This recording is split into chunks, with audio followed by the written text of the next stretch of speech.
Well, hello there, pre-stream tubers. Welcome to the, I mean, we're playing the ending music a little early, but, like, this is a nice little tune.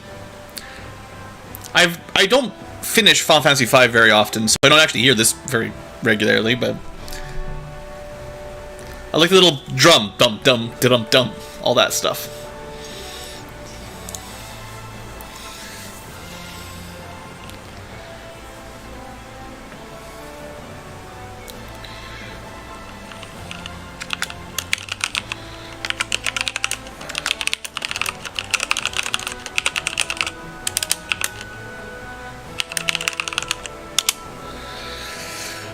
But yeah, Final Fantasy V. It's been like a week. Sorry, guys. I didn't mean to take a whole week off streaming, but, you know, life. In 15 minutes. I don't think we're going to beat it that quick. If we beat it tonight, we'll see, but we're still only, like, early World 2, so we'd have to go real fast. Super fast.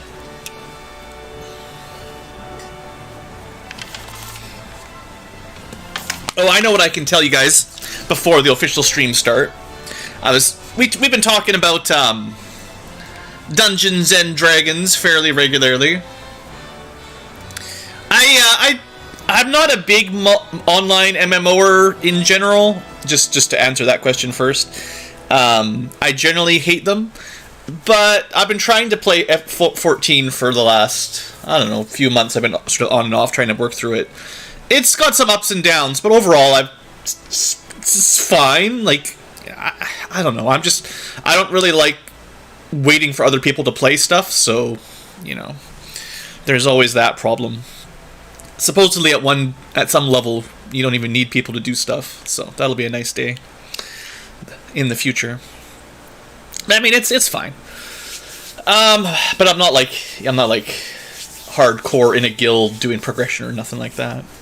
Anyway, so my D&D thing, you know, we've been, the last, I don't know, few streams since summer, we've been talking about D&D every now and then a little bit.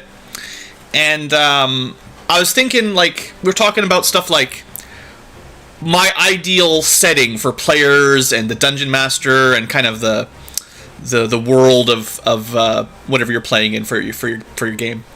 And, you know, we were talking a couple times about people who really liked having all their exotic classes and races and stuff.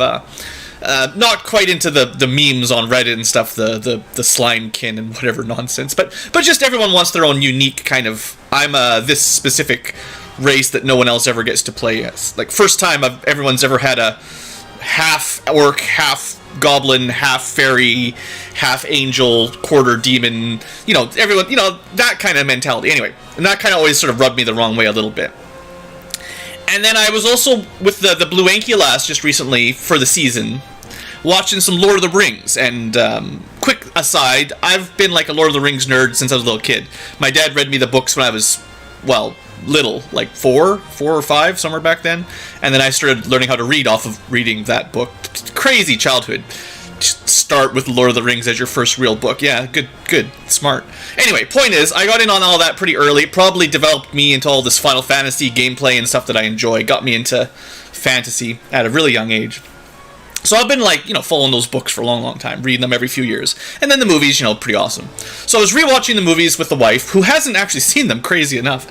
And I was just like thinking about the world of Lord of the Rings and how modern fantasy and D&D kind of evolved from Tolkien's writings on his version of elves and dwarves and everything, right? That was kind of like the main, I would say, where most Dungeons and Dragons started, and also most modern fantasy sort of evolved from Tolkien's version. And I was like, yeah, I kind of want my Dungeons and Dragons to be like Lord of the Rings style. It doesn't have to be identical by any means. You don't need friggin' hobbits taking a ring to Moria, through Moria to Mount Doom and all that. The two different campaigns, clearly. But you know how there's no weird races. It's just sort of your classic, half a dozen fantasy themes. It's a bit more serious. Whereas nowadays, I'm not trying to be like, oh, them kids nowadays, but there's definitely a push in 5th edition for D&D to be like, you could be anything you want. Use your imagination. Make any class and race up. Any monster, any half monster, any magical creature you can think of, we'll have a race for you. And I just was thinking about it, and I was like, no, I want a grounded campaign where it's like, you can have dwarves and mountain dwarves and hill dwarves or whatever, and different kinds of elves and different kinds of humans, and, but it kind of sticks to the core concept, not just like, I'm an alien from space and I can shoot lasers up my butt, and that's my class, or my race, whatever. But, anyway, point is, I had that thought, and I was just like, I should share it with you guys, because everyone really cares. My dad didn't teach me Latin. No, I think he was just a big Lord of the Rings nerd himself, so he was reading me little kid stories as a kid, all the whatever Dr. Seuss stuff we read when I was little, but then he was like, whatever, let's just read him a real book, so, alright. But yeah, I'm not, I understand people liking the creative D&D, anything goes, but I don't think that's my preference is the main thing. I want my D&D, I think if I could shorten it down, it's like, I want my Dungeons and Dragons to be closer to Lord of the Rings than a free-to-play Chinese MMO. Seeing as we're talking about MMOs, where you download skins of whatever nonsense people download. You pay, free to play, you pay a bunch of money to get to look like whatever you want, and you have dinosaurs walking along beside gnomes walking beside, aliens with lasers, and it's just everyone just cavalcade of colors and lights, and everybody's unique. Everyone's different. Anyways, that's my rant. I'll put it aside. We ranted through the pre-stream. That's the important part. Classic high fantasy? I mean, yeah. If I just say, like Tolkien meant it to be, that'll work, right? Half vampire, half high beaver?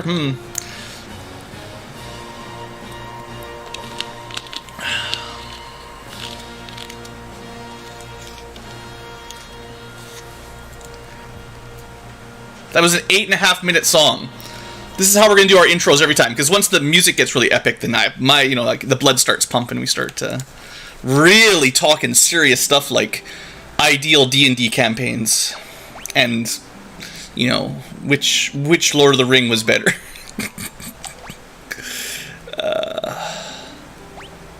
I must have made a backup save at some point.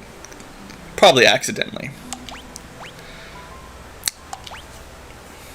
Half gnome, half ogre. Just shaking my head. Okay, so let's do a little recap. We're playing Final Fantasy V.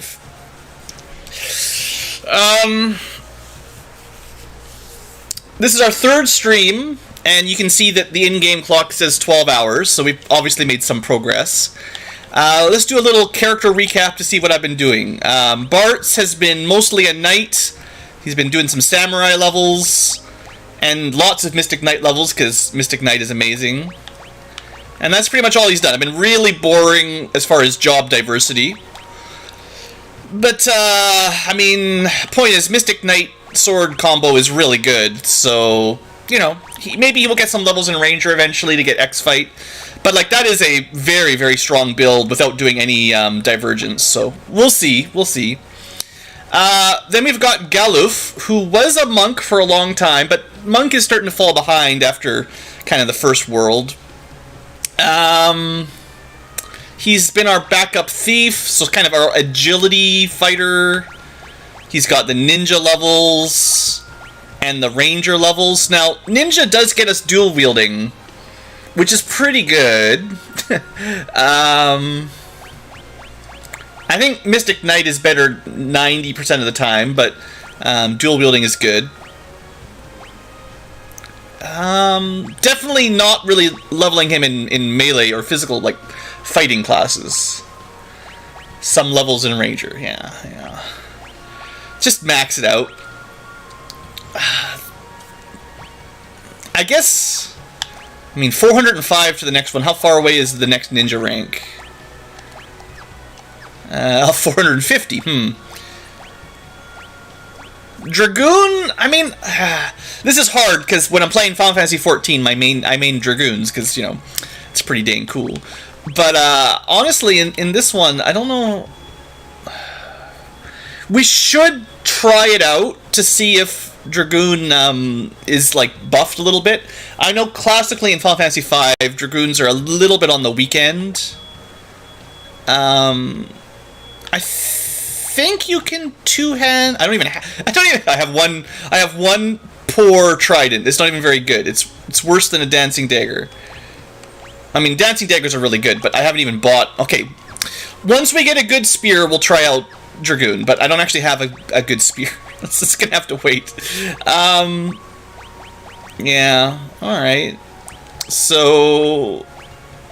I've at least tried out... everything but Dragoon. Oh yeah, I was gonna try out some more Berserker too. I forgot about that.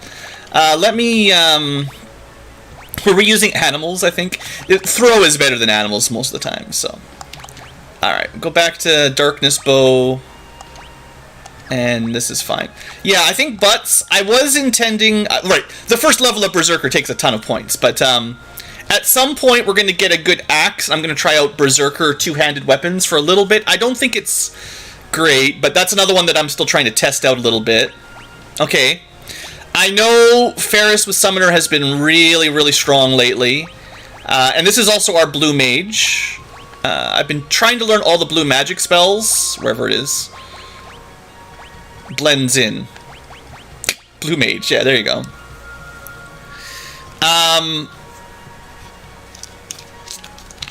I've got the little list on the side, so I'll keep learning all the Blue Mage spells. I'm hoping to get a bit of use out of them. I have a hard time with Blue, but... It's basically the name of the channel, so, I mean, I gotta try, you know. The Blue Magilo. But yeah, Summoners are really good at this point in the game. And we had to use Beastmaster to get the control ability, so we can control enemies to get the blue magic, so we've got all that set up.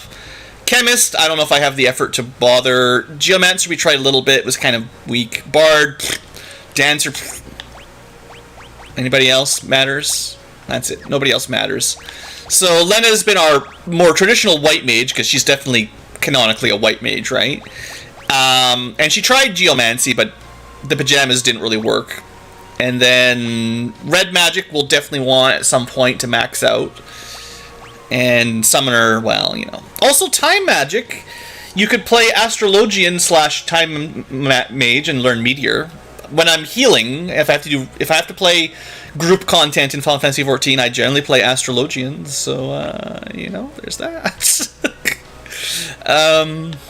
There's no Scholars in Final Fantasy V, though. So, White Mage, Time Mage, and then throwing potions at your problem. Alright, I think I have refreshed my memory of what's going on. We do have a pretty great sword. Oh yeah, we got the healing bonk. That's fun. Oh good, Cananculo. No, get off the walls.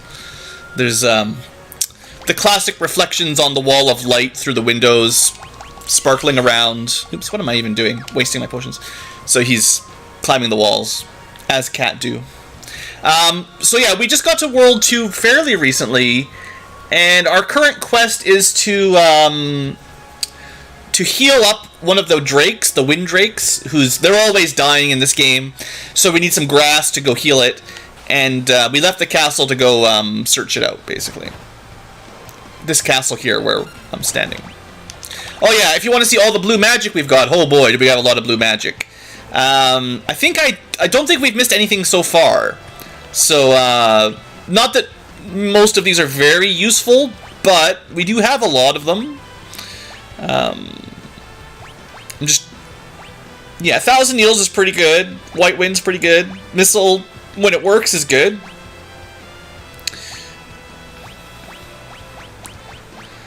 I mean, it's just nothing compared to the MP effectiveness of 25 MP for this is so much stronger than any blue magic right now. I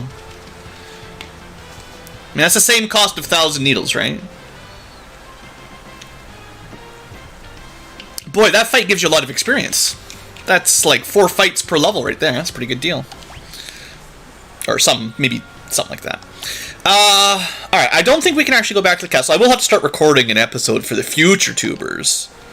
But I think we're locked out until we go get the grass. Yeah. Kind of a weird design decision. I'm not sure why they're like, here. It's not like you have to walk very far, but no take backsies. Once you leave, you're gone forever. Ugly frogs. Yeah, we've been using... I need to be able to buy some more of these fairly soon. But we've been getting pretty good effect out of these, ninja weapons. There you go. Wow. Frogs just running away. Punks. Anyway, I think I'm pretty much set up here. Alright, so... Let's make sure all my bots are working. It looks like they're all working. Then I'll start recording. Twitch is Twitch... I didn't actually see. Is Twitch... Yeah, Twitch is good. Alright, we're good to go. And the next... Okay, yeah, the next blue magic, we've got Blowfish, or 1,000 Needles. We've got Gravity. Oh, that's it for... No. Time Slip. Okay, hold on. Yeah. So the next batch of blue magic... I'm just getting this lined up ahead of time here. We don't have Time Slip yet, which is... They might call it something different. But we have to get to the Barrier Tower. That's a fair ways away. Yeah. And then the Tiny Song, which makes things mini. That's in another forest. And then at the end of that, with the big old tree right before things go to complete heck, you can get Arrow Aga, and eventually level 2 Old. And level 3 Flare, and Condemn. Okay, there's some good stuff. There's some good stuff. No, it's not bad. It's not bad. Alright. Hello, new stream tubers, and welcome back to Let's Play Final Fantasy V with me, Blue Inculo, and the live chat, of course. We are on another new day. It's been about a week since I last streamed, so if I'm a little bit rusty on this whole game, that's my excuse. Welcome to the town of... I don't know. The Gate to Drakenvale. No, that's not the name of the town. The town's got a real name. Anyway, it's got some goats. Or some sheep. Good times. Right, I'm trying to get 100% item completion too. Except it's locked, so you can't like buy swords or anything. What a ripoff. Can't even jump down the well. Drown my sorrows. That's how it works, right? Nothing hiding in the grass. Good to check. Just kind of enjoying the music. It's very happy. This is the town of Quelb, of course. Everyone knows the town of Quelb. Classically known for its Q name. Hey there, Oodaloop. Glad you guys are enjoying. I wonder if that's a helicopter I'm hearing outside. Hopefully not too loud. Oh no, it's werewolves! We're surrounded! Well, I guess we can fight. Calm down. They're just ambushing us. I mean, they're allies. Yeah, if our allies are pointing blades, thank you, Ferris. If they're pointing swords at us, then they're not very good allies. And then there's Kelgar. We're kind of skimming through the dialogue a little bit quick, because so far, not a lot different than the old versions, really. But, yeah, you know, Kelgar, old werewolf, one of the friends of Galuf. You know the drill. See you there, Squatch Meal.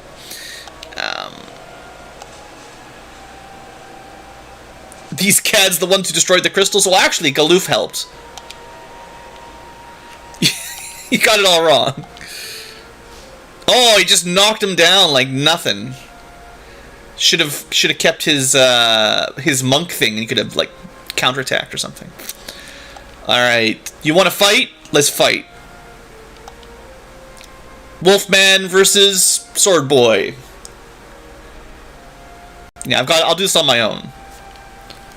And then, like, you're a scholar, so you pull out your book, and you're like, I will challenge you to a duel of knowledge.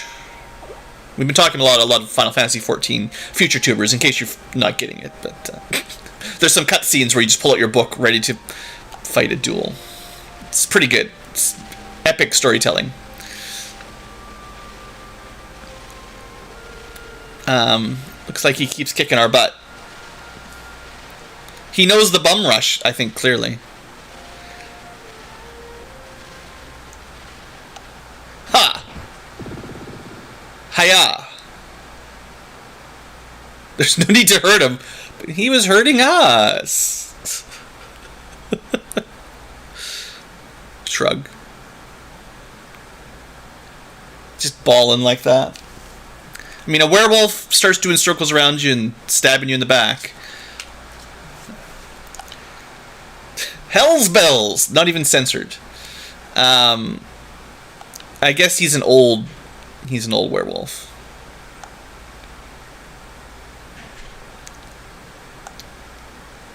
From your father? Yeah.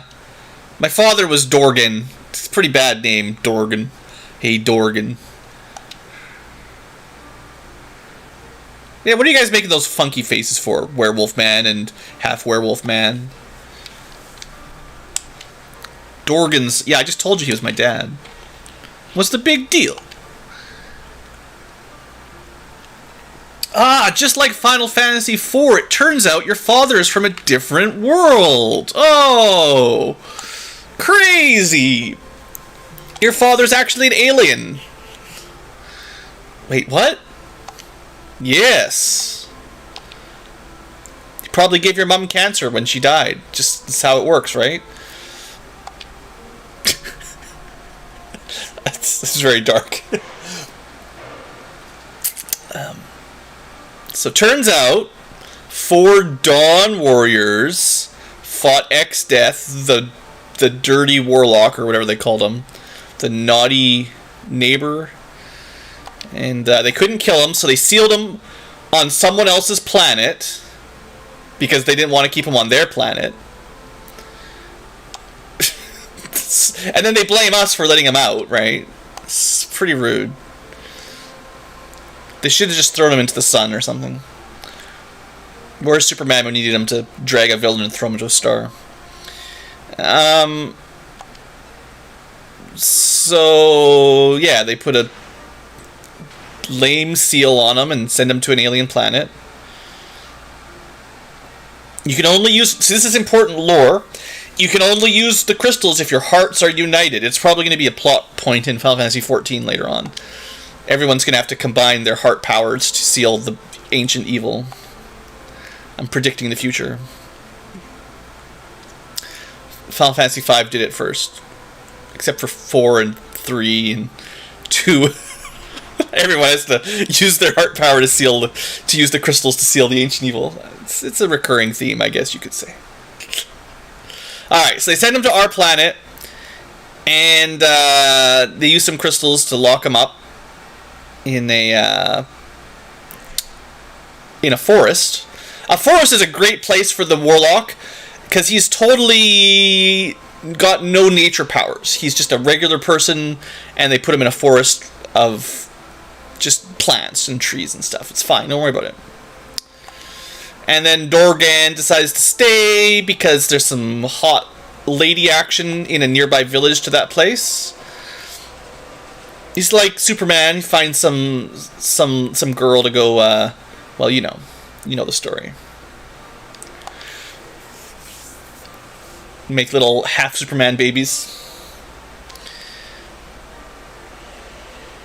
And that's where you come from. Congratulations, now you know your story.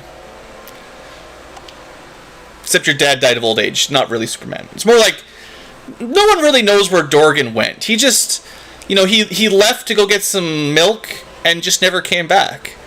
So we assume he's coming home one day, but he may have just flown off to go visit the galaxy far, far away. How is old Dorgan? Oh, right, yeah, he got sick. Totally just sick. Well, my sympathies, son of Dorgan. Okay, cool.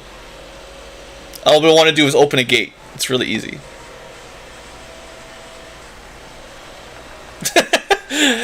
My father's best friend gives us a boon. Anything you can ask for, I will grant it to you. Hey, can you unlock the door?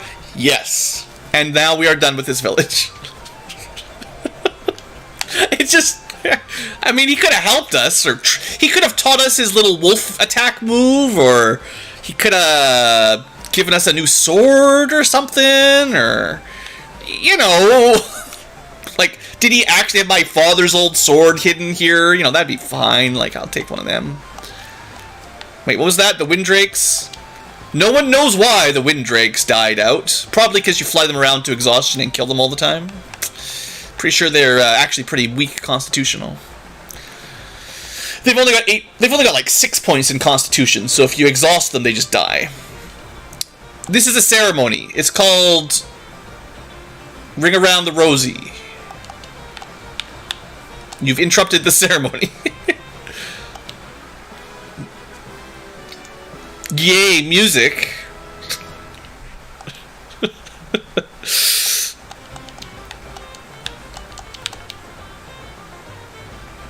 Ooga Chaka... It's no copyright infringement. Ooga Chaka Fuga Luga, Ooga Chaka Ooga Booga.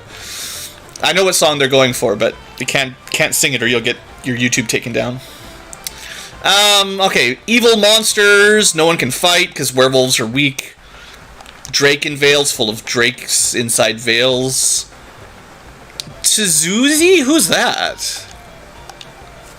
Was that the werewolf? Yeah, that must have been the werewolf that died when the queen killed everything in the fire town, whatever the name. Karnak. Yeah. Are the werewolves cavemen? I mean, a strange voice from the well. What? Frog? A frog. Hi, frog. It's not a frog. It's an old man. Please bring me one frog. So, remember how Beastmaster's the worst? Continue the Beastmaster worst quest. Alright, what do we got? We got dirks, we got hammers, we got swords, we got blades, we got spears, we got bows, we got harps and whips. What else you got? We got little swords, killer bows, poison rods, shurikens. Hey, I was just saying I need to buy some more of these. Let's get a nice stash. They're pretty cheap, honestly.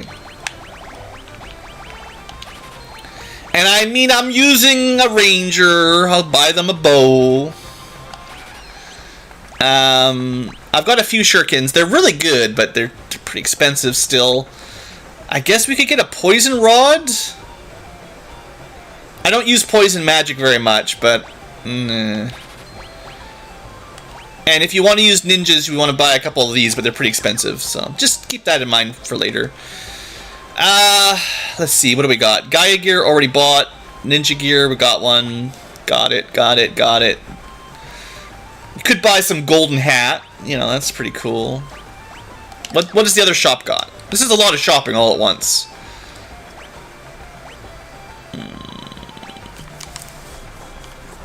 I think if you want to go monk or ninja, you want this stuff. But I don't think strength actually helps the ranger. Rangers, they don't need to be strong, because bows always use dexterity. Just like real life longbows, right? That's true facts. Alright, Mithril Helmet, get out of here. You've been upgraded. Dark Bow, you're now killing.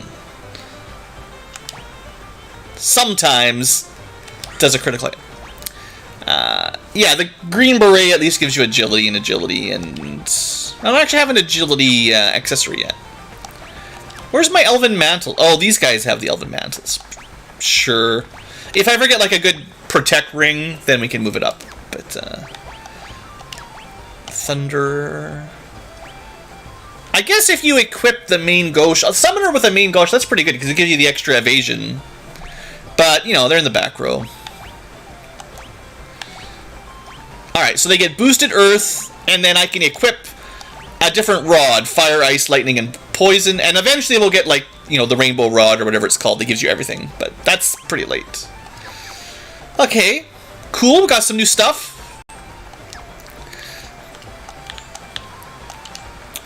I guess we could do the frog quest. I think we can do the frog quest. Because there's frogs outside. It's been a while. Sit down! I sit in that specific chair. It's a trap.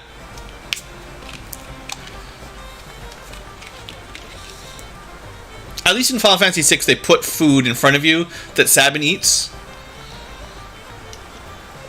Honestly, that takes almost as... It might even take longer than resting at the inn. I mean, we do get 8 free potions out of it. But do we really trust the werewolves to give us cooked food? I don't know. Restocking. Looks like we've got a good stash of items. That's right. And I think we talked about this last time. Drink command. These all seem pretty good, except that you have to have a chemist to use the drink command, which makes them a lot less good. I think I incorrectly stated last time, ooh, we get a lot of these easy. No. Not easy. Alright, let's see if I can find a frog, I think. Also, let's double check if I got all the, And there's no items to find at all. What a boring town. I missed one in the Moogle village. I do have to go back there. We're not really exploring Castle Exdeath yet. Okay. Oh, I guess if I'm gonna go capturing enemies... I'm pretty sure this is how you do it. You need catch. And I don't have it as a an action yet. I mean, it's probably like the next level. Like, wow, you don't even have any armor you can equip. Beastmaster can't even equip any of the armor we've got. That's so bad. What a scam job. Okay, let's find out if these are the right frogs. There's definitely frogs out here. That's not a frog.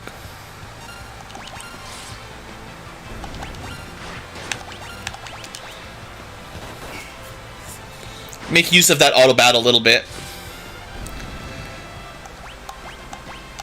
You can see the knight sort of out DPSing everyone forever now. Triple the damage of our ranger. It's very sad.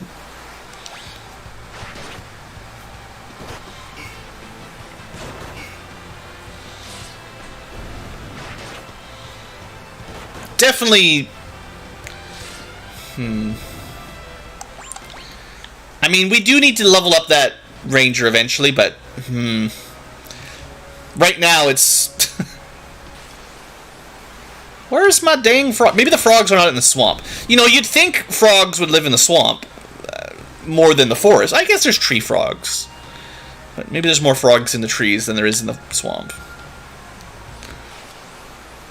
There we go. There's some tree frogs. Okay, so I think we might have to weaken them a little bit is the way that works, so... Good. Like to see the ranger just straight up missing. Great. Uh-oh.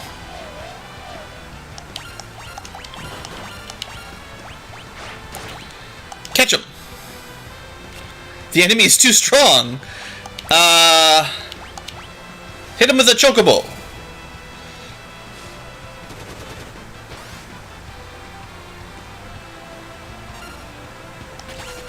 you kidding me? He just runs away? Oh, frogs. Alright, let's try this, Good, good, just miss.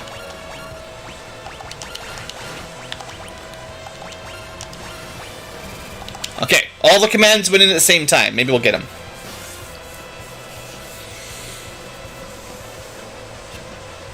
Look.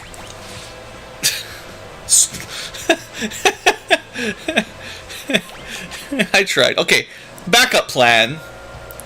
Let's bring the Wizard a frog. This'll work, right?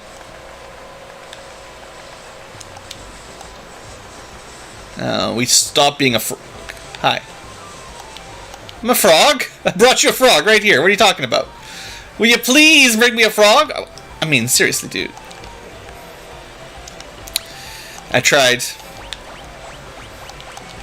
You know, if I was the Dungeon Master, I would have let it work. Be like, alright, well, you give the fighter who's currently polymorphed into a frog to the wizard. Goodbye.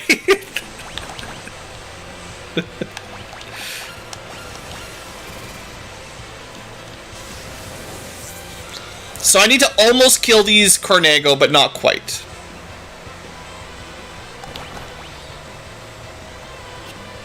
Why does... This ranger's making me mad. He's missing half the shots.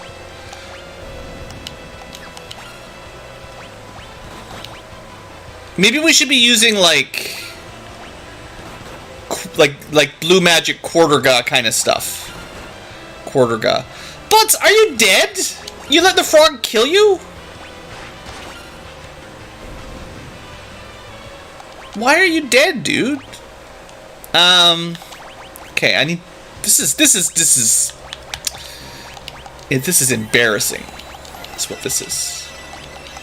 Dying to frogs. Can't even capture one frog. It's not even like Pokemon. Okay, so... We want... we need someone else. Okay, Lena, you're gonna go blue magic. Because you just automatically know all the blue magic if I switch you over. And you can keep your, I don't know. Emergency white magic, I guess. Sure, whatever. Enjoy. Okay. So the frogs don't like the swamp, they like the grass.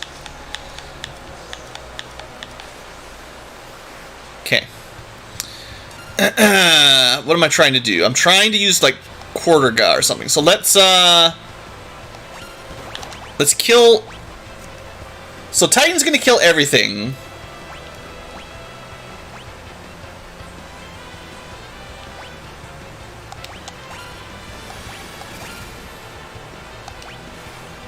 We'll see if Shiva does not kill everything.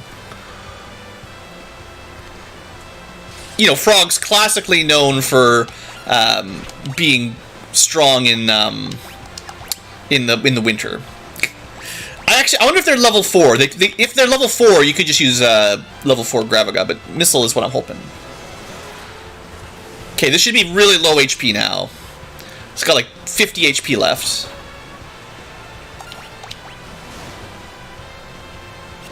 Good.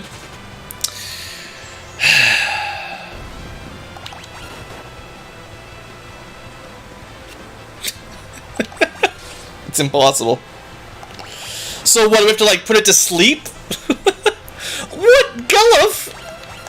Why? There's something wrong. Like, okay, I didn't use Rangers very often in old Super Nintendo versions.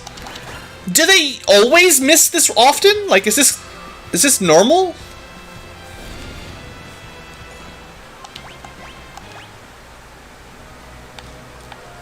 Is this what Rangers always do in this game, or is it worse for this version? Is what I'm thinking. Like maybe it's the remaster.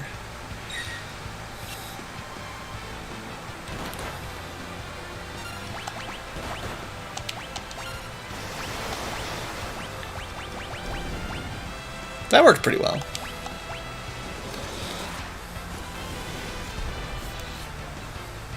I'm I'm pretty sure we could catch it right now if I can get the command off. Go. Yeah. Okay, we're good. We're good. Don't worry about it. We caught one frog.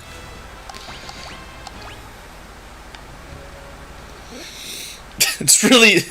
Boy, we should play some Final Fantasy IX later, where you have to catch 100 frogs to get the best blue magic stuff.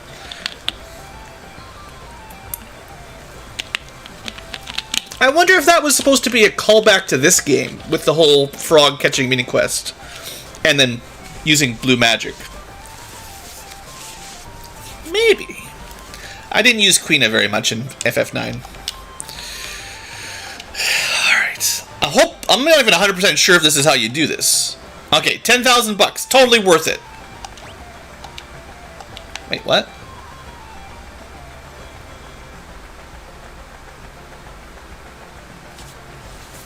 You give me 10,000 gold and the frog.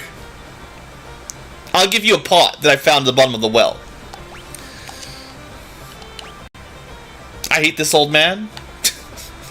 Okay, let's go get 1,000 gold. I probably could just sell something. This is what a scam, or scam man, old wizard.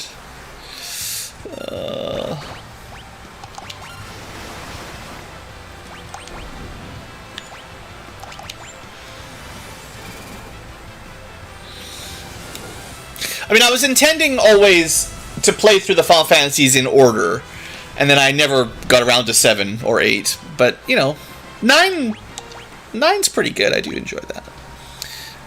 We should switch Lena off back to her white magery.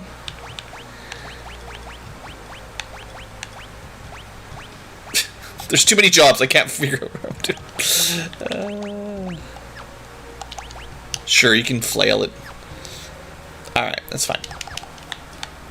So yeah, we just need a little bit of money. Don't worry, it won't take too long.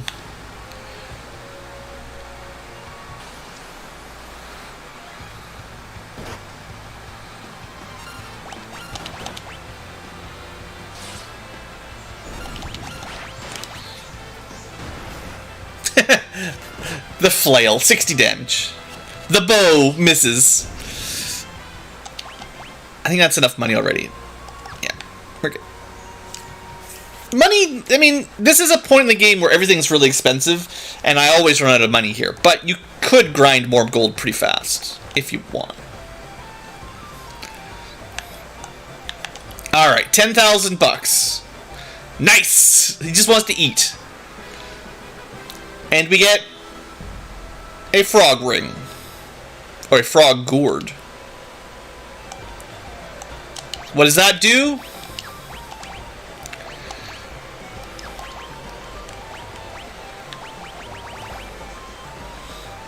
Now you can catch enemies easier. Isn't that great?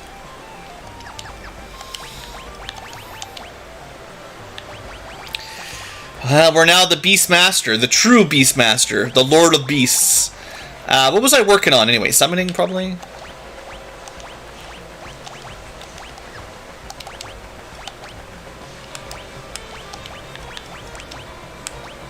None of these rods increase your magic. That's lame. Okay. Side quest complete. Let's get a move on here.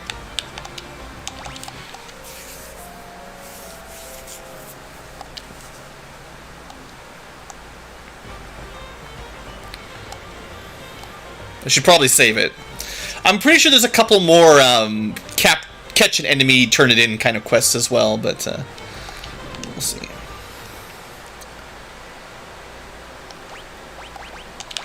I would like to get through one more dungeon this episode. That was the plan, was to make it through this place. Welcome to Drakenvale.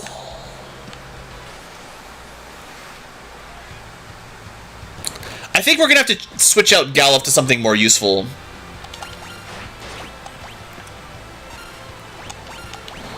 I'm just not feeling it, you know? Like...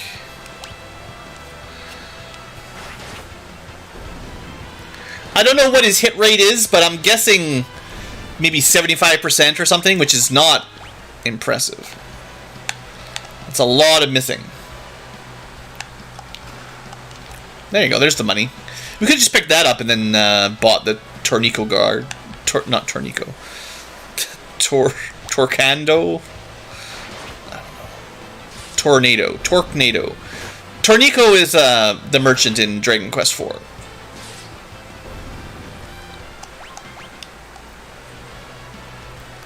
Right? Pretty sure.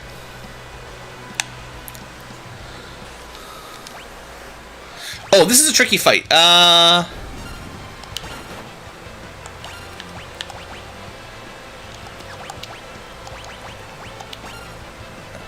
No. What about magic? Boo! Why doesn't it work?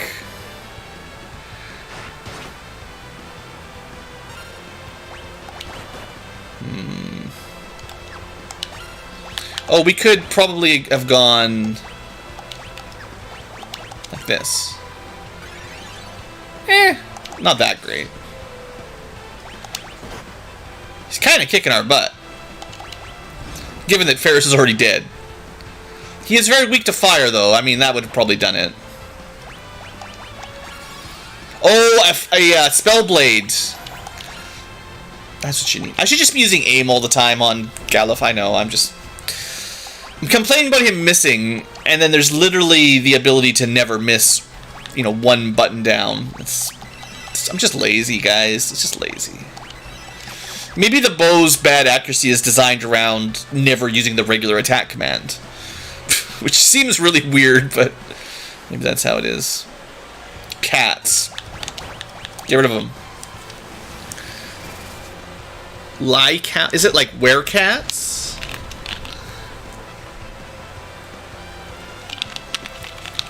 Cats are not known for doing well during earthquakes, so that'll do that.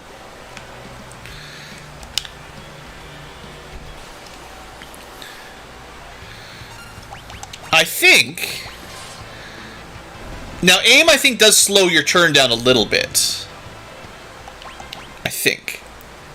But if we just put it in auto battle, I don't even have to remember to select it, right? It just...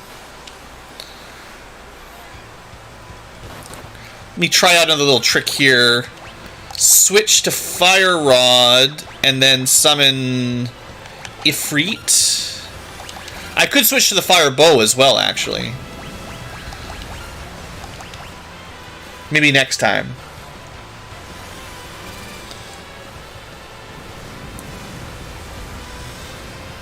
I'm just annoyed that Phoenix Downs didn't kill him, you know that?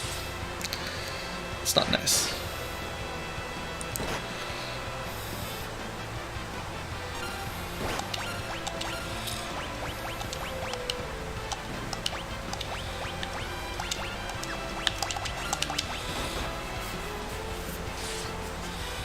Come on, I didn't even get to use the bow.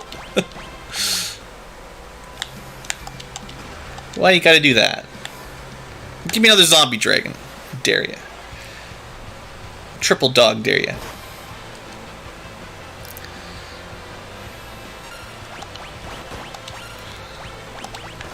It's fine, don't worry about it. Bard, I think they have a holy attack, maybe. One of their songs. Maybe you're thinking of Edward in the post-game for Final Fantasy IV, where he's got a holy harp that's like Excalibur and just does 9999 to zombie dragons. Maybe. Wow. That's a lot of damage. So even with the flame bow, the ranger is still doing less damage per attack than the knight with his regular sword. And this is not even taking advantage of Mystic Knight, which we should be. Well, it's a bit slower, I guess, but...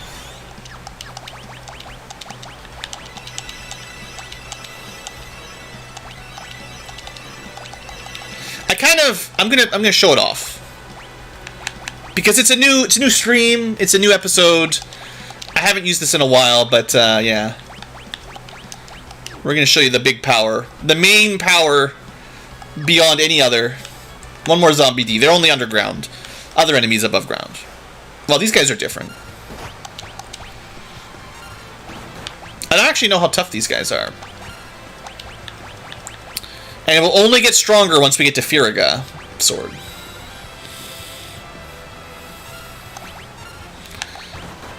Good old Ranger just being paralyzed. Throw me a bone. Yeah. Sheesh, it's so strong. I told you. I told you Fire Sword was pretty good, or Mystic Knight. Look at this.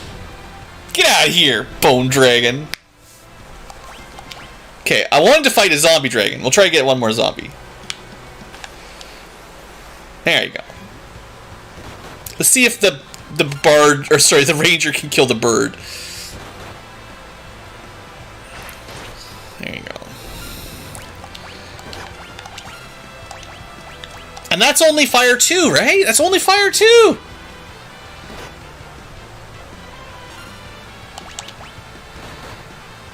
Dual wielding? I think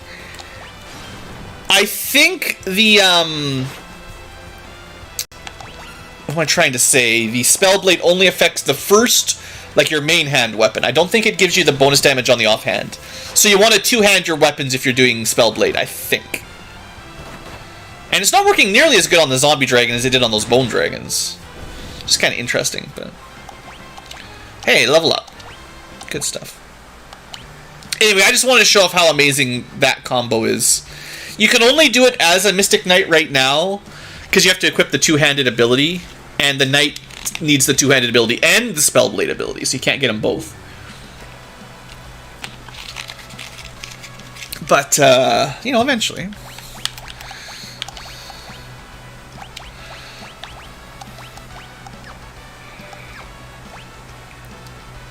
Let's see, we just leveled up Summoner, which means we're at max summoning already.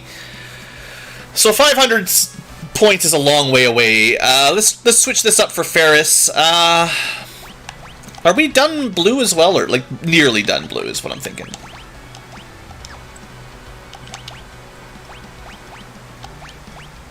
At least blue mage gets like a little bit better armor. Oh, they're already like halfway to a blue job level. We should definitely get that then. Nice. Okay, let's keep going.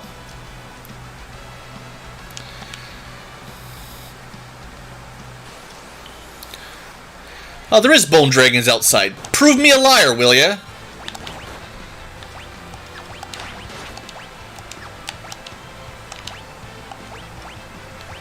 This is a lot of messing around. I don't know if it's worth it.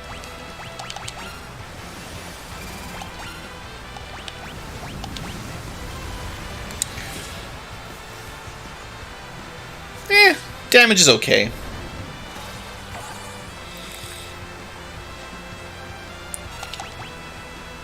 Oh, that's right. These friggin' bows, man. I just want to use attack. It never works. Gotta use aim.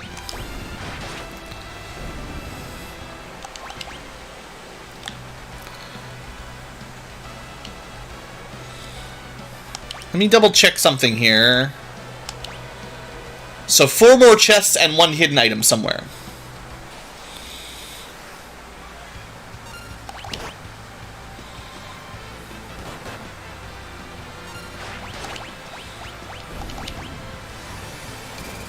Oh, my white mage is running really low on magic points. Wow. Too many raised deads. It's very expensive. How about some blue magic? That's not bad. For the MP, that's a pretty good deal.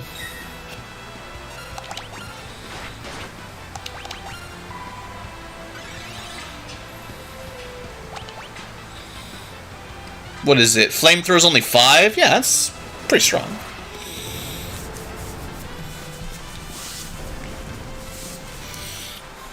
I mean, that's basically what the two-handed Mystic Knight Flame Fira Blade was doing, so that's not bad. Oh.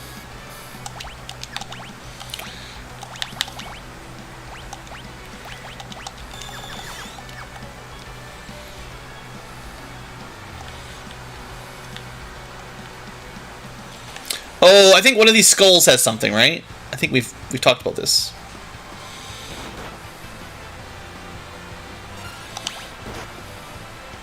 This is a pretty good time for White Wind. Let there be healing.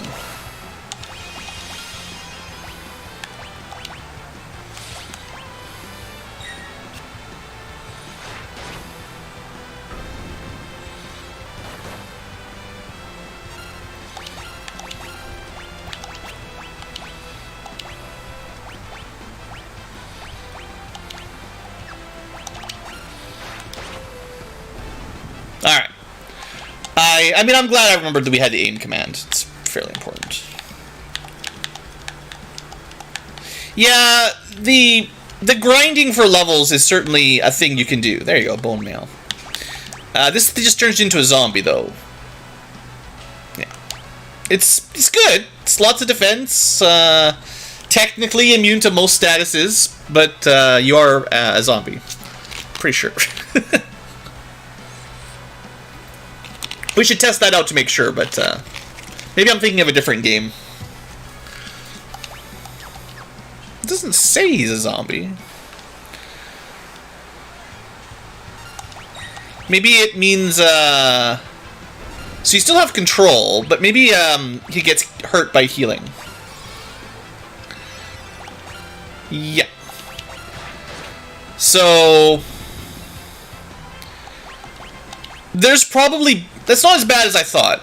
There's probably builds that take advantage of the status immunity, but healing is very difficult when you're a zombie. Not a zombie, but you know what I mean. Healing is just difficult.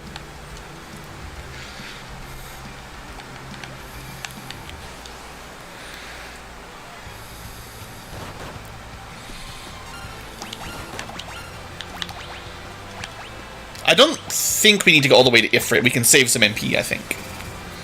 There's got to be a save point coming up soon, though. There you go.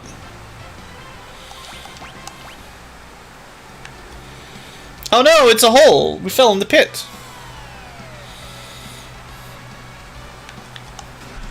Big bucks. Oh. I was supposed to hit the switch first. Good job, Blue. Good job.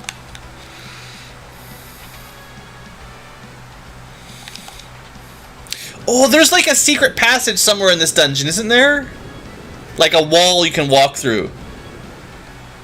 I don't remember where it is, but I think there's like 2 or 3 chests behind it. I think it's in the next area. Maybe. We'll see.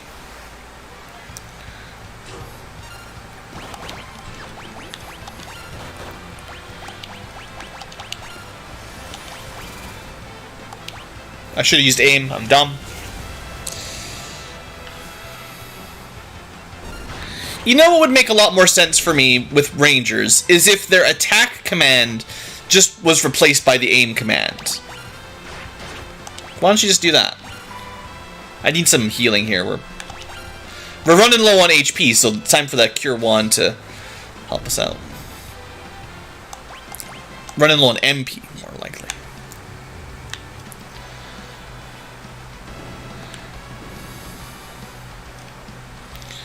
Instant death... I don't think so. We can test. We can do some science.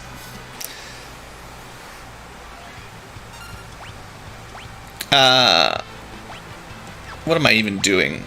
What am I even doing? Oh, that's Golem there, by the way. That's kind of important.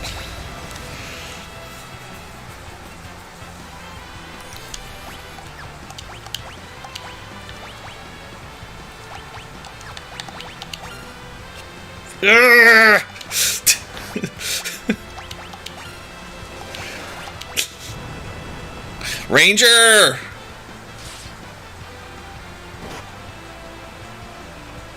Help! You gotta help!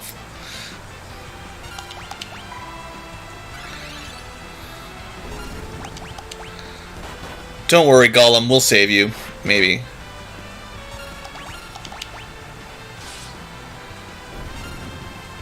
There you go. Thanks a ton. A rock ton. It'd rock if I could roll along with you. So, I don't remember that in the previous translations. Turns out Gollum was actually a pun master. Okay, that's good. I think we have to use them. Yeah. Awesome. Secret summon get. Bam. This is a really good ability, though. This is lasts maybe forever and absorbs a certain amount of HP to the whole party. A certain amount of damage from anyone in your party. It just blocks a certain amount of damage flat. I forget how it calculates it, but like it's good. It's good stuff. Ah, I bet you this is a secret wall that we can't normally see. Alright. Kill stuff. Kill stuff.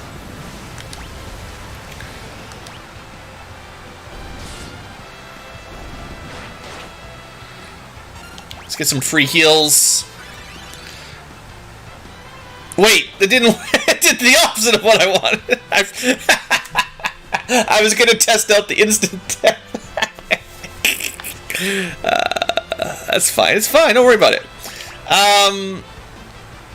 Do I actually have? I mean, there's a couple things we can try. That did not help. That's for sure.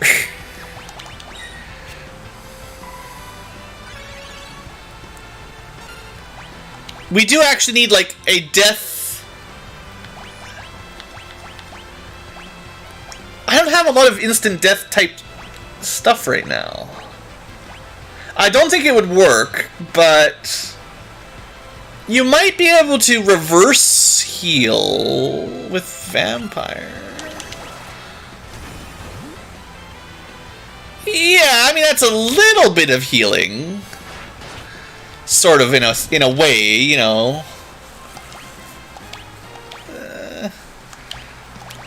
You can regular cure from the menu. So when you're not in battle, you can still you know, do this. I'm pretty sure potions hurt him as well in combat.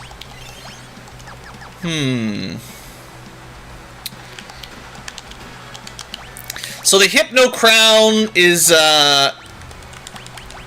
better control. So when you're going Beastmaster to learn blue magic or whatever control thing. And then there we go. This is what one of the weapons that starts making samurais catch up a bit. I guess it's not even much better. 42 to 44. And then boosts wind magic. We don't really... Samurais are not known for wind magic.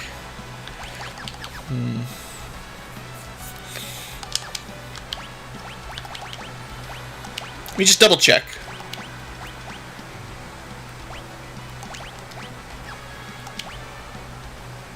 I mean, that's pretty good. We're up to 88 attack. But I think... I mean, 114 is a little bit higher, you know. Just a bit. I think we'll keep the bone armor for later and maybe try it again once we've got some more directly death elemental stuff. But for now, it's pretty hard to get much to do death.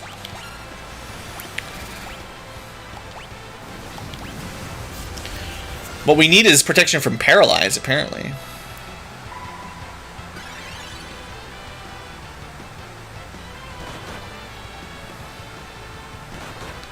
We gonna die?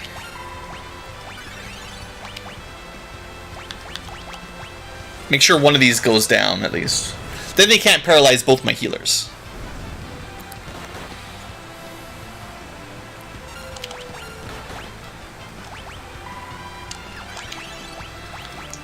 At least we're getting some value out of our blue magic, you know?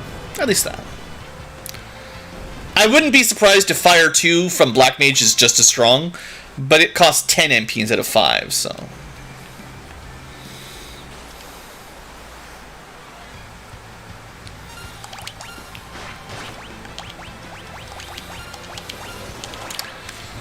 I should be bonking our allies to heal them up, but I'm sure we're going to find a save point.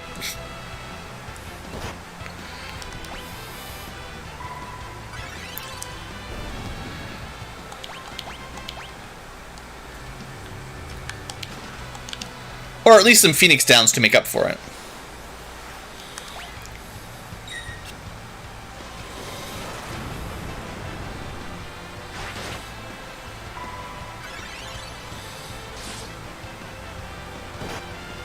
Oof!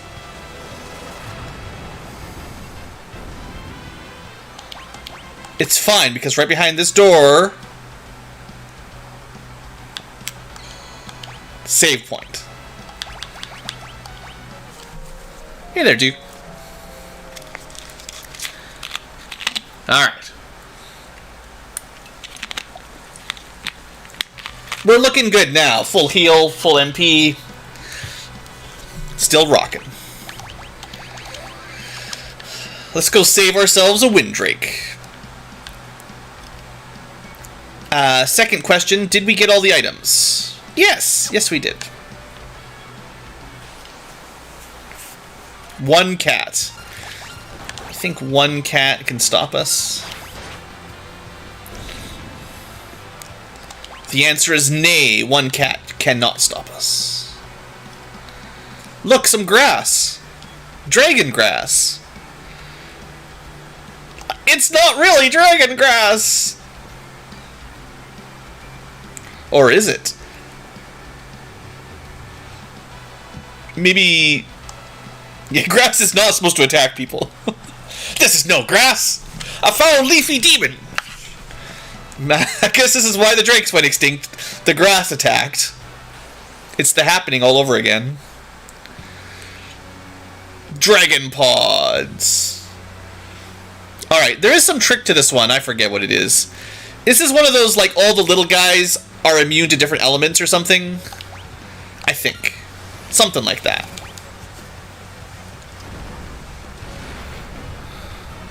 Boom. Guess what they're not weak against, or not strong against? The earth opening. I bet you it's weak to, like, fire or something. Oh, we could put Golem up. That's probably good. Take no damage for a while. It's good. It's a good white magic spell. Rock wall. Blue magic, then. What do we got? What do you think would work? I'm trying to show off lots of cool blue magic. Could just burn it.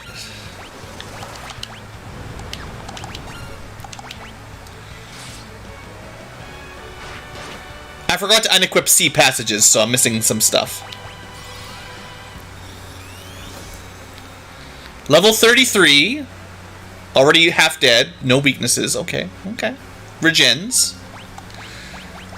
So if you had level 3 flare, you know, that would work. But you can't get that yet. I don't know, maybe just cheese it. Yeah, you could just cheese it. What a tough fight, man. Almost got me. Oh, geez, we almost died. That was close.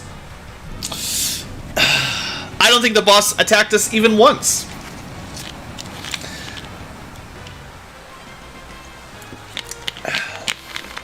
I even had Golem up. I had defenses. And this is what made the Windrakes go extinct. Pachish. Pacha.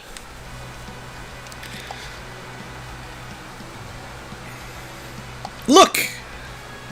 Let's just take some grass from the dead grass. This is dragon grass! They said that's not dragon grass, it's a foul demon. But it turns out it's dragon grass after all. So the Windrakes apparently evolved to eat demon plants. Nonsense. Nonsense. I guess we should no, we don't have any teleport spells, do we? That would be the dream. No exit. No magic rope.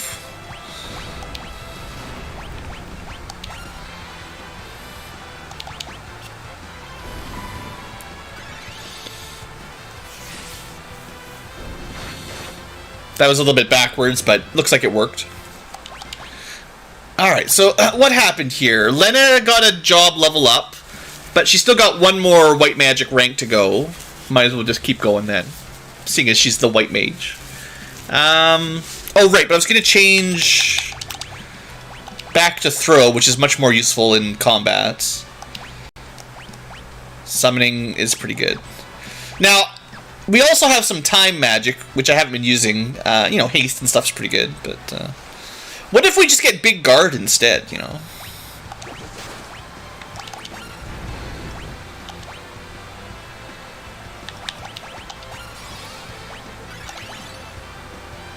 I wonder if these things secretly were, like a level multiple that would make it easy to kill with level 5 death or something.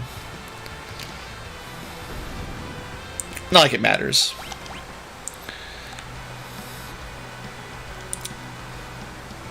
Let me just double check we don't have exit. No. Well, I guess we should save.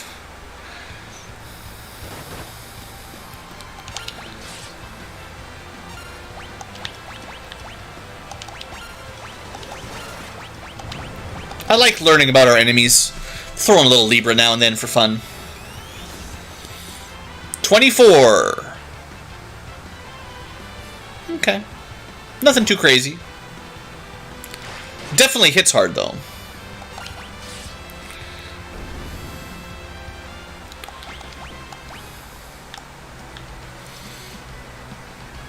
I'm pretty sure that if you go Chemist, which I will never do, you can combine Dragon Fangs with other elemental things to do big, sort of Ega tier elemental attacks.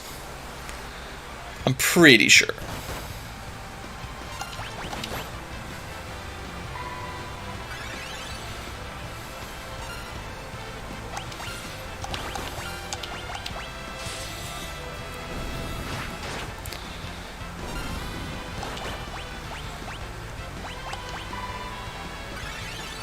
Yeah, they're definitely... Chemists are for nerds and by nerds.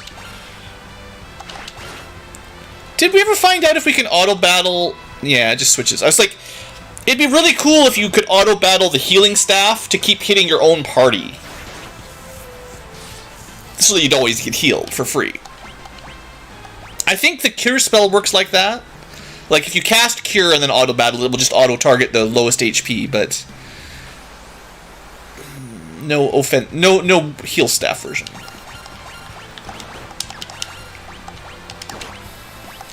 I like how we got a preemptive strike and we still got attacked before we got a turn. It's classic. It's because I'm playing on the fastest speed, really, more than anything.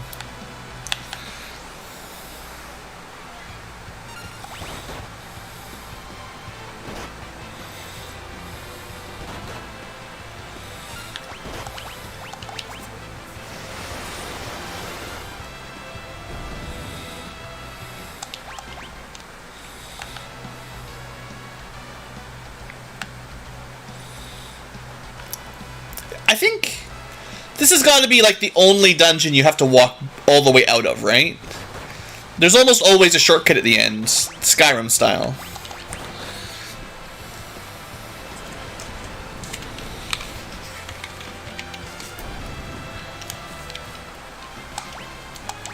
Maybe it's the developer's way of telling you, like, you probably should do a little bit of grinding.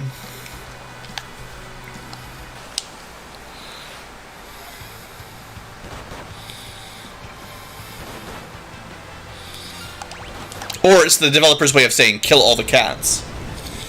Because, you know. They seem to be weak to fire, actually. Taking a lot more from that. Just everything in this dungeon is weak to fire. It's a good deal.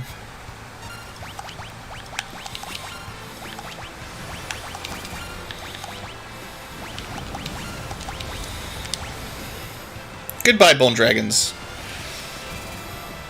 Now, why would a bone be weak to fire, but a zombie not? Riddle me that one, Chatman. Bones, weak to fire. Rotten flesh, not weak to fire. Oh. Cats weak to fire? Sure. Cats are not really... They're more like glass cannons, you know. Level up. Getting close to level 30, where we all die to one level 5 death. Also, hey, Figo. Bones are dry and brittle. Have we ever started a fire with bones? Is that something you can do? I mean, I'll give you that the flesh of zombies might be a little bit goopy. Oh, you know, it's a good time for super heal. Value heal. At higher levels, it's value heal. At lower levels, White Wind is a huge waste of MP, but it will be our arguably most efficient healing spell one day. I kind of like Mantra, or whatever they call it in Final Fantasy VI from the monk, because there's a blitz that lets you heal your allies for your HP, but you don't get healed. You just sort of take your, I think it's your current HP and spread it amongst your allies. I think that's a more balanced version of White Wind. And of course the monk gets it, because why not? That was just a treasure chest. One last cat trying to stop us.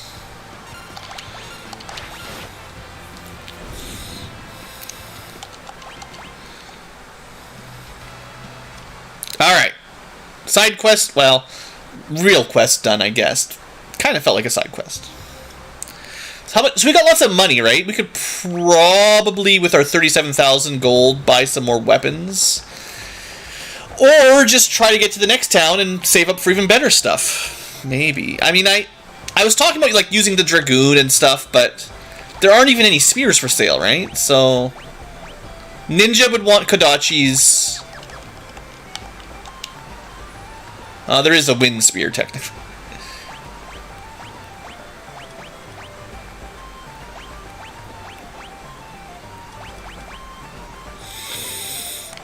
It is wind elemental. We'll buy it. It's classic Kane spear. Dream harp. Do we want to try to use the bard at some point? I don't know.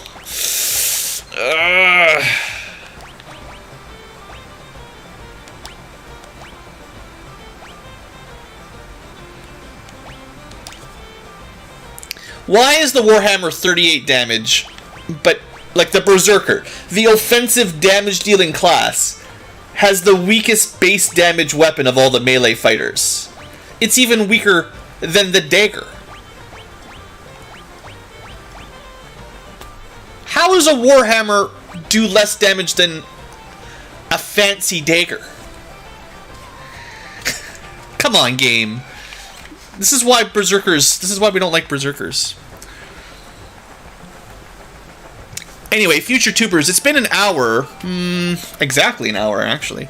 Let's not switch up our party right now. Let's just go turn in our flying quest. It's going to be a long time before Galoof hits level 4 Ranger and Vutz hits level 6 Knight. I'll probably do some job swapping again. Unless I want to do some grinding. We're going back to the castle. We could do some non-recorded stream time grinding where we get some gold needles or whatever, or just level 5 death the statues underneath the castle. That's fun, right? I mean, I know the live chat really loves grind time with Ankylo, so.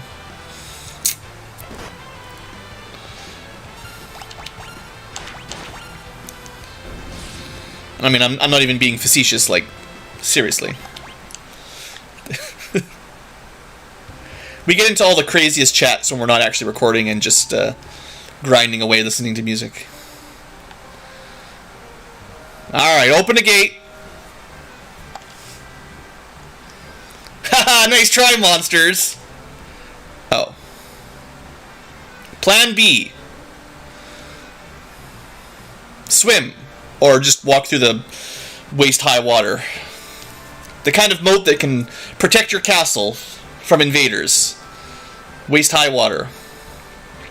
There's not even crocodiles in the moat. The only thing this moat stops is, like...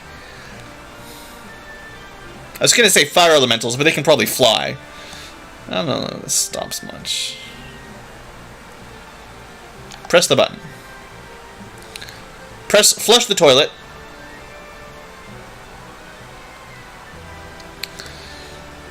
There we go. I don't know why the toilet would flush into the castle, but it's what they do. It's what they do. Ah, sorry, we thought that was a trick. What if it was still a trick? What if we had a disguise on, and it was X-Death sending someone to infiltrate the castle, and they're like, you can't come in.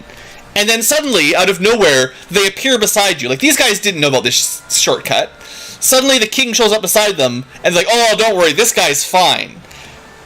Even though they thought we left, and they just saw a spy at the castle gate at the outside. Something fishy going on, guys. I don't know about this. Why do they believe it's us? I think I bought all the magic, right? We're good, yeah. We even have Comet. I didn't even pull out my Time Mage to show off Comet. And I have Bio. Bio is pretty good. Like, yeah.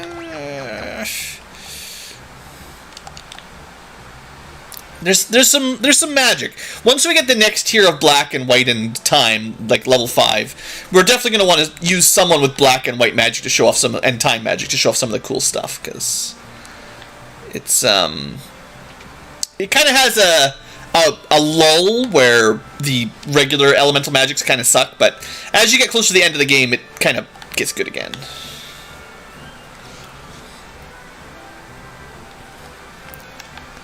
Hey, Kyle, how's it going? We got you some killer grass. Why is she dying?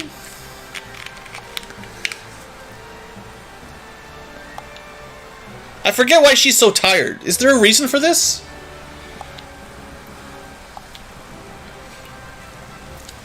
Didn't she just, like, ride us, the wyvern, out of the forest back to the castle here? Like, she didn't do anything.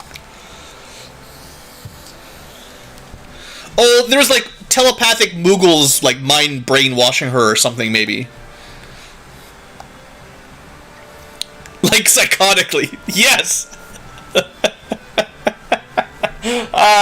She's being psychotically talked to in her sleep by an old sage.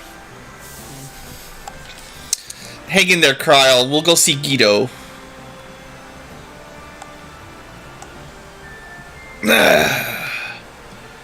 I think it's like we missed a cutscene or something, right? Alright, he lives in an island. Of course. Is it on top of a turtle? Is it a floating island? Lady, Kryl collapsed. It's fine.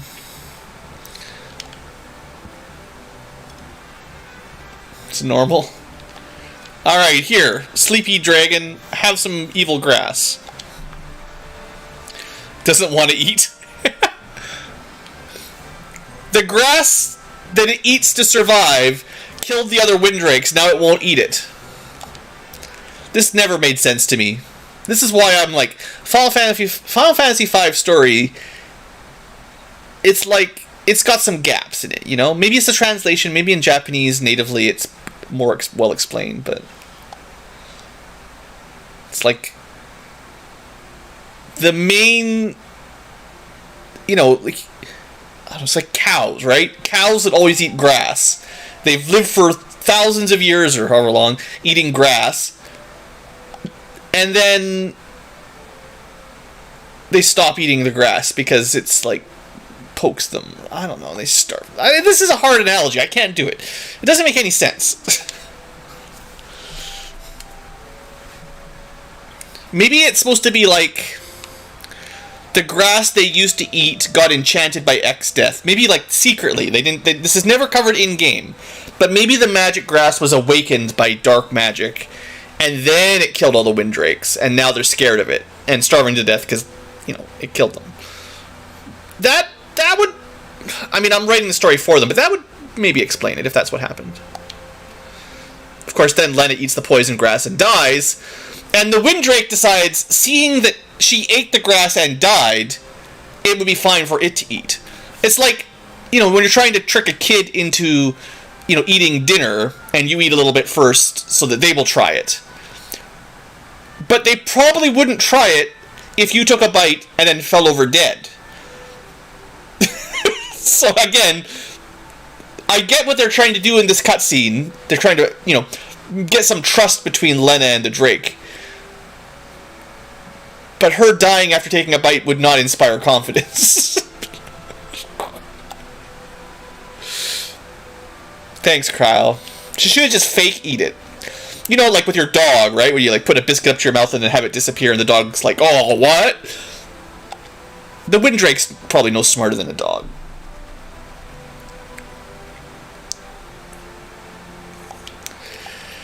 Final Fantasy V. World 2, man. I feel like World 2 is when everything really falls apart. I don't know. Something about it. Maybe I'm just being overly nitpicky, but something about World 2. Oh, look. And then the kid falls unconscious again. No, she's fine. Don't worry about me. I'm fine. At least Butts is calling him out on it. It's like, shh, you guys. And Kyle waves at the camera.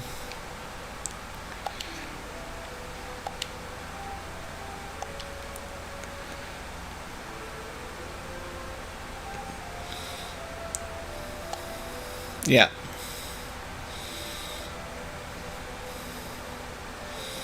Now go to your room, Missy.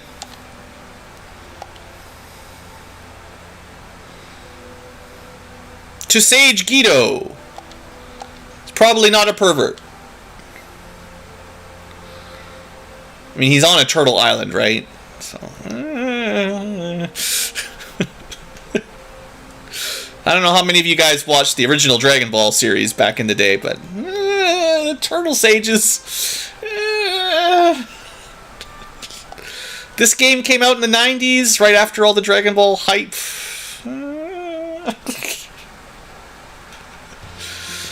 Alright, now we got a Drake that cannot fly over mountains. Remember, chocobos can fly over mountains. Dragons cannot. It's nonsense. I don't understand this game. Future tubers! We need to end the episode.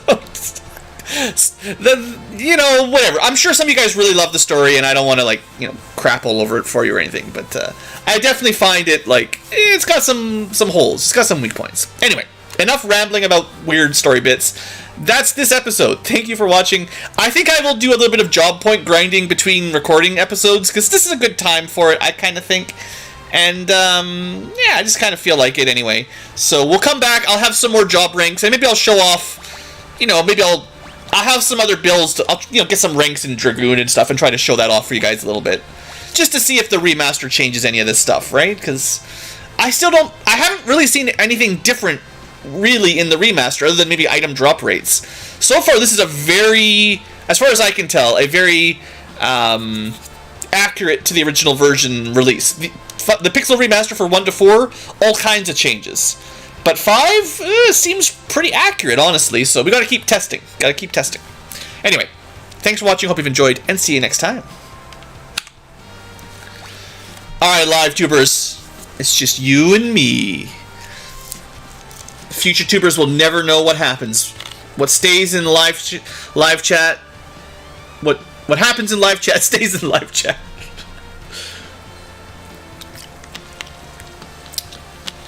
So, priorities. Well, first off, let's head down to the dungeon and make sure I can actually do what I'm talking about. I'm pretty sure.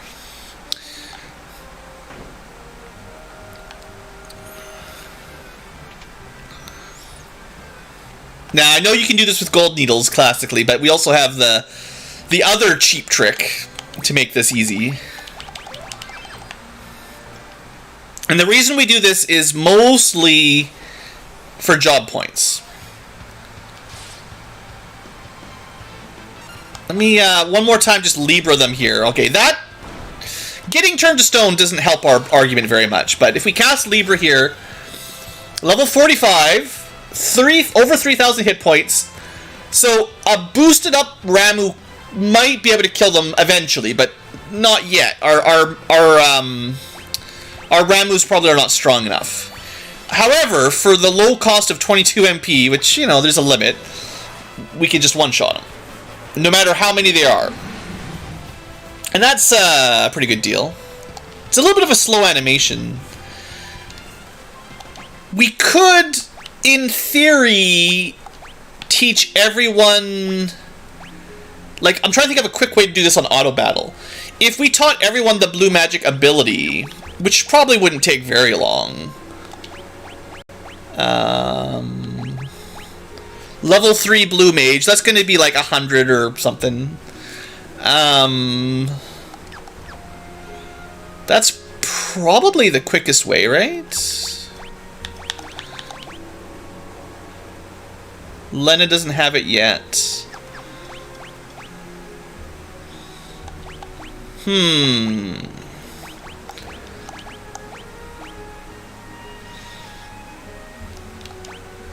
And, like, while they're a blue mage, they can, wait. Oh, I think I just don't have any other swords. It's like, why is he equipping only one weapon and not using... But it's because I didn't actually give him the two-handed. Yeah.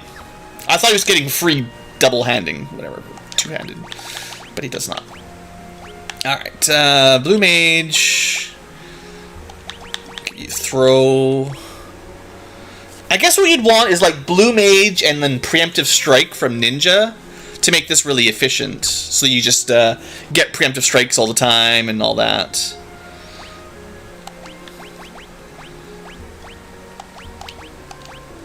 I do kind of enjoy this part of the grind. Is figuring out how to do it efficiently, and especially now that we've got auto battle. I'm not going to do it, but I do know how to tweak the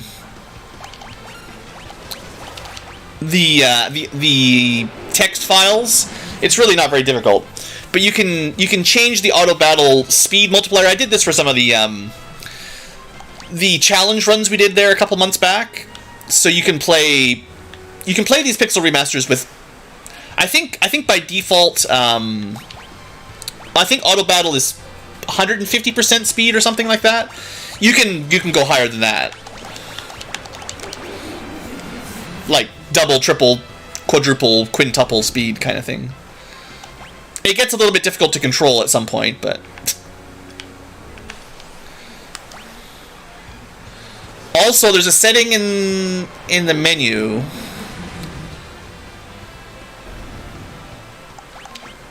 Let me see here.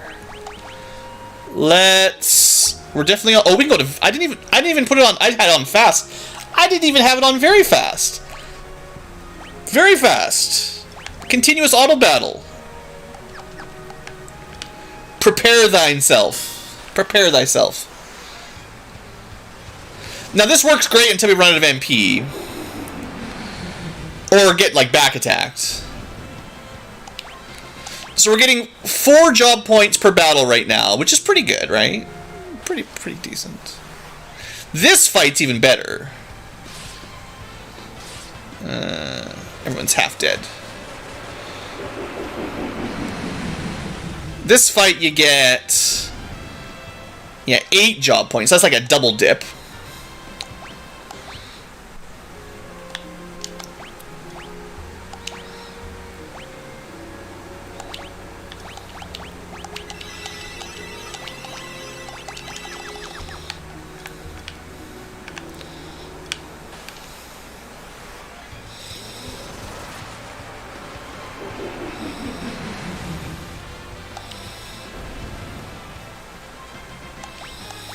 And conveniently, like, your magic stat doesn't even matter here because you're not doing damage. So there's no reason you couldn't have someone as a ninja. Because ninjas get the passive preemptive strike, I'm pretty sure. Without having to equip it. And it, doesn't matter if their magic stats are weaker because insta-death is insta-death. Actually, ninjas would also be good because they go... they're faster, so their time bar fills up quicker at the beginning of battle, usually.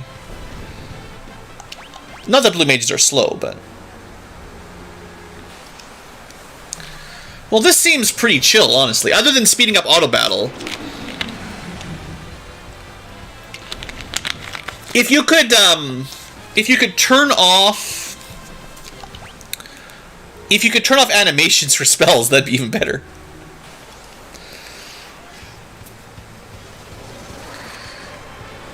I don't think I've ever really tried this with level 5 death. I mean, I always knew it technically worked, but I know I usually went Gold Needle or just Ramu spamming, because it usually only takes like 2 casts of Ramu to kill them. Which actually is about the same MP, but it's, 2 spells, right? Ramu costs 10, so it's... I'm pretty sure that's enough to kill the whole group, actually. Slightly lower MP, but 2 turns.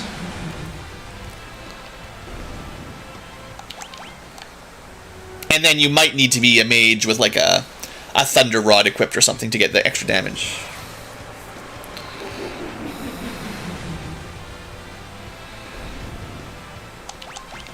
I guess right now I'm just sort of impressed at how rarely the enemy even get to attack. This group seems to be the only one.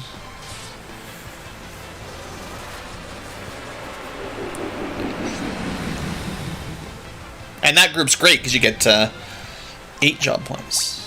Well, once we hit the blue magic for everyone benchmark, which is pretty close. Also, we're starting to run out of MP here, which might be an issue. Can we make it to everyone getting a job up before we run out of MP? That'd be great.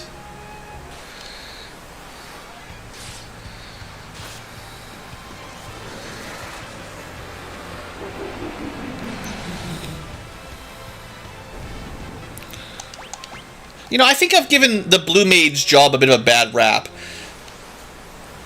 Look at the amount of damage Butts does with a sword and two-handing. That's not even much worse than the Knight. And sure, he's got the two-handing abilities, so he doesn't have a shield or anything, but... Blue Mages being able to equip the good broadsword weapons definitely... That's definitely a powerful ability. Okay, so Ferris... There we go. That's our first job mastery. We got Blue Mage mastered on Ferris. So we knew that was going to happen one way or the other because she was getting close. And it's pretty easy to master.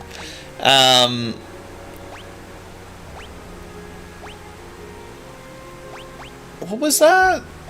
Scan. Okay, so it's... Is it the same as Libra? Current condition. I think that just tells you if they're poisoned or old or any of that kind of stuff. Okay, what's next for Ferris then? See, this is... it's so nice to see the little gold stars above the jobs. I want all the gold stars. Give me gold stars. We can start going on Red Mage. Summoner... Black Mage is already getting pretty far up. Let's get at least through the first couple ranks of Red Magic, because, double casting is traditionally pretty good.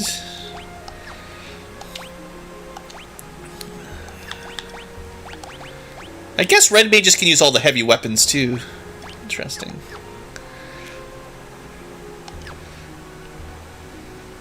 Yeah, it's definitely, like, in this game, because swords are so much better than bows and knives and stuff so often, it definitely makes classes like Red and Blue Magic, which are, classically mages, but they get to wield the best weapons, the swords. So I guess, like, I'm thinking in Final Fantasy 3 terms, there were knight swords, like all the Excaliburs and stuff could only be equipped on a proper promoted knight. A regular sword wielder class could not use them. It's kind of interesting how 5 dropped that, actually. In Final Fantasy 5, it seems like if you can equip swords, which a lot of mages can, you basically can equip any sword.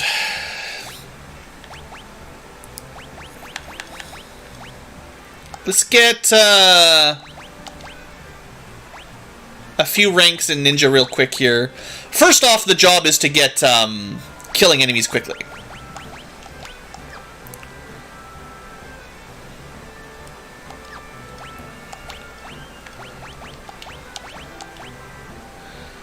And Thief gets, okay, so Ninja gets first strike. Maybe Thief gets the, reduced back attack or something like that? Maybe.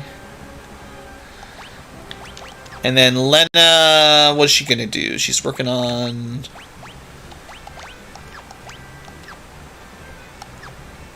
Right, yeah, she wants to get white. Okay. Don't worry, we're not going to sit here and get everything to max level or anything. I just kind of want to, while we're not recording, I want to kind of get set up a little bit here. And I would like to get, like, Dragoon and Berserker at least prepped. And also, if we're saving up some money, which is quite nice, we'll be able to buy a bunch of those weapons we couldn't really afford, you know, like... It's kind of one of the downsides of trying out lots of jobs in this game is the gear is kind of expensive, so you're kind of, I would say, incentivized to just pick one and stick with it, rather than trying to level all the jobs, because you can't even really afford all the gear. Anyway, let's see. Oh yeah, we got Thief Super Speed now. Oh, right, I have to turn that off.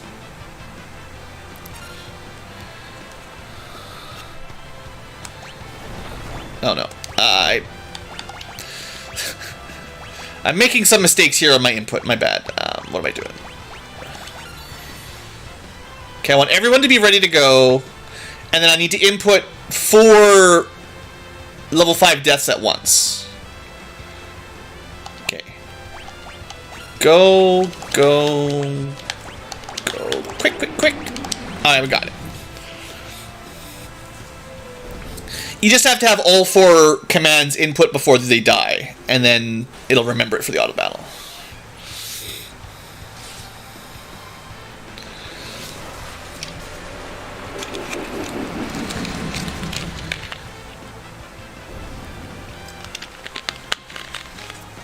Butts mastered Smoke. I seem to remember, was it Fella was telling me a joke about Butts and his wind magic? Smoke coming out your butts sounds like something a little probably appropriate for this game with the way their humor is, honestly.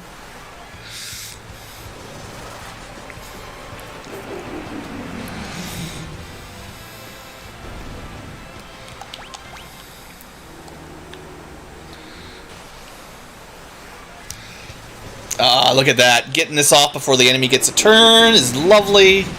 Now, one thing that I guess is kind of neat to notice here, on the, status screen here, you actually don't get a lot of experience. You get lots of gold from this fight, but not a lot of XP, which does kind of lead me to believe this was meant to be a bit of a grinding area by the developers. You can get lots of job points very quickly in a variety of manner. Like it's a tough fight, but there's definitely some solutions. And you don't get a lot of character levels, so I would say it's more like, it might be more optimal to grind somewhere that gives you max XP and job points, but I kind of like the idea of getting some jobs caught up without getting to level 99, where you're, at that point, you're such a high base level that it doesn't even matter what job you're at, you're so over-leveled, right? Level 99 monk will be fine. Don't need anything fancy.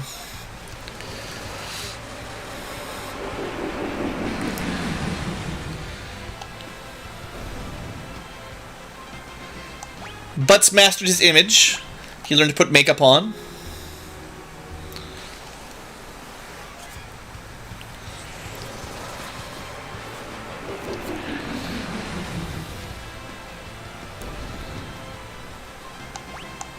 Yeah, the goal here is not to master a bunch of jobs. The goal here is to get a variety of jobs, a couple levels up, so that we can show off some abilities in an episode without having to do this on camera or during a recording.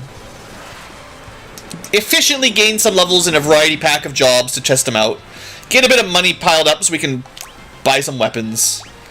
And that'll be good. Okay, Vigilance sounds more like the ability I was thinking of. Okay, so the Thief gets no back attacks, and the Ninja gets chance to strike first. Now, I'm pretty sure these are passive, so if you've got a Ninja and a Thief in the party, you get them automatically, I think. But certainly if we master Ninja and Thief and then play Freelancer later on, these are those passives that make the endgame a lot easier if you happen to have them. Just one of those nice little perks. Once we get to Final Fantasy VI Pixel Remaster, we'll have to actually equip relics to get these things. You can't just have them all at once. Alright, White Magic 6, that's good enough.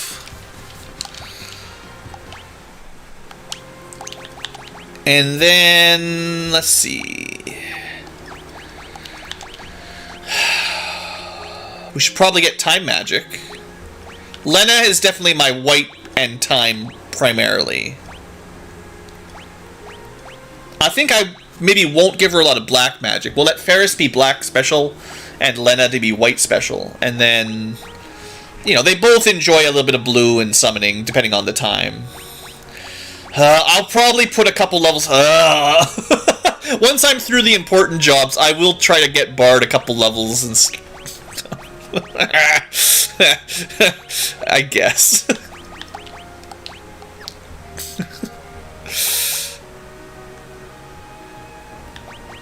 Feels bad. Feels real bad.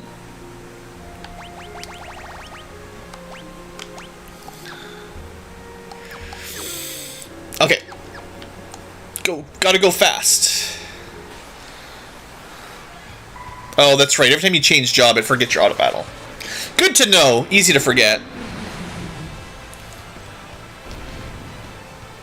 It probably did the same thing in Final Fantasy 3, but grinding was different in that game,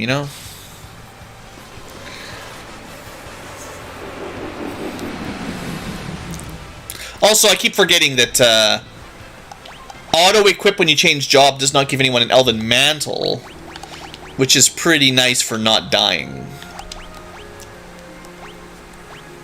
And also going faster.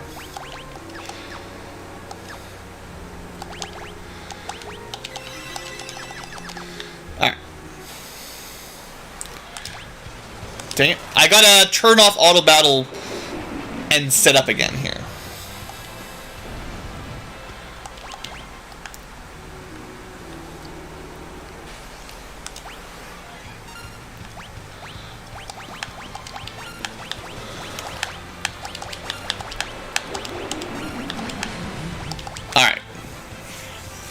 Just a little bit of speed running, as if a speed run of Final Fantasy V would have an hour of grinding objet d'arts.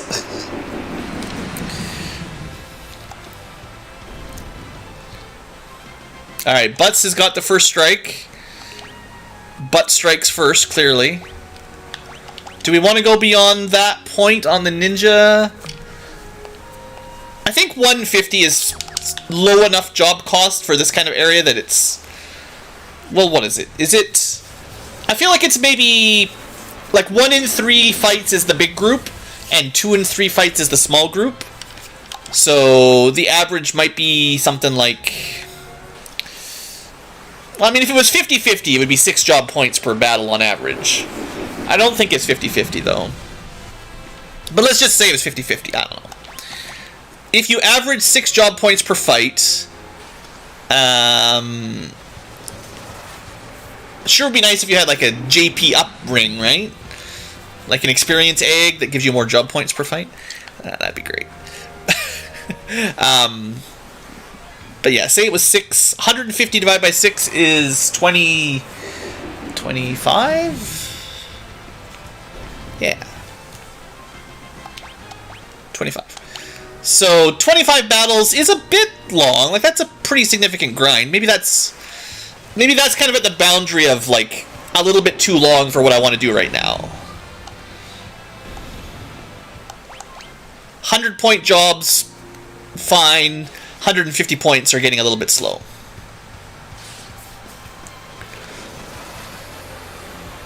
It's interesting that Galoof ran out of MP before Butt. I feel like the Thief must have similar agility? 4 more, 44 to 40.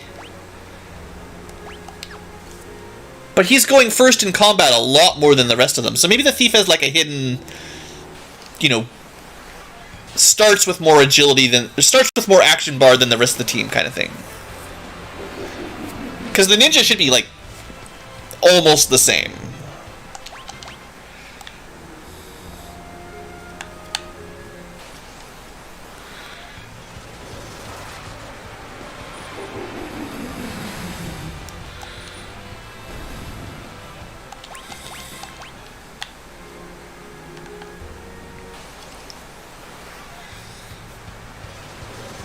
So on the plus side, we have not had a single back attack, which is great. Having a Thief in the party, good stuff. The preemptive strikes have been a bit rare, still not super common. I think in Final Fantasy VI, if you equip the, was it the Gale Hairpin or something? Like, you get preemptive strikes like half the time. Like, it's really good. Don't quote me on that, but I feel like it is like significantly better than normal.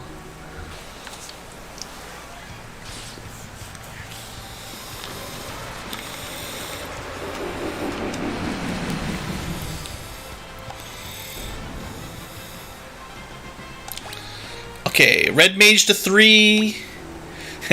Red Mage to 4, not right now. We'll save that for something later. Alright, so what else are we going to do? Black Mage is high enough. Summoner's good. Blue Mage is done. Red Mage is good. We could get some ranks in white, but I was just saying how Ferris might just skip that one. Which is silly because, I mean, once you're end game, you know, but I mean,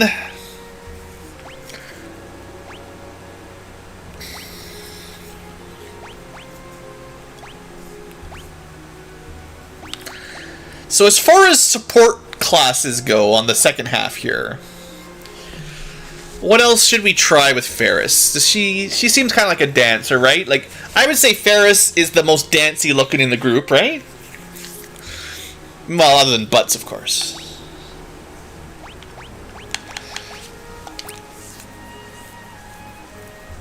I don't think we have very much dancer gear yet.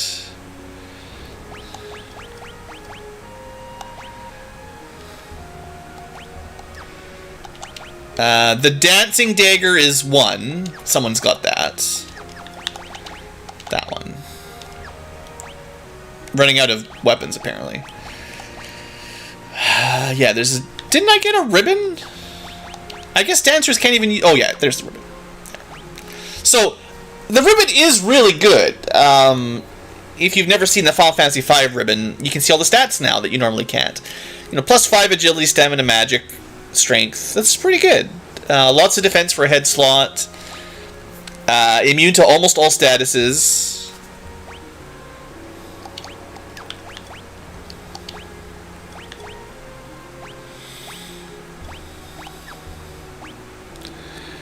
But there's just not... There's not much that we can do with a dancer right now. There is like a dancing dragger kind of trick you can do. The more equipment you have that's dancing, there's one for each slot, including the dancing dagger. The more often you get a good dance out of it that does damage. Sword dance, I think it's called. But some of the other dances are kind of bad, like how Geomancy is often not great.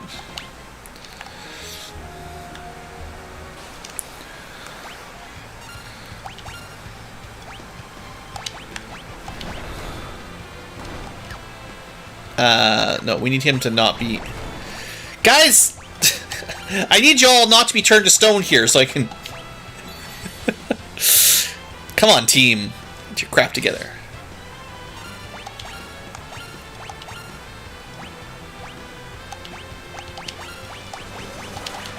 But yeah, we'll try a bit of dancing stuff. I don't know. I've had a hard time ever really get Dancer to really sort of pull her weight. But I should show off the... well, I guess what I mean more than anything is we should test out in the Pixel Remaster how dances work once we've got some of the gear.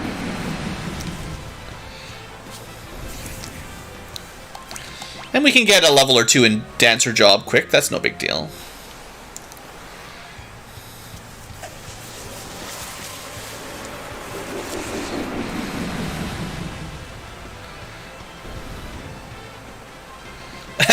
Ferris has now mastered the ability to flirt. It took her 20 years to learn how to flirt, but she finally got it. She was a pirate for most of those years, so she did not get a lot of practice.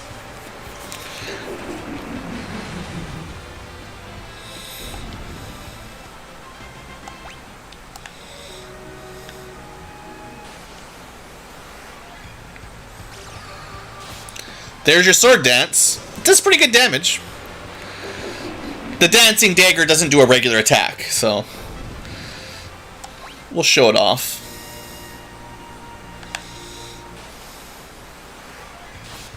Well, sometimes it does, I guess. I wonder if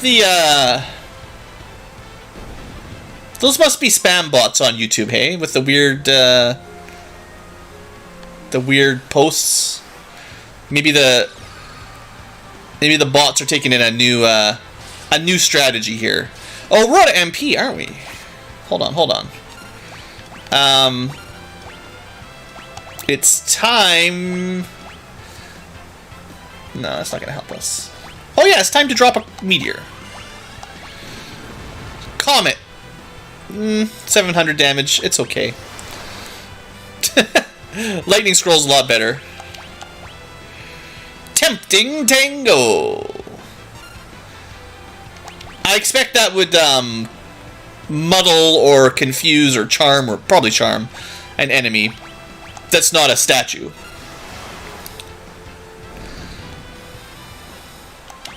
The thrown damage, man, it's scaling really well, that throw ability.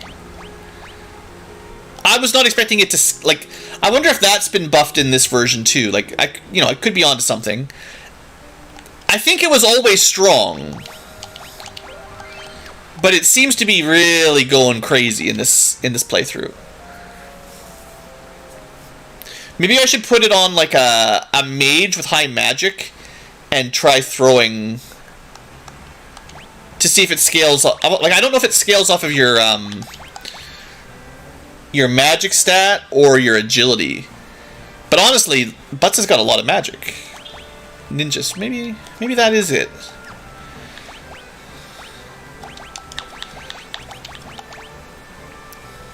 A pure mage, a time mage, has only got 4 more magic than a ninja. Wow. Ninjas have really good stats, you know. By the way, really good strength, really good agility, really good magic. Stamina, whatever, not great, but nobody really gets a lot of stamina, so... Interesting. It might be quicker to kill them all. If we could think about how long this attack goes. Right? That's pretty slow.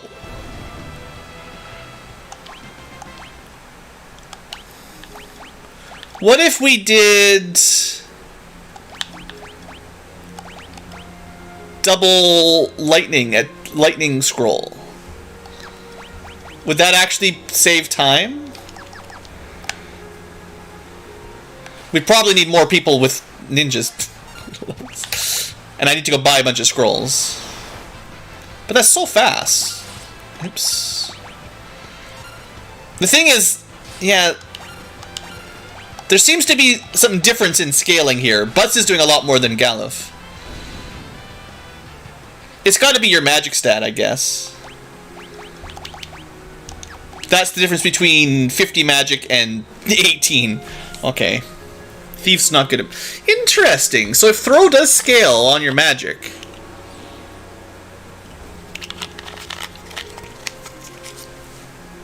we could make that a really good... here we are. We're just Blue Ankylo finding cool strategies. That's all this is today. This stream is just Blue experimenting with Final Fantasy V, breaking the mechanics open, having a good time, chill stream. It's good times.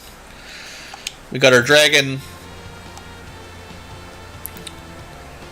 So, of course, one of the main downsides of this potential strategy that I'm working out, you'd have to buy a bunch of these scrolls. Now, they're pretty cheap, but you'd have to come back every so often and buy more.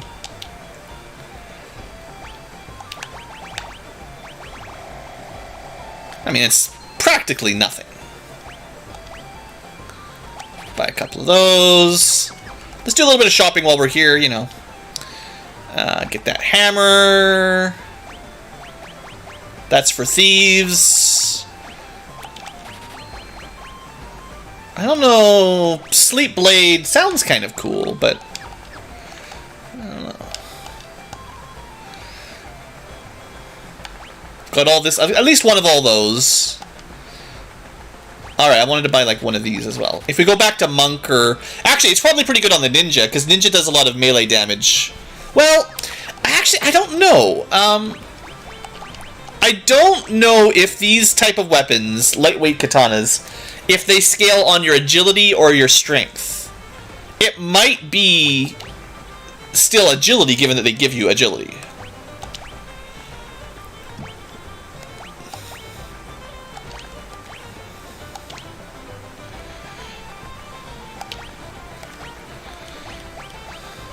Huh. Interesting.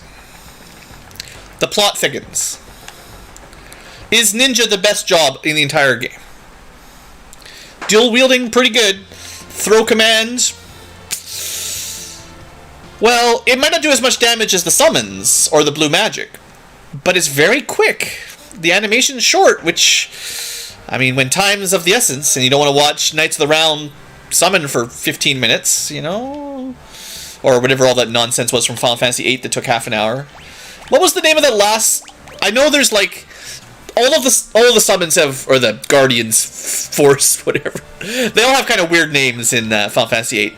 But like one of the last ones, I swear the summon for is like 3 minutes long or something. It's just like, it's too much, man. You don't need to go that crazy. Alright. Lightning Scroll. Lightning Scroll, defend. I need 2 defends and then we're ready to go. And I bet you this will be faster. I betcha.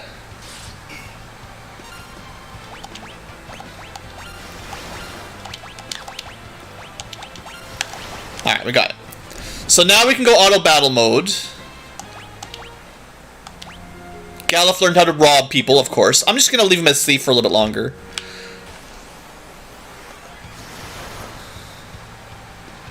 It would definitely be a tiny bit safer if everybody knew how to throw, just like I taught everyone magic, blue magic.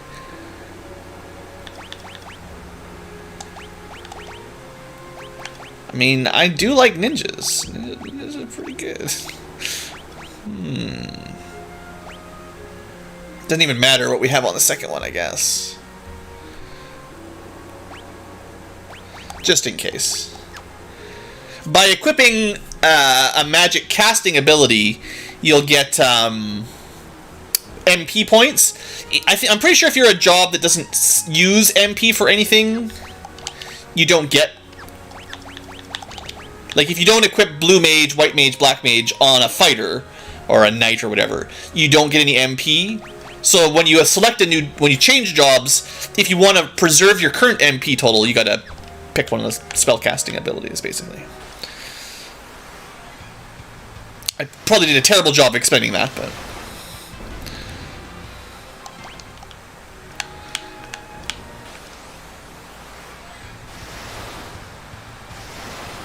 Yeah, this is way faster. Wow. Oh, I was not expecting this to go so much quicker.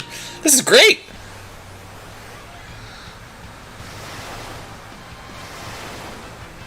Dang. Lennon knows how to make smoke now. I gotta get it on the auto battle, but...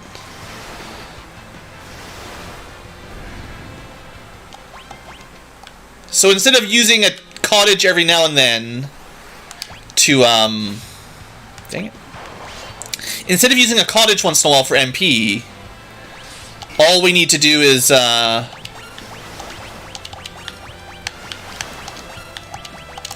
couldn't get... Okay, it's so much faster than blue magic.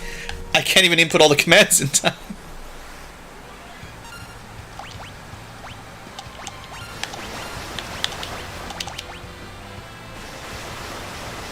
Yeah, that's tricky. Alright, Butts has the throw. He can throw the game now.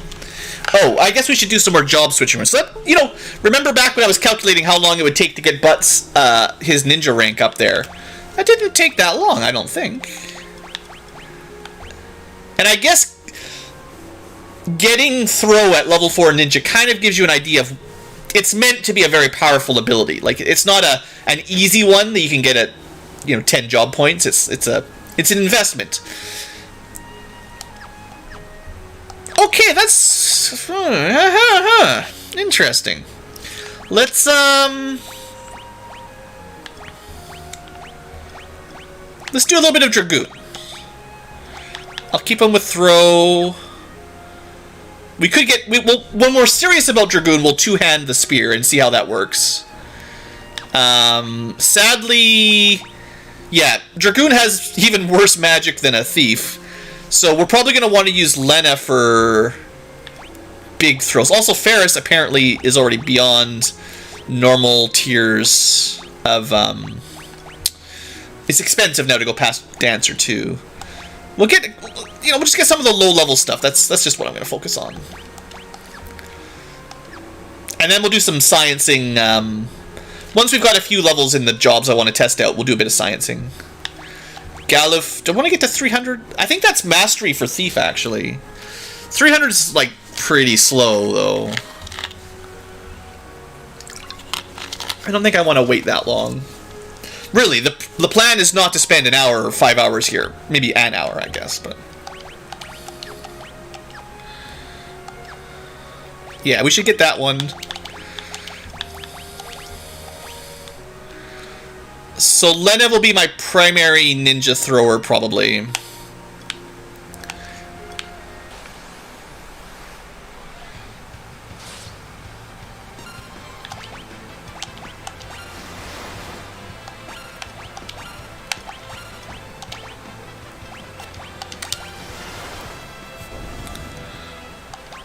I'm not sure if that works. I think because Lena got her turn after... I'm not sure if she's going to auto-throw here. Yeah, she is. Awesome. Okay.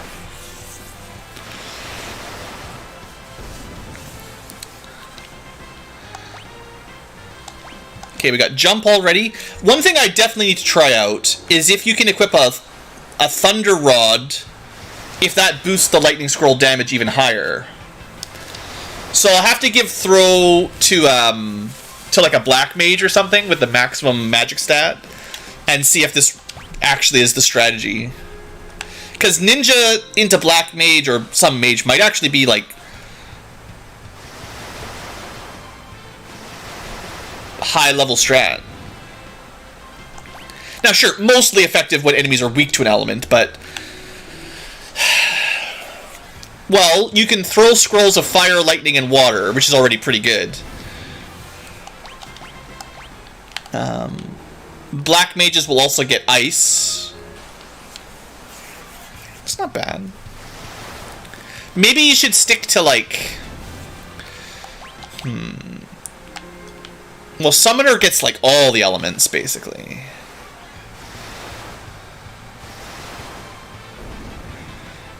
What if you want, like, White Mage with Throw? Because then you'd have, like, good magic stat, all the healing support spells, and then you wouldn't have to spend MP to do good damage with Throw command.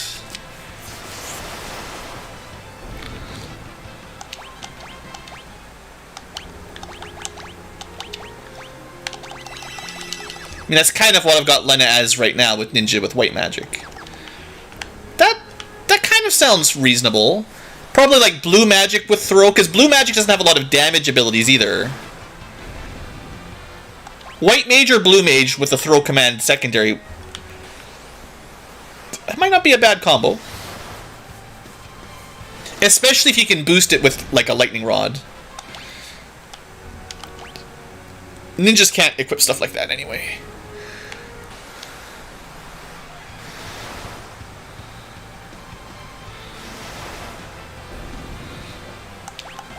But I am thinking, like, maybe we can one-shot these, you know, if we can boost our damage high enough, we might be able to one-shot these objects. They've only got 3,300 HP, so we're getting close.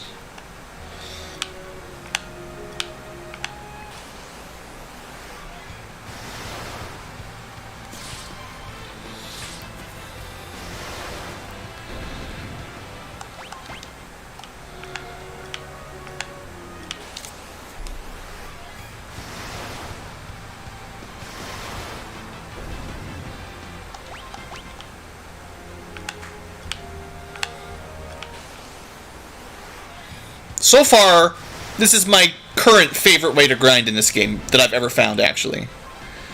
Oh boy, we can equip harps! Yay!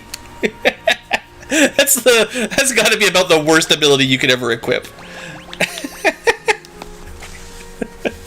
Don't worry, guys. I know how to carry a harp now. And Galuf got plus 10% HP, which is also a pretty bad equipability.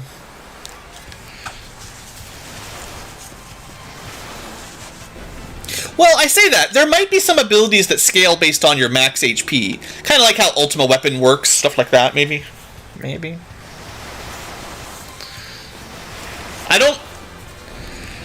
I can't think of any right now, but it doesn't mean they don't exist.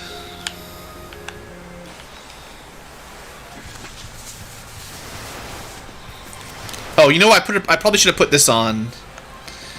Hold on just a second here.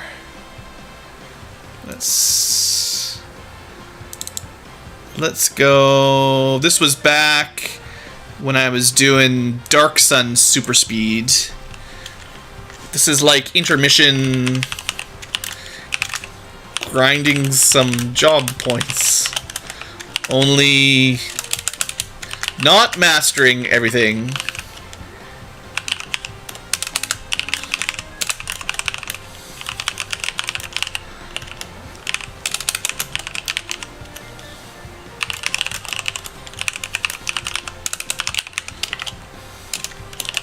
There you go. A little bit of a scroller for anyone walking in, not knowing what's going on. Bam. There you go. Alright, cool. Seeing as we're just kind of doing some chill stuff, you know? Also, if you're watching the VOD in the future, you know, you can skip ahead if you don't want to watch this fun... If you don't want the amazing commentary of me figuring out how to get the most amount of job points possible. You're missing out on all the coolest of strategies if you don't watch this, though. I mean, honestly, I'm pretty happy with this. This is better than I was expecting. We still got 41 lightning scrolls. I might consider ending the grind, like, somewhere around when we run out of lightning scrolls, maybe. Depends on how long it takes and how much progress we make, but I'm not gonna like go through like 500 lightning scrolls or anything. I want to see... I need Lena to get a job level up here. The current goal is get Lena one job up, and then I need to see as a mage that can equip a lightning rod, which I realize white mage could not, but as a summoner or something, if she can one-shot these guys with the lightning scroll, because that would be awesome. Now, sure, eventually you would level up high enough to kill them. I assume your level still applies some kind of damage. Oh no, a back attack. It's been a while. But I would expect that, to some degree, leveling up will increase your damage. I don't know, you know, the exact mechanics are always a mystery unless you check a cool guide, but... Wow. As soon as we got rid of our thief, now we're getting all these back attacks. Not very nice.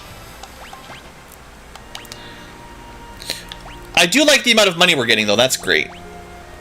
Able to buy all the goodies now. You could just use, like, potions to heal with all the money you're making. Or just don't be lazy and, you know, heal people.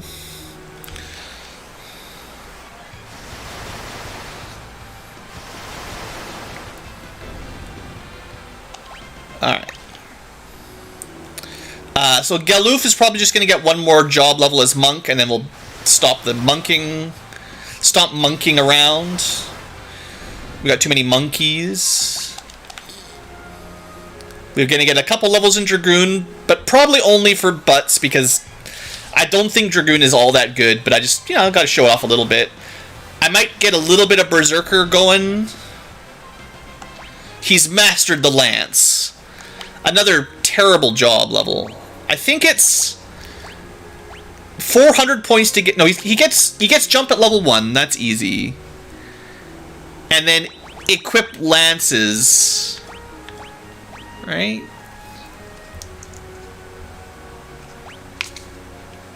Where is it?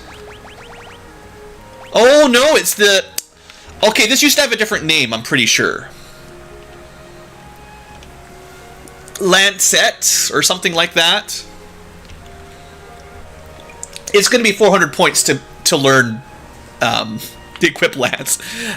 They really should have given Dragoon, like, double jump at max level.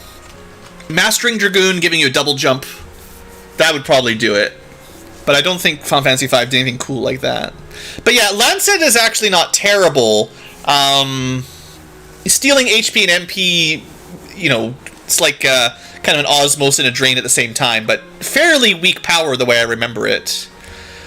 Anyway, we're not going to go to 400. 400 is definitely beyond my grind right now. Samurai's 180, that's slow, but maybe. But I think Berserker...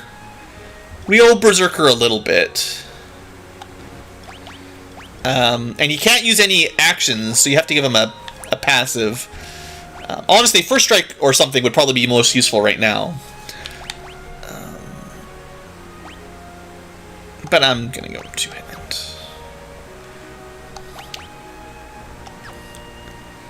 So that's that Warhammer. I definitely am curious if this... Honestly, by having him... By leveling a Berserker here, it actually is going to slow us down. Because now we're going to have to watch him attack. But, yeah, that's fine.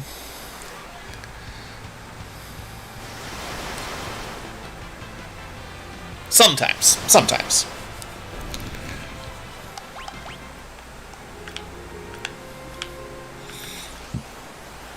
But I'm curious if he can do as much damage... What?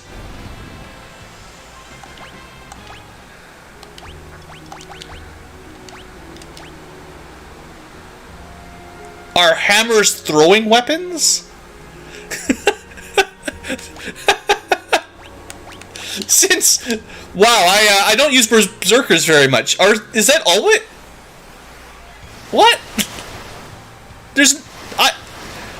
There's no way. Right?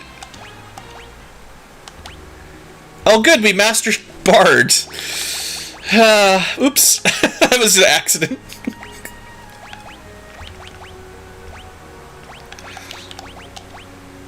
Someone's got to learn how to catch them all.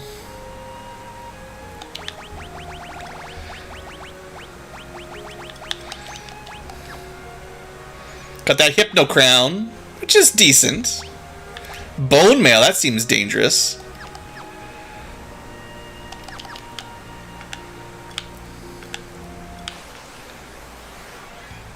But... I mean, that seems so bad. The amount of damage that we're getting off the Warhammer is just terrible. I don't know if two-handing is really working.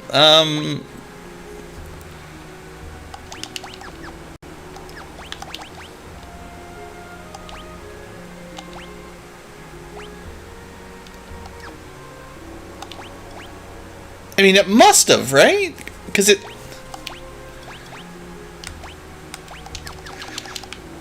There's something weird about barbarians, or berserkers or whatever. Like, I feel like I'm missing something.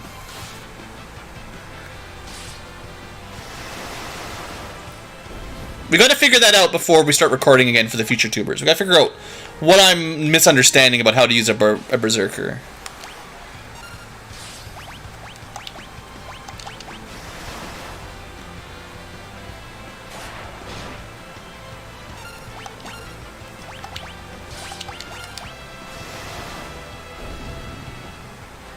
So that did less damage. Like, what I was trying to test there was if two-handing the Warhammer did more damage. It did seem to do half. 700 went down to like 400 or something.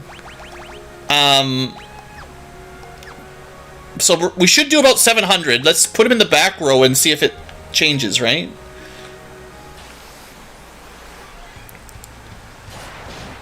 Fine. Well, he attacked the enemy in the back row, which is one of the downsides to Berserker. You never... The enemy... I think even using, you know, back row weapon doesn't work if you attack the enemy in the back row. I think. I'm not even sure about that, honestly. The truth is, you should probably just be using swords. Real light warriors. Chosen of the crystal. Okay, Lenna can throw. So now we can test out the next stage, which is switch to a magic class like summoner or time mage, whatever. Doesn't really matter. Someone that can use a rod. Take the throw.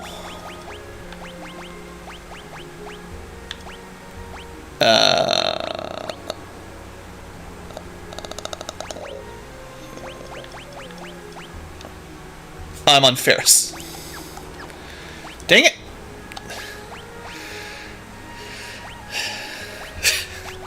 We'll just go to Black Mage because we've got levels we might as well get. Throw. And equip Thunder Rod. And then you just want anything else that gives you magic, basically. Just to max it out. Yeah. What was Ferris working on before I changed her? Beastmaster, yeah. Okay. Got a little bit confused there, no big deal. Classic blue.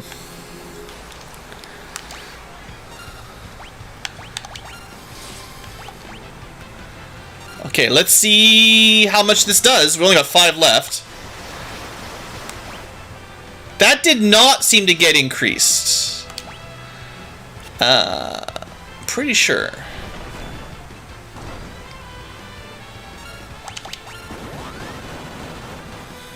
That was really weak too.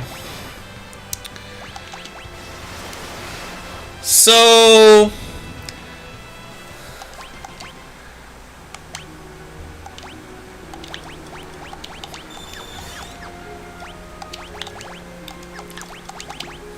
Does that prove... It says lightning magic, so maybe it doesn't apply to lightning scrolls. It might just, like, the damage from Lightning Scroll might only be scaling on your magic stat. Still, this would be our highest magic stat, but kind of feels like the Lightning Rod didn't boost it at all. Because normally we've seen like a 50% or so boost when we have the elemental boosting equipment as well. Like, it's generally a pretty big difference, so I was expecting to go from 2,600 to at least 3,000.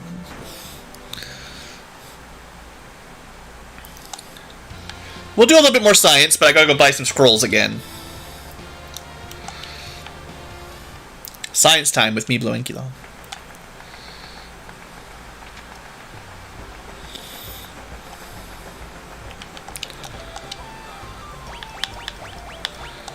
I mean, I might as well buy 99 at this point. They seem really good. And then we'll just stock up a little bit on other stuff. Honestly, this is really good stuff. Better than I remember, anyway. And we've already bought a pretty good stash of everything else, so no worries. We'll do a little quick rest. Actually, I was going to buy... now we've got a bit more money. Not that we're super rich, but we've got a bit more money. We can stock up in a couple things here. High potions for an emergency heal. Emergency Phoenix Downs. Bring a few extra. We should have Asuna by now anyway for the white magic, so Ethers plus Asuna basically cover everything. It's fine. Phoenix Down, Ether, Asuna. Just in case the white mage dies. Maybe some X potions. Alright. So I promise, not too much longer. But this has been very productive. I mean, I feel like we're getting really good job levels here. And I am still learning, which is, I mean, that's the main thing. Is as long as you're learning new tricks, I feel like that's why I'm here, is to make some quick progress and test out a couple things. And then we can tell the future tubers all the cool stuff we learned. Well, and we'll do some testing with them too. Don't worry. If you're a future tuber or you're a potential future tuber, you'll get some time to see some cool stuff too. Alright, defend. Throw lightning. Throw lightning.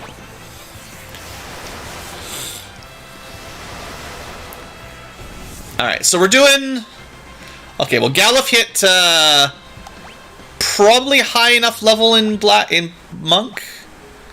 The next one, I'm pretty sure the next one is HP plus 30%, and I think that's Mastery for him. I don't really want to stick around quite that long. So what else could Galuf work on?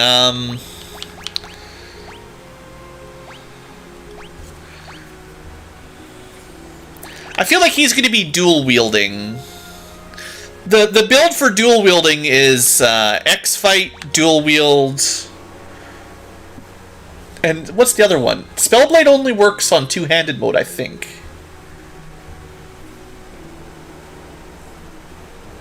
So I think you go Freelancer, X-Fight...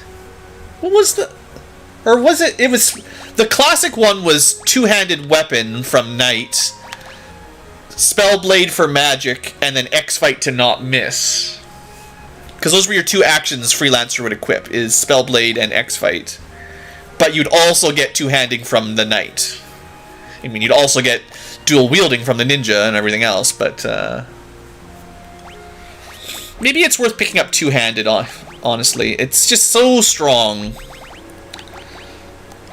Even though Galuf wasn't originally going to be a knight, it does seem really good. And I am gonna test... I don't know what else I can test. I'm gonna unequip the Thunder Rod maybe after one more fight here.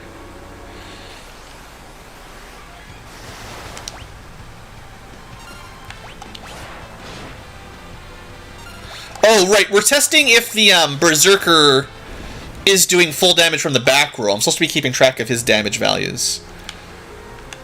And I kind of get the feeling that the throwing-looking animation is not actually a throwing animation. Or it's not a throwing weapon. Because we did like 400 there in the back row, and I think we were doing 700 in the front row. So keep an eye on it right here. 500 damage...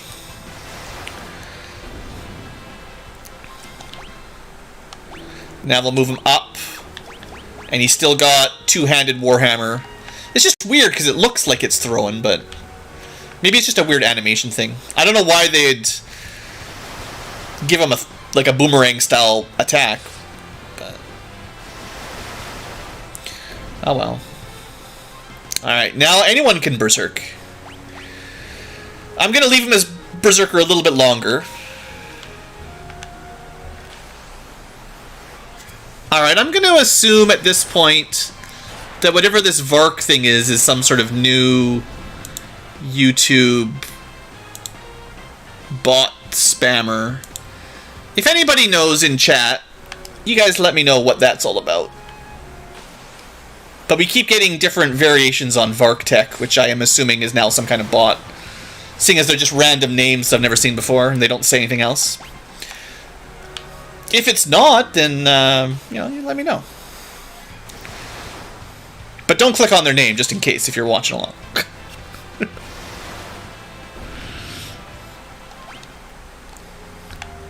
Gotta watch my Berserker for doing full damage. Here we go. Good fight. Okay, 1500. Was that a crit? Because that was way better. I want to see that amount of damage all the time. Alright, Beastmaster can now equip whips. That's another pointless ability.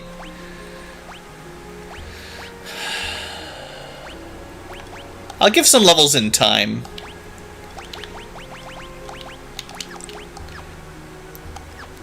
But I think I'm getting close to being done my grind here. Getting close.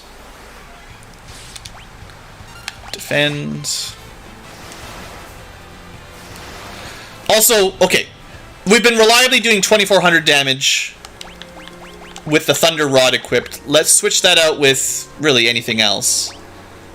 Technically +1 magic. So if we lose the lightning affinity but gain +1 magic stat, does that actually change at all? We were doing around 2600 or so.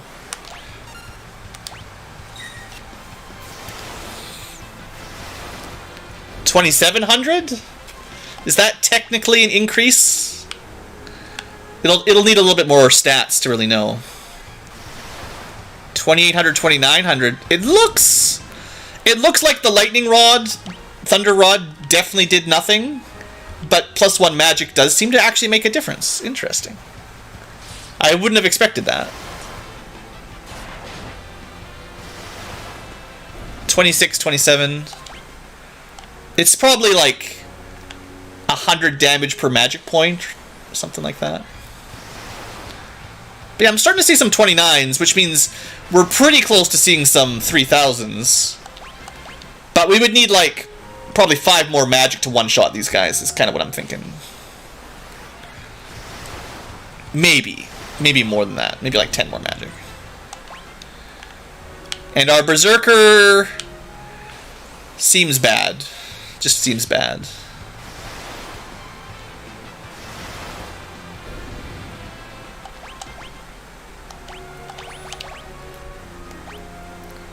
I don't have any...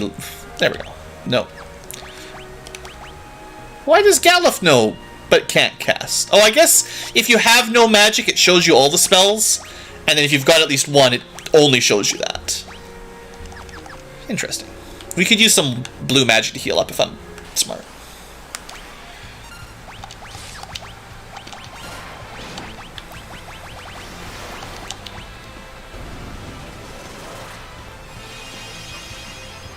Well, we're going to do that a couple times. The trouble with White Wind is, well, you know, when you're already almost dead.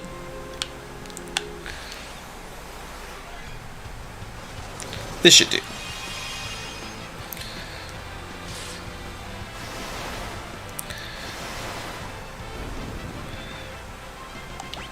Alright, well, I'm going to say that Berserker, that's good enough. I've learned what I wanted to learn.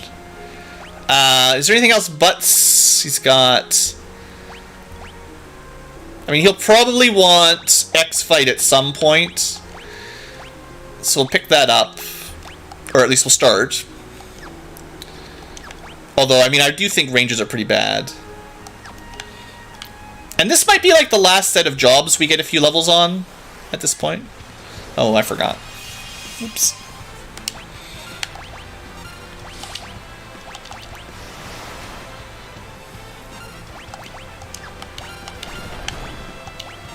Ah, dang. That's unfortunate.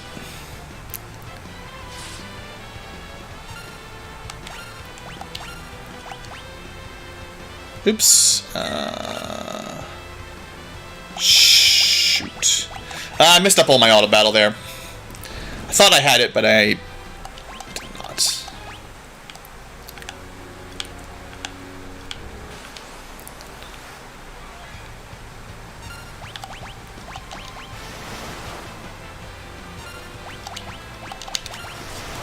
Alright, that should do.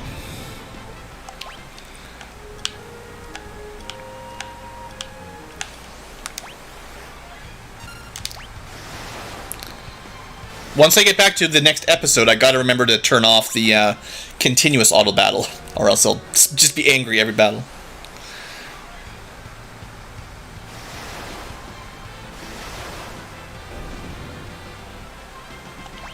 Oh, good, we got the animals. I wonder if there's any way to get more magic power at this level.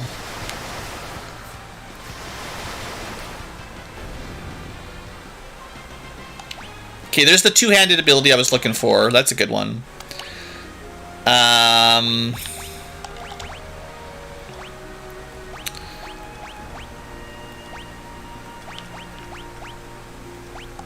Actually, two-handed plus ninja is not bad at all. Or plus samurai, because the ninja weapon is almost as good as the knight weapons. It's like number 2.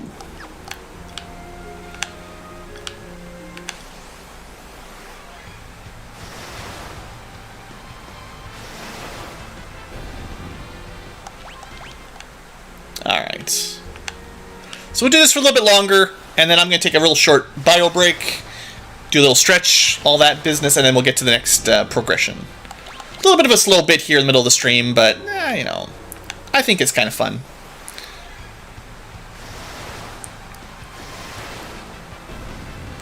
And I dare you to find a quicker way to get job points. This seems as... I can't really think of much quicker right now in terms of real-time minutes. I challenge YouTubers. I guess I'll have to just... Yeah. When we start the next episode for the future tubers, I will definitely go over this strat, because this is good.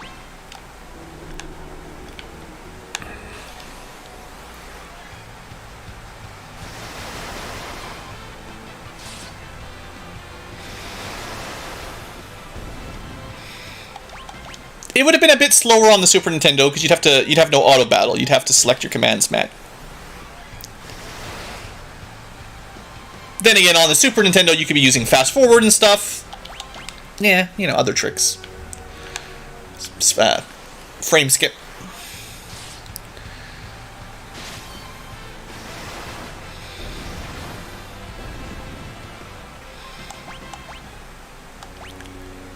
Alright, we'll go... Maybe till Butts gets one more job up. That's going to take like 5 more minutes, maybe. Then that'll be enough. Unless we die to a back attack.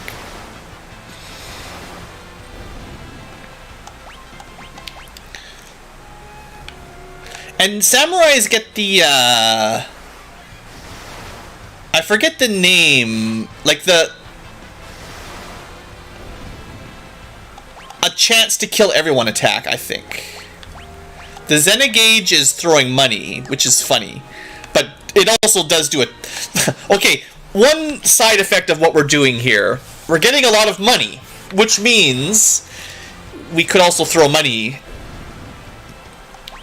That might be the strategy. Well, no, because I think you'd spend more money than you'd get for killing them. That was a wind slash. Neat. I didn't actually know you could do that in this game.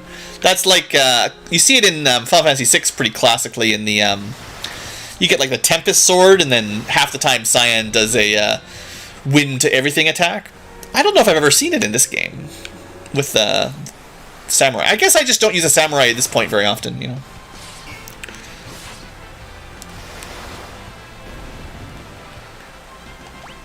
Well, I'm going to take my little break now. I'll be back in a minute, though. Very quick break.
And we're back. See, just a quick little break. Nothing to cry about. Now let's finish up this little grind sesh and get back to business. Honestly, in-game clock, we probably spent like half an hour. It's not that bad.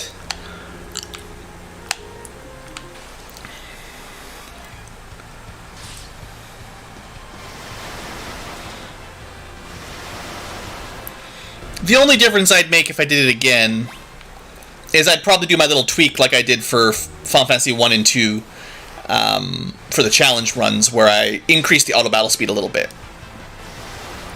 Even just a double or triple speed, it would cut this kind of grinding time down a lot.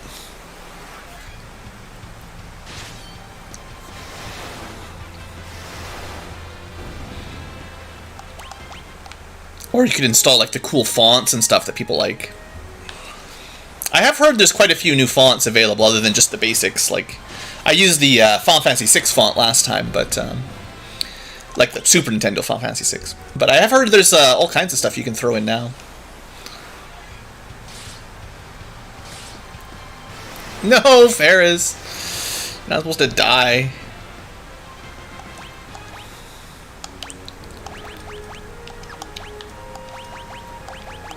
Throw off my Phoenix down count.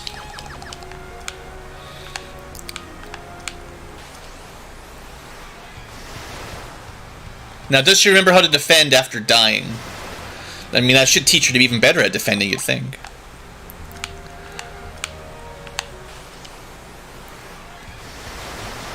I love these 5-packs.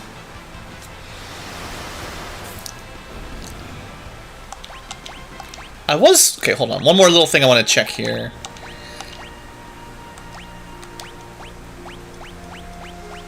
So no other weapons give magic at the moment.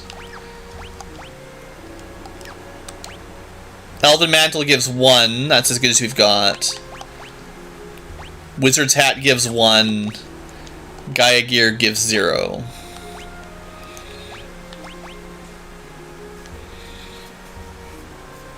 But I think the Black Mage has the highest... I think Black Mage and Summoner both have the highest intrinsic magic stat, I think.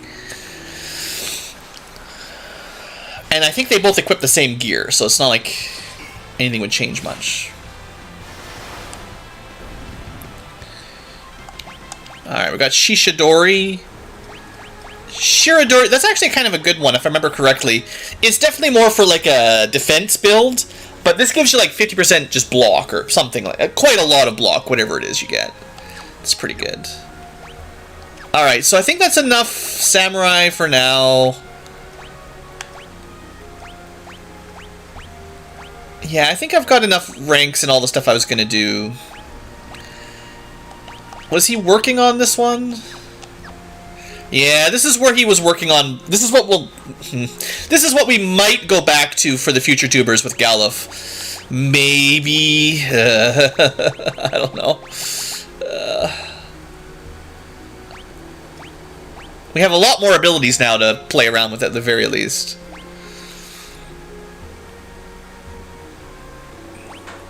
Let's just throw Vigilance on while we finish this up. No more back attacks, you know?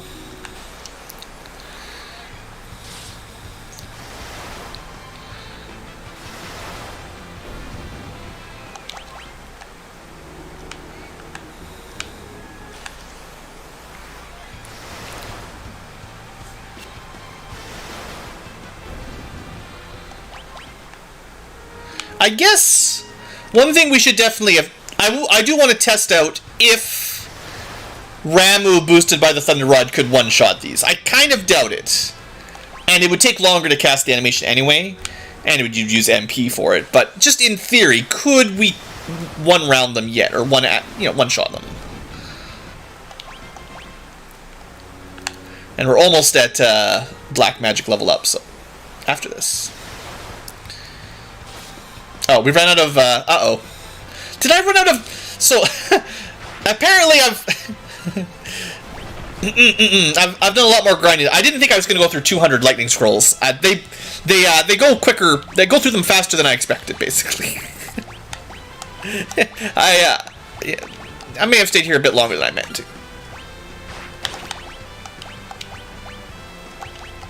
It's fine. Don't worry about it. That's not even that good.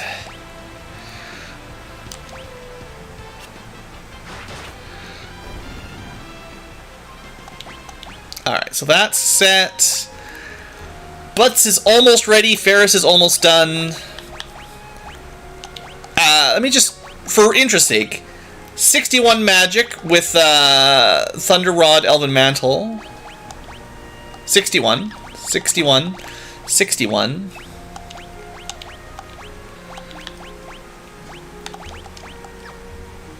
$62. Ooh, the Summoner has a little bit more.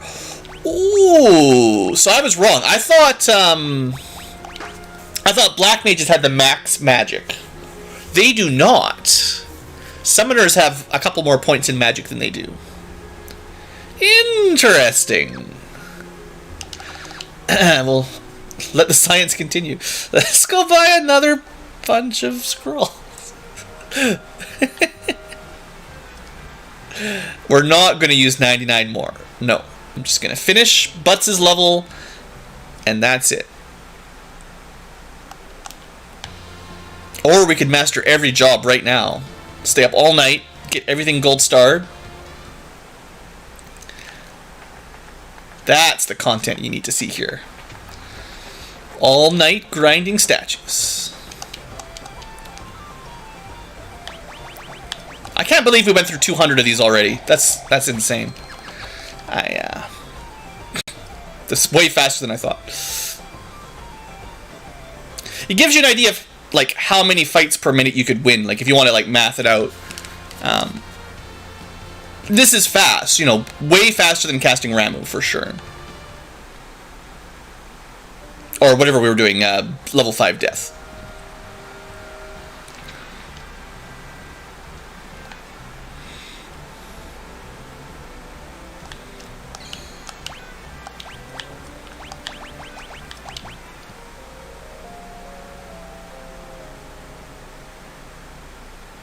So I'm expecting that now that we've got like 2 more points in magic, we got just a little bit higher max magic damage.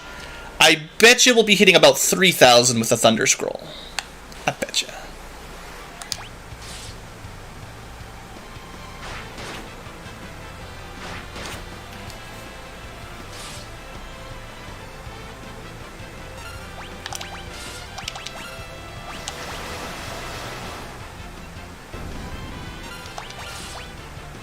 Dang it.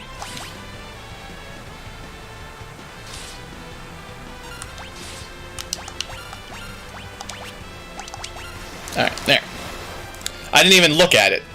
One fight and someone's nearly dead, too. Gee whiz. Stop paying attention for 5 seconds. Someone dies on you. Come on, Gallup, what are you doing? Rangers, man. Probably has no gear. Alright, here we go. This is good. 2,700. It still is 2,700. It didn't even scale. Am I crazy? We definitely have 2 more magic. Maybe I've been wrong all along and the magic stat doesn't even matter. Maybe it's just... Nah, it has to.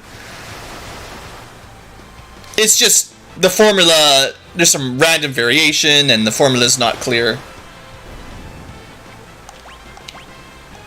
We're definitely doing more damage like that than normal.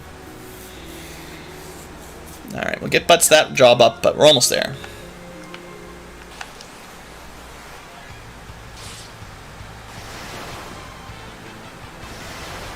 Well, I guess what I should do then, while we finish up the last little bit of testing, just spam some of those. I want to do the Ramu summon now that we're max magic.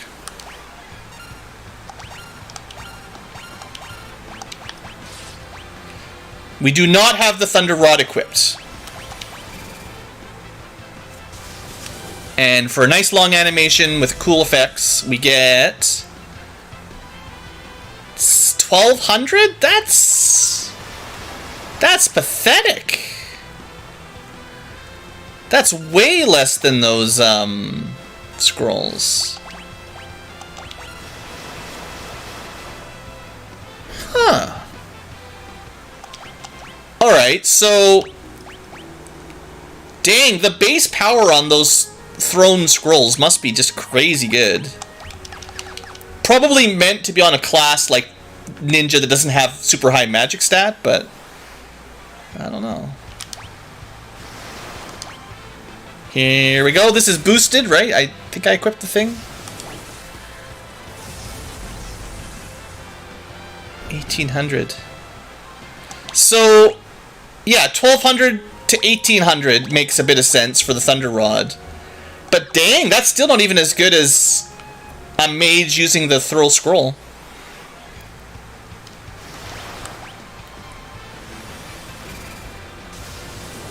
And, you know, slow animation. Huh. Yeah, not even enough to reliably kill them in like that in 2 hits. Interesting. Well, we've definitely learned a little bit about this fight, I would say. I mean, probably we've learned a little bit about how the mechanics work in the background, a little bit.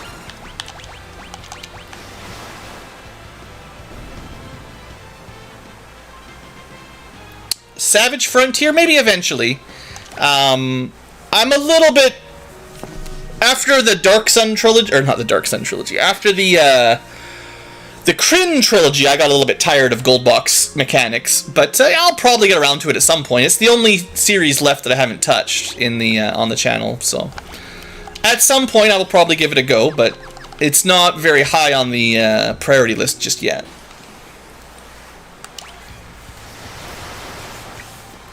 There's only so much Gold Box I can handle. It's the high level stuff just gets very much Fireball, Delayed Blast Fireball, Fireball, Delayed Blast Fireball. It gets tired. It gets tiring. Alright, yeah, I think this is a good checkpoint for stopping the grind. Sticking here, you could certainly at this point in the game stay here long enough to start mastering some of the important stuff. You know, getting Ranger to 400 is not that difficult, and that gives you a good ability, and, you know, getting anything to the 400 or 500 sort of level mastery potentially gets you some cool stuff. I wouldn't try to get to the 999 level masteries. I mean, that's a significant time sink, but, yeah, I feel like this was a good, maybe hour, maybe a little bit longer than an hour, I don't know, sort of investment of showing off some stuff. Now, I guess what I'll do is we'll start recording the next episode here in a minute, and I'll kind of I'll give them a recap on what we did, what we learned, and then we will do a little bit of testing. I want to try out Dragoon a little bit more, compared to how much damage, just compare what they can do at this point in the game, basically. Now we're kind of solidly into the mid-game, see what all the base sort of classes, how they match up.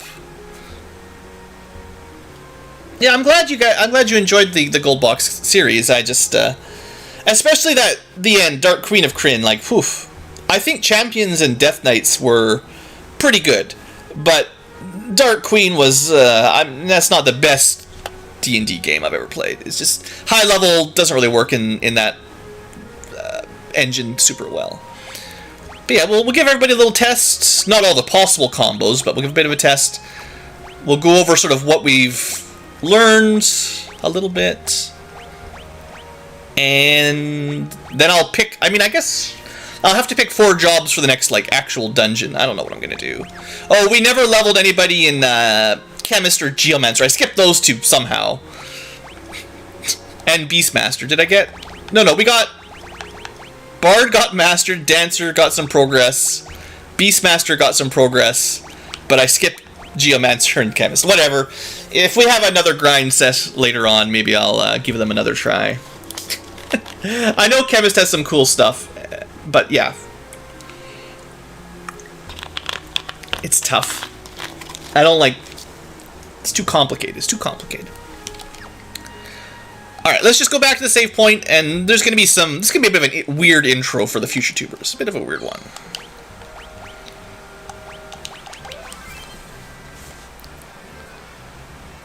Alright, turn that off. Everything's looking good. Alright.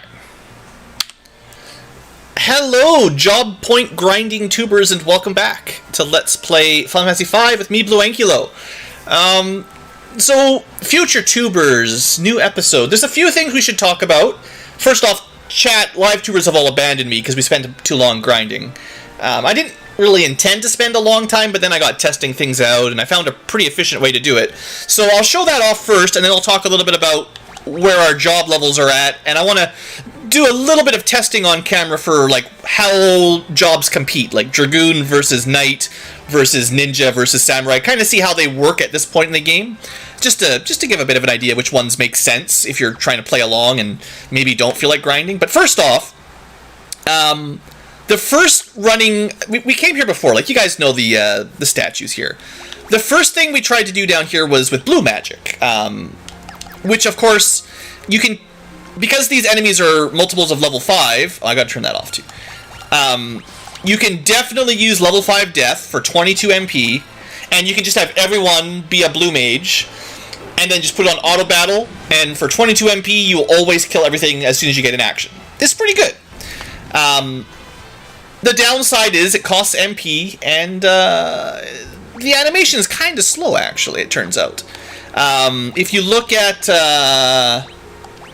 I basically gave everyone a couple levels in Blue Mage, just so we could do that. Like, that was my first thing. I'm like, let's give everyone, like, level 3 Blue Mage, so they can cast level 5 Death. Seeing as I'm learning all the Blue Magic spells, that's easy enough. And that'll be a quick grind. It was fairly quick, but then we found something better.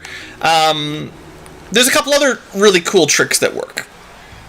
Now, unfortunately, a Thunder Rod boosted Ramu. These guys are weak to lightning, but they've got 3,300 hit points. This is not enough damage. I'll just defend here to show this off. Ramu, I think 2 casts of Ramu should kill them, ish. Yeah, 1,800. Yeah, 2 casts should pretty reliably kill them. So that's 10 MP, but the animation is like as slow as the level 5 death, and you're not killing them in a single action. So I would say that's worse than death, probably. Probably. It's debatable. So then, at some point, I'm like, well, the lightning scrolls are really fast. The animation for these are way quicker. It's much faster than Ramu or level 5 death. And they're weak to lightning. Well, did you see how much damage that just did? So, what we learned was the lightning scrolls are all scaling off of your magic stat. So, a ranger with some magic gets around that much. And sadly, or perhaps for the benefit of everything, the Thunder Rod does not apply. So, the boosted lightning elemental damage doesn't actually affect it or anything. But all you want is max magic, and you're doing almost 2,900 damage. Now, I tried to find a way to boost our magic damage high enough to one-shot them, because we're very close. 2,900, they only have 3,300 hit points, so if we could get a little bit more magic, I think we could one-shot them with throw lightning scrolls. But I couldn't find a way, and we've already got +1, +2, +3, or +3. That's as much as you can get at this point in the game, I think.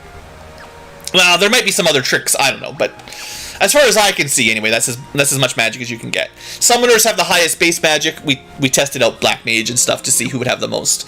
So, we couldn't quite one-shot them, but as long as you're doing over 2,000 damage, then 2 Lightning Scrolls will guaranteed win this fight. So what I've been doing, and this is what I ended up spending, way too long on, is you'd have half the team defend, and half the team throwing Lightning Scrolls, and then just put it on auto battle, and that's it. And if you've got continuous auto battle, which is a setting in the main menu, you don't even have to turn it on. You just start the battle, you're already auto battling, bam, almost 3,000, bam, 1,500 dead. So you can see that this makes the job point grind pretty quick. You don't get a lot of experience, so we haven't got a lot of level ups, but you do get a lot of gold, and we have a lot of gold. So,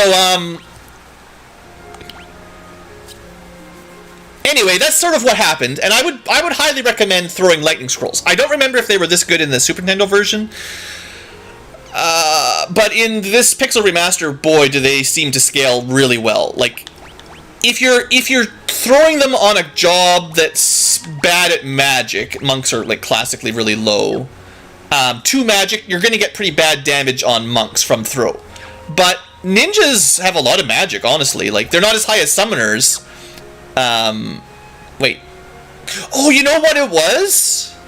I think I know how I... See, there was a point where I suddenly started doing more damage, and I couldn't figure out why. And I'm like, boy, ninjas have a lot of good stats. Well, just hold on a second. We're doing a little bit more science. There's lots of science for today's episode.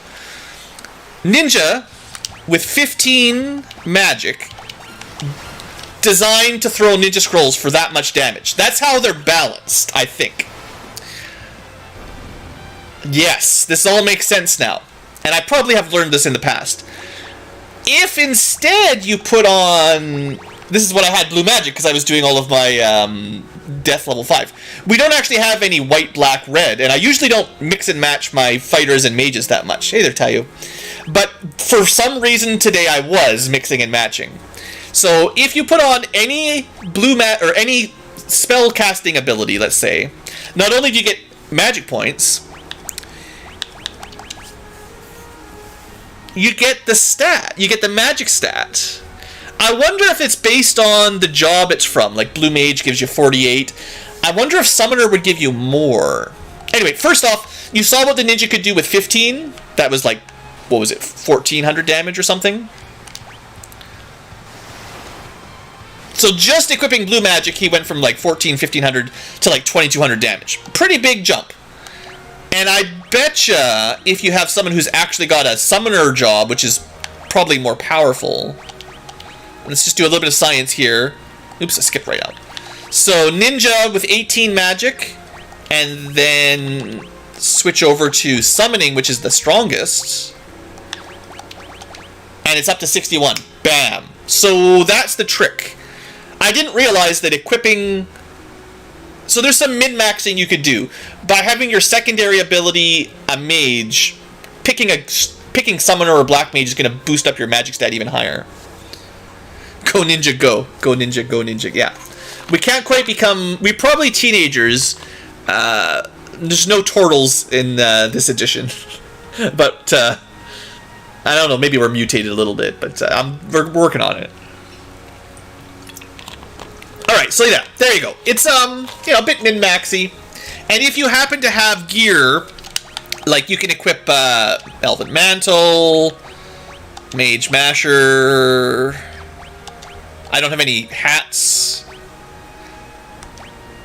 Wonder who can equip it. Wow. So I can actually get more magic on the ninja than I could on the summoner because they can equip different stuff.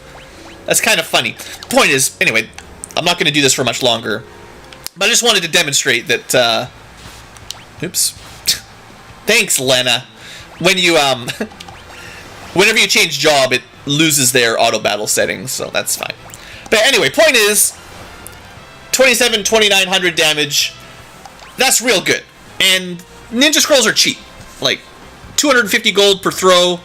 I can't find a way to one-shot these enemies, but we're close. And ninjas are also really fast. Anyway, enough, that's the strat. Just get at least 2 people with throw, get some magic on them so they boost up their damage, and whew, that's some good stuff. That's a spicy meatball. Okay, so, that said, I want to do a little bit of testing. I want to show off which are the better fighters at the moment. Obviously, there's a lot of abilities that you can mix and match to make all kinds of different combos. For now, I want to demonstrate weapon power, like just straight up weapon damage. I'm going to leave this place too. We're gonna get out of the... This is kind of a higher level area, like the enemies... theoretically might have more defense than a regular enemy. We're just going to go outside for a minute. You're going to have Butts show off Knight, Dragoon, Samurai, just the basics. And you guys can just get a feeling for how much damage he can do in the different roles. And I think it's going to prove that Knight is the best. But we'll see. Oh, he's in the back row too. Oops. I got to turn off auto battle. Well, this is really helping. Okay, look, get out of here, you stupid frogs. they just open by... This is classic Blue Ankylo. Let's test something out. Nope. Chemist Bard. Oh, I haven't really leveled Chemist yet. We'll talk about Chemist later, not this time. Chemist we'll save for another day. Chemist is just too complicated for a simple discussion. Okay, config, continuous auto battle off. Fast is very fast. Okay. Okay, frogs, just chill dudes. I need to show off two-handed knight swords. How they do. How you doing?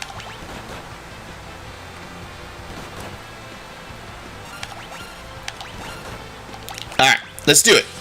So, almost 1,500 damage. Pretty good. 1,600 damage, even better. They basically never miss, very rarely miss. They don't get a lot of crits. They just reliably do around 1,500 damage. And I've used this a fair bit. I would say that is A tier for physical damage right now. And it's very simple. That's just knight with a knight ability. Nothing. You don't need to spend any time grinding to get this. This is like the easiest thing you can do, basically. And that's very strong. Really, really strong. Next. Dragoon. So, Dragoon uses spears and, in theory, jump. So they could go in the back row and use jump. It'll just go a little bit slower. I think the idea is it takes 2 turns-ish to do double damage. And it's double damage with a spear. Now, I haven't technically tested this yet, but spears should work two-handed, and you're in the air anyway, so you're not going to get hit. You might as well, right? So you need a couple levels in Knight for this to turn out, but you don't get Dragoon until later in the game anyway, so probably your Knight has learned two-handed at this point, if this was a good combo. Actually, you cannot...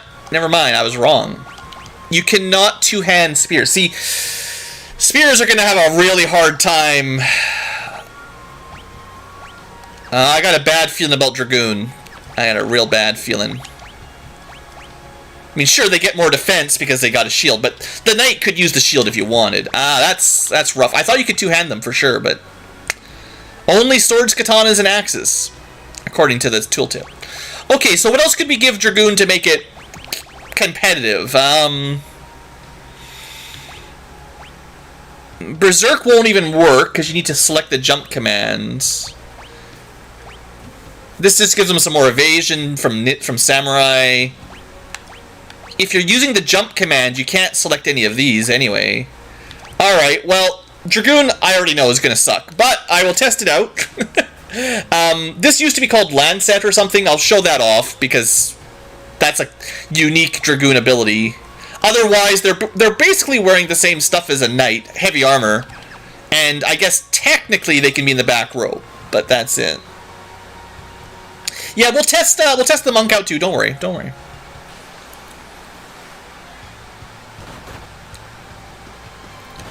We'll definitely go through a thorough mid-game job review here. Okay, so we'll start with jumping, and we'll just go on auto battle to see how long it takes. So on the... It is this... I mean, I don't know all the science. I just have an expectation. So, jumping, you get maybe 1 attack per 2 rounds.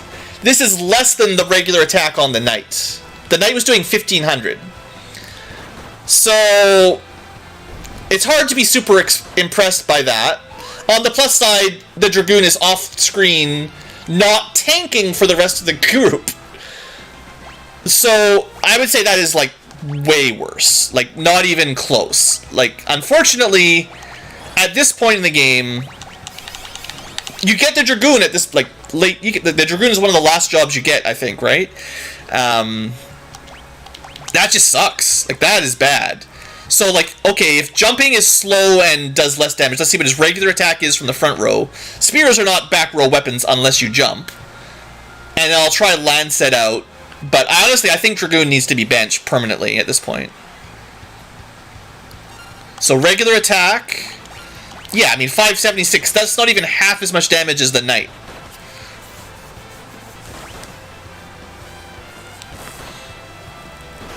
And I think basically jump was doing double damage, but that's the same DPS.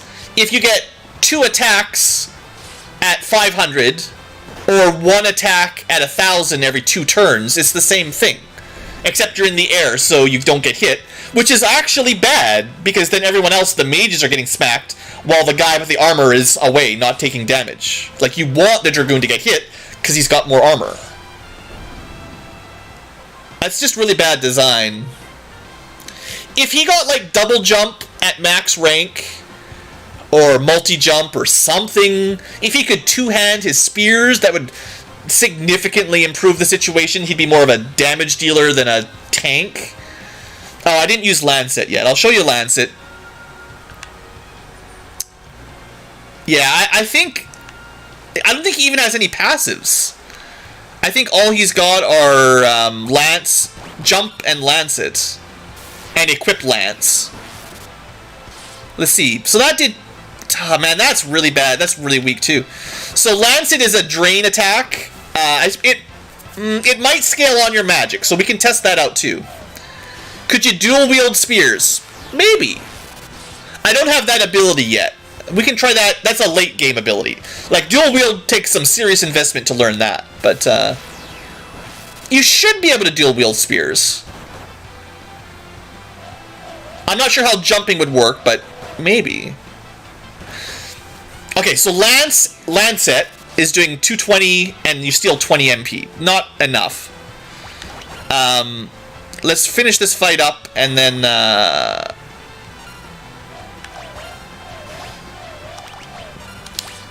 we'll try one more thing.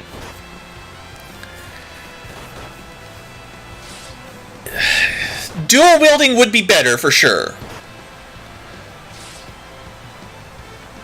But you need 2 good spears, and there's generally 1 best weapon in the game, and not 2 best weapons. So, like, if you get the Holy Lance or the Gugni or whatever they call it, you only get 1. So you're gonna have max weapon in one hand and then second best weapon in the other hand, which is probably not as good as two-handing the best weapon, if that makes sense.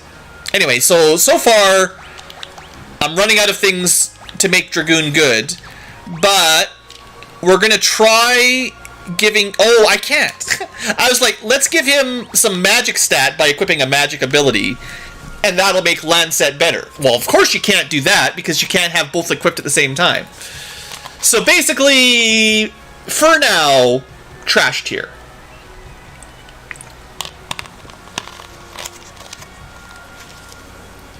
He's got the same armor, same equipment as a knight, except spears instead of swords, and spears are weaker. Like, one thing to keep in mind is our basic spear strength is 44 attack. Our basic... We got daggers with 51, but our basic sword is more than that. Let's see. We've got 57 sword, 43 sword... There's a sleep sword for sale. I think the great sword was a rare, we found it, so this might be like 1 tier up, which is making the knight a little bit stronger. I give you that. But like samurais are at 44. We'll talk about berserkers in a minute. But yeah, I would say the swords are at least in the mid 40s to high 40s already, and he's at, well, 44. I guess it's about the same. Never mind. We've got a better sword because of rare drop. Random. Not random, just treasure, basically. Anyway, okay. Enough on the Dragoon. I think Knight beats Dragoon 100%. There's no competition. Next up is Ninja. Now, Ninja dual wields, so you can't use two-handed yet. So what would be the most useful backup? You could go Spellblade. Now, we could have gone Spellblade on the Dragoon, I guess. But anybody can use Spellblade, so... Spellblade is a special on its own thing. It's really good against bosses that are weak to an element, but in regular combat, you sort of spend a turn to get the effect, so it's generally not as good normal.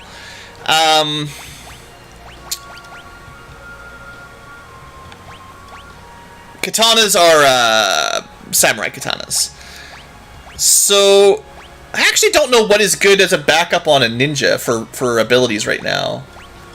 Honestly, the way throw works, you might be better off just going blue magic to boost the power of throw. Basically, what that means is you got 2 attacks at decent damage. I don't think strength actually helps the ninja at all. I think they need evasion gear, or agility gears, technically. But we'll test it out. But yeah, because we tested out, like, we know that equipping blue magic, or any magic ability, gives him a higher throw damage. That might be the strat for ninja, actually, is to give them... Because they always have throw equipped, and just making it better, actually very strong. So we'll do the regular attack first. So we're looking 2 hits around 650 approximately. So that's what, 1300 damage?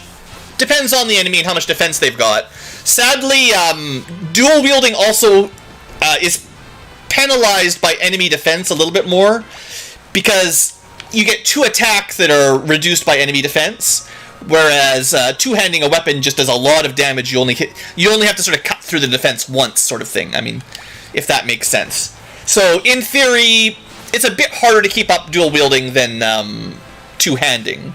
But I would say this is definitely better than Dragoon, and this is just his base attack. Like, I didn't even equip an ability to help with that, so that's good.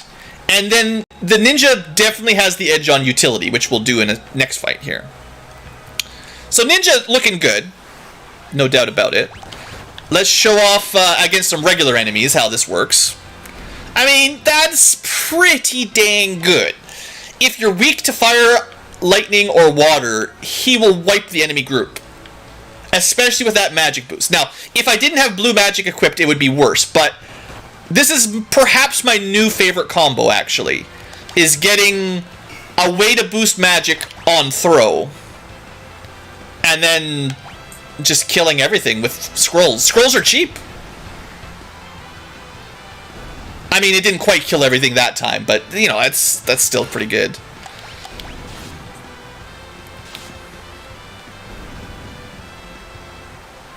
So, in basic damage so far, I say Knight wins just in simple. Knight also has the support, like, it doesn't happen very often, but technically the Knight covers near-death allies and takes a hit for them. So he does have, like, a niche use in difficult fights. It almost never happens, but he could save someone from a death blow, like the White Mage. The Ninja doesn't get that, but Throw Command is so strong, especially when you power it up with magic, some sort of magic boost, which is really easy to do. Ninjas, I'm ranking A+. So Knights were an A, Dragoons are like a C or a D. Ninjas might be a little bit more useful than Knights because they do almost the same damage plus this utility. Ninja's overpowered, as always. I'm not even going to show off the blue magic. You could equip anything. White magic, black magic, red magic, maybe, blue or time. They would all boost his throw, which is good enough. I would say, because throw does all the damage, if you really want max utility, you might give him time magic or white magic, so that he's got throw for damage dealing, and then he's got some supportive spells as well. That's crazy. That's just everything you could possibly want on one character. Yeah, good. That's my new favorite build as of this run. That's real good. So, I'll do Monk next, but I'll have to use Gala for that. So, Monk. For Monks, let's see. You can't two-hand a fist, sadly. You can't double fist it. They already get 2 punches naturally. He already gets counter passively, so monks do sometimes get some bonus DPS from counter. A little bit of evasion, doesn't matter. Cover, like other abilities. I'm trying to think of what would be useful on a monk. I think I use focus sometimes, which is a low. So monks do get a couple unique abilities that you can put on anyone that takes monk levels. I mean, like I said, there's lots of combos going cross-class, but I'm trying to stick to like the class on his own or other low job levels that would, make him good. Late game, you have access to dual wield and X fight and stuff, but mid game you don't. I'll try chakra and focus, and I think that's all we've got for monk abilities right now. And I don't think a lot of passives make any difference. Like, sure, someone could have first strike, that would help, but it's not going to let him kill stuff faster. You could stack his HP a bit higher if you wanted. But unless I'm really confused, oh, hold on, we can...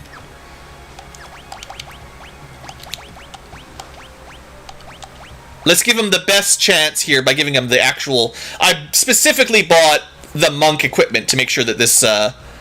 Because both of those increase your strength. I don't think I have anything accessory-wise that increases your strength, but technically the ninja should have gone like this, and he probably would have done a tiny bit more damage with his katana, because I think they're agility-based, and +2 agility, right? I think. Oh, there is a power armlet. Okay, there you go. So this is our maximum monk. He's got 0 magic defense. Oh, I love monks. 0 magic defense. He's got a couple downsides. He's got a couple weaknesses himself. Also, no HP. Hold on. For science. So let's see how the monk competes against the ninja and the knight. The dragoon's already out of the running, but... Knight was 1500. Ninja was 650 times 2. And then a whole bunch of crazy abilities. Alright. So less damage than a dual-wielding ninja, sadly. But we get those counterattacks, right? That adds a little bit of DPS sometimes. You could put cover on him, and he would take a blow for nearly dead people and then counter. I've tried stuff like that before. It generally doesn't work. You could try to keep the rest of the team in critical HP, give the monk cover and counter. I used to do that in Final Fantasy VI, because you just needed 2 relics to do that. Anyone could equip the 2 relics. It doesn't work out most of the time. So I feel like he's doing a bit less damage than... Let me do one more fight here, because I was just rambling again. But I feel like he's doing a little bit less damage than the ninja with the base weapons at this level, which is unfortunate, which means... Basically, it means the monk's raw damage is starting to fall behind. Not too much, but a little bit. And it's probably scaling more on your character level. So if you grinded more levels, you could probably get that 550 to 600 up to 800 or 900 per hit times 2, right?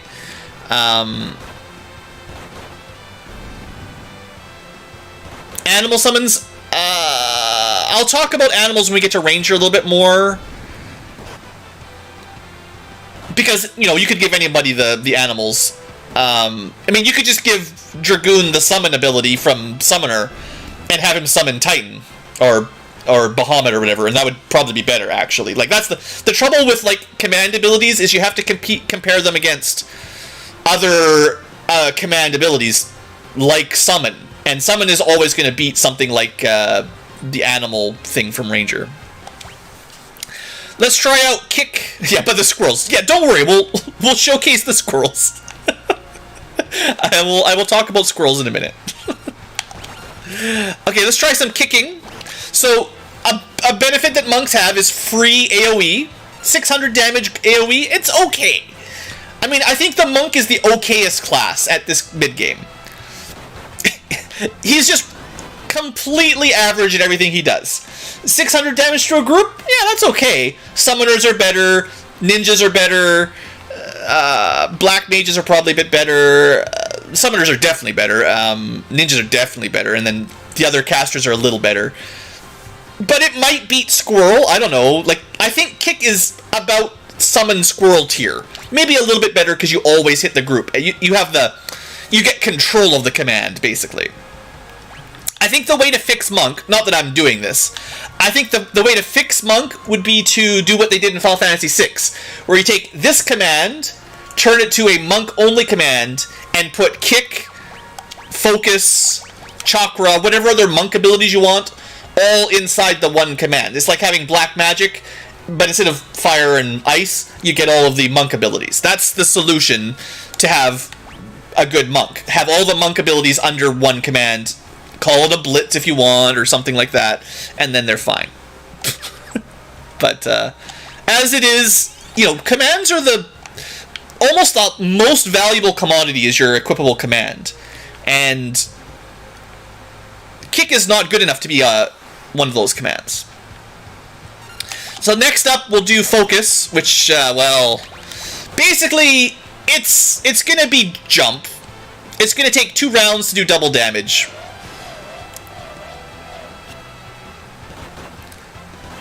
At least both hits get doubled, and at least the monk's base damage, it doesn't even auto-battle it. Oh, that's so annoying. It doesn't even remember that you did focus if you're in auto-battle. So that's a minor critique. It's not the end of the world.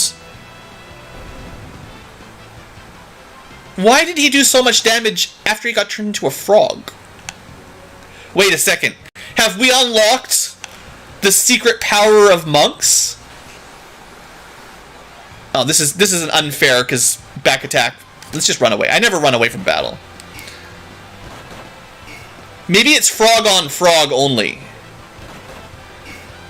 How did he do so much damage as a frog?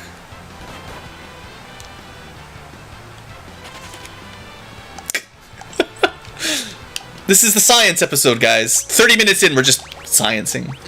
I gotta remember to call this episode science. Alright, frog science. Can frogs kill frogs? Is that the secret? Or was it just a glitch?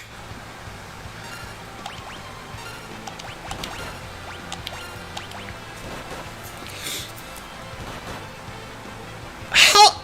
That was weird. So I don't know how he did massive damage as a frog, but he did once. He did 1200 damage times 2 as a frog. What a weird... It must have been some kind of weird mechanical something. I'll try focus as a frog to see, maybe. We have had some weird monk stuff in the first stream. Frogs can't even kick. How rude is that? But if you remember the very first Final Fantasy V stream, if you go all the way back, we like episode 2 or something, I think. Oh look, focus. Okay, I think I know what it is. Let me finish. Let's pause for a second. There was a time when he counterattacked with a kick. Twice.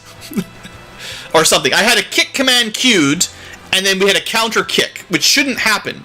So there's something in the Pixel Remaster coding where when the monk triggers his counterattack, instead of triggering his regular physical attack, which it's supposed to do, and what it does 99% of the time, sometimes it gets confused with what command you last selected. Focus, now we know for sure, you can use as a frog and you get full damage, which is kind of hilarious, actually. If you're a frog focusing, you get normal human-style damage. That on its own kind of seems like a bug, but whatever, that's fine. So I think what happened was our counterattack used the focus command to do massive damage. Just like once upon a time, our counter did a kick, so we ended up doing double kick. Okay, I feel like that's my hunch. It's really hard to replicate. It's difficult to know for sure if that's what's going on, but I'm pretty sure. So anyway, as far as focus is concerned, Berserk the Monk? Yes, but if you're Berserk, you'll only do the attack command, which should not... It'll still do terrible damage, because frogs normally do terrible damage. It's only the focus command as a frog that bypasses the frog reduced strength thing. But yeah, focus as an ability is terrible. And I'm going around in circles here, but 2 rounds to do double damage. It's the same as jump, except you stand there and take hits. And you don't get the focus normally on your counters while you're waiting. At least it's not like some Final Fantasies where you lose your focus if you take damage. Like, if you're charging an attack and you take damage, sometimes you lose it entirely. Those are even worse. But, no. 2 rounds to do double damage. It's just the same as attacking twice. Except slightly worse because you could kill the enemy on the normal attack rather than waiting 2 rounds, taking all that damage, and then killing them. Killing things now is better than maybe killing them later, or over-killing them later. So anyway, I spent more time on Monk than I thought I would. My rating for Monk is still okay. I guess there's one more thing I didn't show. So, focus, I would say, is bad. The only time this is good is on a boss that does counters. Every time you hit him, he does a powerful counter ability. In those situations, which don't happen too often in Final Fantasy V, but they did happen quite often in Final Fantasy IV, Kane jumping or Yang, whatever they call him, doing the focus charge thing. Those made a lot more sense when the bosses were going to counter wipe your group, so you want to limit the damage. But other than those niche situations, I would say these abilities are pretty bad. But let's show off Chakra, because trying to be demonstratable. And then we'll pick another job after this. Focus and jump would not stack, no. Because you don't select... Oh, sheesh. I wonder if that can... Can that remove frog? No.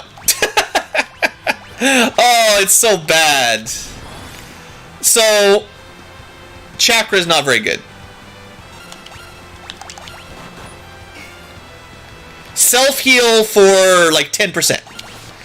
That's trash. Completely trash. Why would you ever equip an ability that is basically worse than using a potion? It's definitely worse than using a potion. Okay. Yeah, Monk, I'd say better than Dragoon. If Dragoon was D tier, Monk is C tier. C or C+. It's just average. Monk is your class average. He's okay. His regular attack is decent. Not as good as the Knight, not as good as the Ninja, but it's fine. It's better than most people. He gets counters, which is fine. Doesn't get armor or anything. Gets no magic defense. But his abilities suck. Like, that's the main drawback, is kick is okay, and then stuff like focus and chakra stuck. And he doesn't really have any good combos for passives, at least not in the mid game. Probably not in the late game either. C's get degrees. Yeah, I mean, he needs that black belt upgrade. In Final Fantasy 3, regular monks eventually turned into black belts, and then they were awesome. In Final Fantasy 1, they had a promotion. He needs a promotion. That's what he he needs to move on in life, or basically his punching needs to scale higher based on your job level or something. Anyway, point is, okay. Not great, just okay. Who's next? I didn't show off Thief. Thief is not really a DPS. I'll show him, but this is not a DPS kind of. This is not the same as, this is like a utility class, right? But we'll give him we've got Mug now. Might as well show that off. It's not even good on Thief, because now you've got Steel and Mug. This is better on somebody else that's not a Thief. But whatever. So you get Thief Gloves to increase your stealing. You get Main Gauche to get more... Well, we can probably do better than that. What do we have for equipment? Yeah, these things. Give them up. And give that up. All the mages have all my knives, so this is the full set of options. You could use these boomerangs to go from the back row, which are okay. The Mage Masher does cast Silence. That's not terrible. Orichalcum, whatever. And Dancing. Dancing is complicated, so save that one for last. Let's go with Orichalcum, because that's our strongest regular dagger right now. He does not get dual wield naturally. Also, we should probably give him the agility stuff. I'm pretty sure daggers don't do damage based on your strength. They're agility-based weapons. The formulas are weird, but swords and axes work on your strength. Daggers and bows work on your agility. I'm like... I'll I'll say I'm 90% confident. I might need to phone a friend or use my 50-50, but I'm pretty confident. I think I sort of half answered it. I got so much going on in my head with all the sciencing, but one of the questions in chat was, could a Dragoon learn Focus? You would have the jump and the Focus command. When you selected Focus, you would lose a turn and then do double damage. You would not be able to use your Focus and then have it boost the jump, because I don't select attack after Focus. In Final Fantasy IV mechanics, maybe, because you had to select charge, or whatever they called it, and then select attack after that. In this game, it's just you lose a turn and then attack automatically. Same as jump, where you jump, lose a turn, and attack automatically. So you can't focus and then choose to jump, which would be pretty cool if you could do quad damage. Then you do 4 times damage after 3 turns, then you'd be getting at least some progress. Rather than, 1 attack per round's worth of damage, you might be getting a little bit extra. But, anyway. Sadly, that's not an option. Okay, Thief. First up, attacking. Not very good. 330 damage. Not great. But, I mean, I did say he's not a real damage dealer, so that's fine. But now, he can deal a little bit of damage, and also steal stuff. There are a few things worth stealing in this game. I'm generally not going to worry about it. I haven't really done a good job of stealing anything yet. You can check the bestiary if you're interested. If you have the Thief glove equipped, you've got a pretty good chance of stealing, actually. It's not even that hard, for the most part. The next time we fight our buddy Gilgamesh, I'll try to steal from him, because I know he's got some good armor. But unless you already know,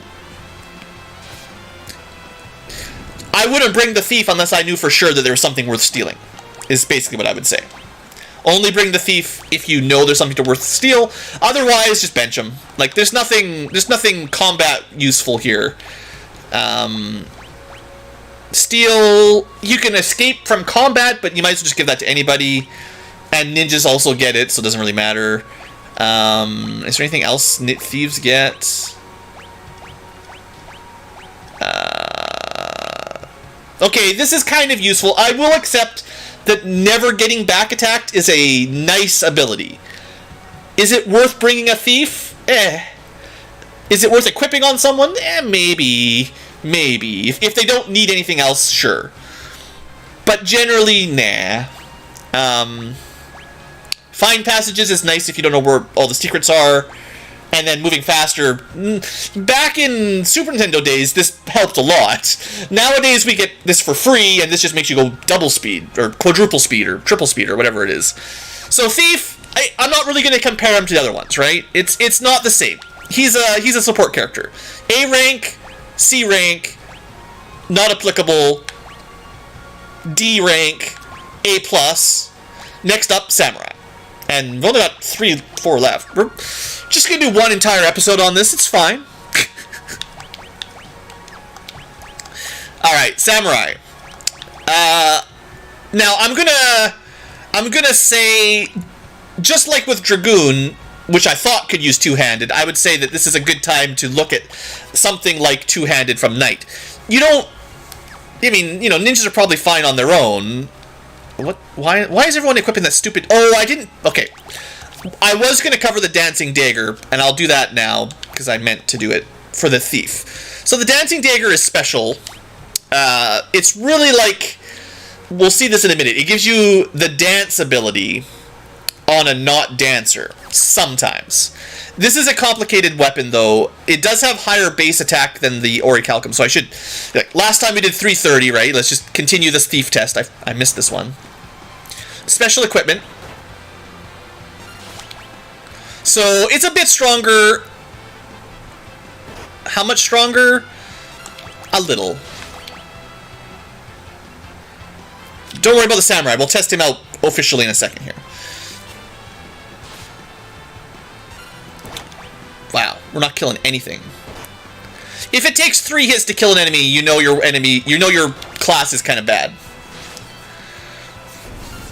1 hit is high quality, 2 hits is acceptable, 3 hits is 4 hits even. It's trash tier. Do you have like blue magic yet? Dang it! The thief is so bad he died before I could even finish testing him.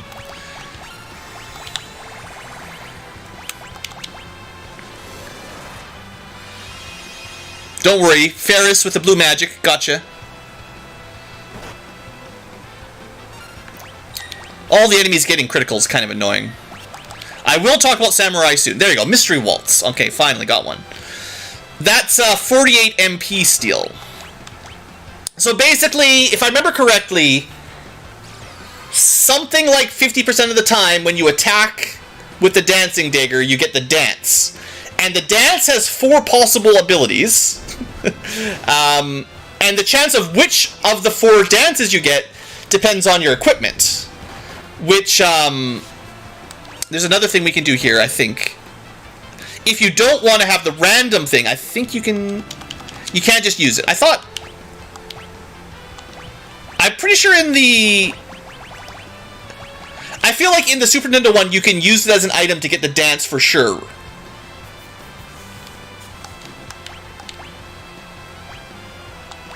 I might be misremembering, but I'm pretty sure you could just use it. And it would do the dance automatically, rather than wondering whether or not it triggered on a random attack. And there's your tempting tango. So that charmed it. That's one of the better ones, if it works. Anyway, there's the HP steal, the tango that charms them. There's a really powerful attack, that one. That's great. That's 4 times damage.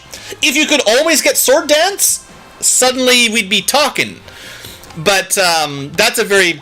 You can never get it to 100%, and you can get it to like 75%, but it's a lot of gear.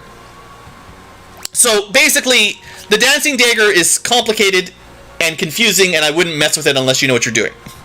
Basically, that's your summary on dancing dagger. It is interesting, and it's got some very interesting tricks you can do with it. Sword dance is very strong. One day you can X-fight, and I think everyone has a chance of doing a dance, so you could get 4 sword dances out of 4 X-fights, but that's way later game. Like, we're not ready for that yet. Like, that's something to think about later. Let's just talk about Samurai. It's Samurai time. Thank you, Thief. You've been fun. So, this is our katana. You could go basically knight armor once again. So this guy certainly comparable to the knight in terms of basic setup. Heavy armor, sword, shield. The katanas are generally a little bit less damage than the swords. A little bit, not much, but a little bit. And fortunately, you can, and I will, start with two-handed, which is a knight ability, but again, you probably got knight level 3 on somebody. So now we've got max base attack on the samurai, and yeah, we'll see how it looks. This is how I would compare it to the knight with two-handed anyway. I wouldn't use a shield. You don't need shields. Shields are for chumps. Alright, let's see how this looks. 1200 damage. So the knight was hitting for 1500. The ninja was hitting for... Oh, come on, every time.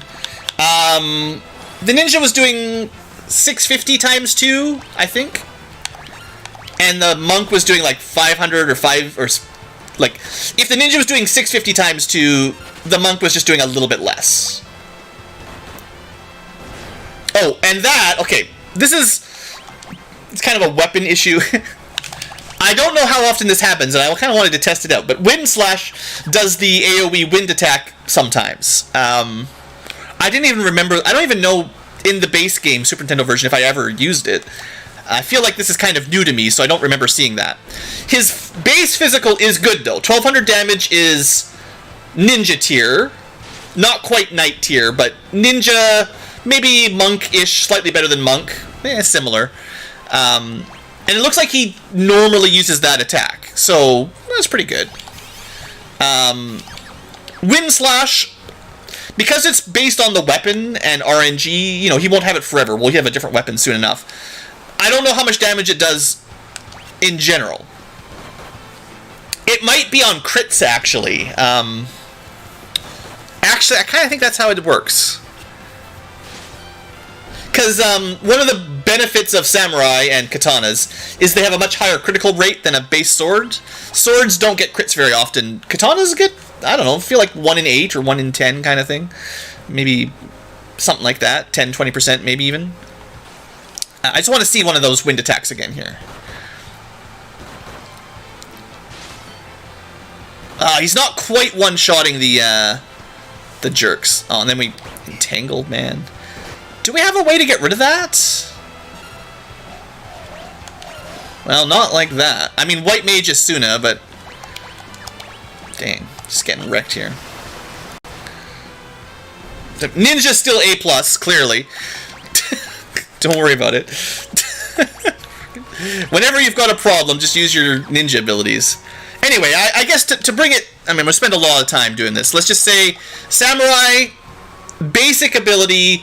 If I had a non-wind slash weapon, I think it would do a little bit less damage than the Knight, but it would crit more often, so sometimes it would do double damage, and then it would beat out the Knight. I think, like, DPS-wise, it's going to be a little bit less on average, but it'll spike a bit higher with a good crit. So that's fine. Armor, defense is about the same. So then it comes down to, like, abilities. So the Knight gets the cover... I'm pretty sure Samurai gets this thing for free. This is kind of like the Elven Cloak or having a high block shield. So you can have a shield plus this, and you would dodge a lot of attacks. Or you could just not have a shield and still dodge a good number of attacks. So they're actually maybe a little bit more defensive. Like they take less physical hits than a Knight, I think, actually. It's pretty safe. What else do we get? I'll show off Zenigage in a second here, and then Minucci we have to show off. For... yeah. That's like a level 1... It's not that good, but yeah. Level 1, level 2 Samurai. Okay. Alright, I got rid of his... The trouble is, to equip these extra abilities, you lose your two-hand ability, which cuts your damage down to bad. We gotta thin the herd here a little bit. Too many nonsense enemies. I forgot to equip her with a weapon. Okay, let's just throw Zenigage here. I should have looked at my money. Whew. Whew. So... yeah, I had a feeling this was gonna happen. Okay, someone just remember how much money we have. Almost 164,000 gold.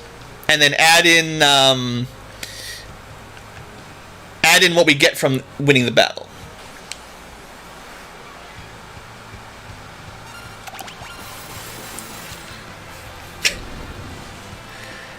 Okay, 164,000 plus almost 1,000. We're a little bit under 165,000 gold. We should have. We spent a little under 5,000 gold. So you definitely lose money significantly by using that in combat. But dang, does it do a lot of damage. So how does that compare against the ninja throw command? Well, the throw costs 250 gold. This costs a lot more, but it does do like double at least the damage. So it's a punchier, expensive version. This is the luxury throw. When you've got, stacks of gold, you just kill every group in a single attack. And it's pretty good. Alright. Next ability, I guess I should throw off his stun a little bit.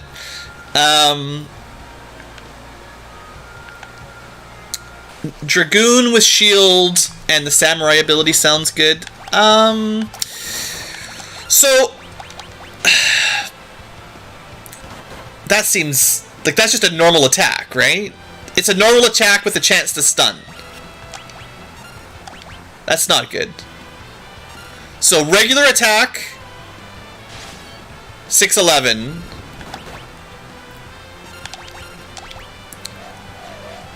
Are you friggin' kidding me, dudes?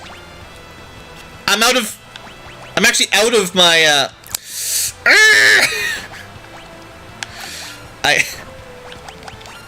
Maybe it ignores. No, it doesn't ignore. Freaking toads, man. Ruining my day. I gotta go buy some kisses. But anyway, I'm pretty sure Minucci is just the same damage as normal. So it's kind of like Steel and Mug, basically. Like, it's fine. It's probably an upgrade to attack, but you have to equip it. If you didn't have to equip it, if it was just an auto upgrade, then it'd be fine. But you can't change your attack command for Minucci. So basically, it's a terrible ability, and I don't know what the chance of the stun is, but it's probably not high enough. So again, to make it better, samurais would just need to have their basic attack upgraded to have a chance to stun, and that'd be fine. But yeah, so Dragoon, Shield, back row, and the dodge attack.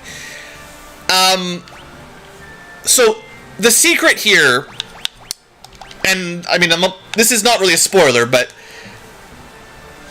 this only really applies late game. As far as mid game balancing, this does not apply. But for late game or end game balancing, you can switch to Freelancer. A Freelancer gets to equip 2 abilities. So they do not get an automatic ability. They get Fight and Item, and then you get to pick 2. Usually every job has at least 1 free ability, like ninjas get Throw and monks get Kick, for instance. So you get to pick specifically which ones you want, which gives you a lot of options, right? You can mix and match to your heart's content. And you could even pick a couple passives. But secretly, and it's a secret, they passively get all the passive abilities of any job this character has mastered, which I haven't done. So, for instance, Ferris has mastered the Blue Mage. The Blue Mage gives her, let's see, this does work for something at least. We're looking for learning. So basically, if Ferris switches to Freelancer right now, because she's mastered Blue Mage, she doesn't need to equip Learn. If she gets hit by a learnable spell, she will learn it no matter what, as if she was a Blue Mage. So if you master all the jobs, you get all of their passive abilities, which is way too much work. But it does mean that with a little bit of selection, if you really want that Samurai dodge, master Samurai, and then at the end game, you'll get it on your Freelancer. Similarly, you'll get two-handed and auto cover. You could get counter-attack. You could get no back attacks, I think. They doesn't give you anything. You can get dual wield and more preemptive strikes. You can get all those passive abilities if you master them, and then you can still equip throw or throw money or kick or whatever you want. But at the moment, in terms of our current balance discussion, that's beyond the scope. So I'm not really thinking of those right now. While I'm testing our majority of the game, sort of mid to late game, who's worth leveling right now. We're not, we don't have the job points to master everything.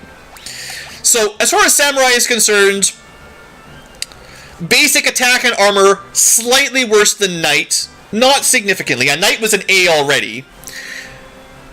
So I would start with like A- or B+ for slightly weaker heavy armor fighter. Bit higher crits, bit higher evade. Probably same. If a Knight was an A, Samurai is another A with still probably the same basic damage out. The Zenigage ability that they get automatically probably puts them up into ninja territory at A+. The other stuff is not that good. Like Minucci, whatever. But free Shirodori is fine. Yeah, I'd say A+. Maybe we should be a little bit more... I think Ninja is still better. How about Ninja S tier? We'll go straight to S tier for Ninja. A+ for Samurai. A for Knight. They're all very close. And then Monk is like a C. It's just average. A Dragoon is like a D. Is that everybody so far? It's very important I have my tier list. Yeah, we're not really counting Thief. Dragoon is at the bottom at the moment. Monk is a little bit better, yeah. Yeah, A, C, D, S tier, A+ tier. Both very similar. Awesome. Yeah, well, the point is, at the end of the game, if you do spend the time to master jobs, everybody is super overpowered with whatever the best combo abilities you can figure out is. Like, you're probably not going to master everything, so you want to pick and choose what you want to master. That's why, like, if you really want the block ability or whatever it is, you want to master Samurai. If you really want two-handed or dual wielding, you want to master Ninja. It depends on what you're going for. But yeah, I mean, in theory, you can just master it all. But that's, yeah, again, beyond the scope of even the late to end game. That's a lot of grinding. Mages, boy, we're an hour into this. This is just gonna be a super long ranking episode. We'll get to mages. I'm not even done fighters yet. I'm getting there. I'm trying. Let's talk Berserker, because everyone's favorite Berserker with a dagger. One of the problems here is that hammers suck. Axes and hammers are notoriously bad. Axes miss all the time, and hammers don't do enough damage. This is a top-of-the-line hammer. I just bought this from the town where we were buying all the other stuff. The spear for Dragoon, the sword for the samurai, all the same basic tier of weapons. This is a current tier hammer. Yeah, cover is tricky, but it's not bad. It just doesn't happen very often, is all. And you can have cover counter if you master Monk, and it does work, I'm pretty sure, so... Alright, well, let's just do Berserker real quick here, because... So, you might be thinking, well, Blue, it's fine. You can two-hand hammers. You've got all the heavy equipment, like a knight or a samurai. On a Berserker, you never want to pick an ability, an action ability with an exclamation point, because they can't use commands. They just attack every turn. So you have to pick a passive, like Berserk. Well, you already have Berserk, but two-handed seems like a good option. You could take, the blocking, covering, whatever, but two-hand is the best I've got right now, definitely. And Berserk does give you auto attack, boosted damage, and two-handed is pretty good, right? More boosted damage. Let's go show it off. I just need to buy some stuff here. Hold on. I've been drinking a lot of potions rather than using magic, so I'm being really lazy with my job selection right now. I'm just focusing on the tier list. Focusing on the tier list. Okay, so one downside is, in this version we have auto battle, which auto selects your last command, which kind of obsoletes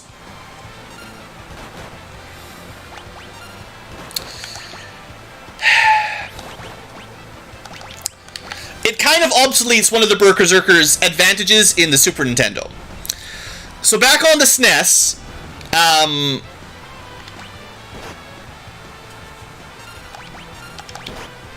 the active time battle system, like, it's really complicated, but inputting commands had a bunch of delays and things that made it difficult. So when you didn't have auto battle, you lost a lot of sort of combat time selecting your characters, selecting attack. Having a character Berserk, it worked in Final Fantasy 4, 5, and 6, all the old console Final Fantasies, basically. Basically, having them Berserked was always not only did they get the bonus damage from Berserk, the DPS went up a lot because they attacked so quickly when you couldn't put the commands in fast enough. Once you were haste and Berserked, I mean, that's the general endgame strat for Final Fantasy 4, especially. Especially against bosses, so generally better against bosses than random groups, no problem. Anyway, with auto battle, we can already do that with any command if we want. So let's just see, how do we feel about Berserker right now, right? We're auto battle berserking. How much damage is he actually doing two-handing his hammer? If you're wondering, the animation looks like he's throwing it like a boomerang. I did test out from the back row. If you're in the back row, you get half damage. So it doesn't actually work like a boomerang. It just looks like a boomerang. Don't worry about it. He selects targets randomly, which means half damage if he selects someone in the back, or maybe even less.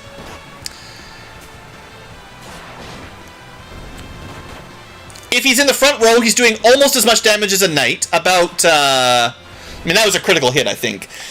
Axes and hammers do have a better crit rate. And I will say, at least for the hammer so far, we're not getting a lot of misses. Back when I was doing axes, they missed all the time. So, it's a bit better. What about barehanded berserker? Oh, we could try that. Yeah, I'll try that in a second. I think Galuf can do that. I'm going to try the axe next. I think the berserker is just really reliant on having a good axe or hammer. Because the random selecting the targets is bad. Like, that's a big penalty. Because if they select someone in the back row, they're going to do bad damage. So you really need them to be punching above average. Like, if the knight does 1500 damage, the berserker needs to do more than that. Definitely more. I gave him the axe, so this is a bit weaker weapon. But I want to see, like, the hit rate, and I think it's just the axes miss, like, half the time. They might get more crits than a hammer, maybe, but it feels like the axes are just trash. You know, tragically bad. And we keep hitting the guy in the back. So we're basically doing thief damage. Uncontrollable thief damage with a berserker. I mean, that was 1,000. That's not that great. You know, that's okay. Oh, that's cool. I didn't know they could Living Dead. Wow. I learned something about those guys. If they kill you, they can bring you back as a zombie. I actually didn't know that. Wow. That's never happened before. Cool. I'm kind of impressed, actually. No! I'm trying to show off how bad Berserker is. So, if Dragoons were D tier, what does that make up Berserker? Oh, look! That time he did a good hit.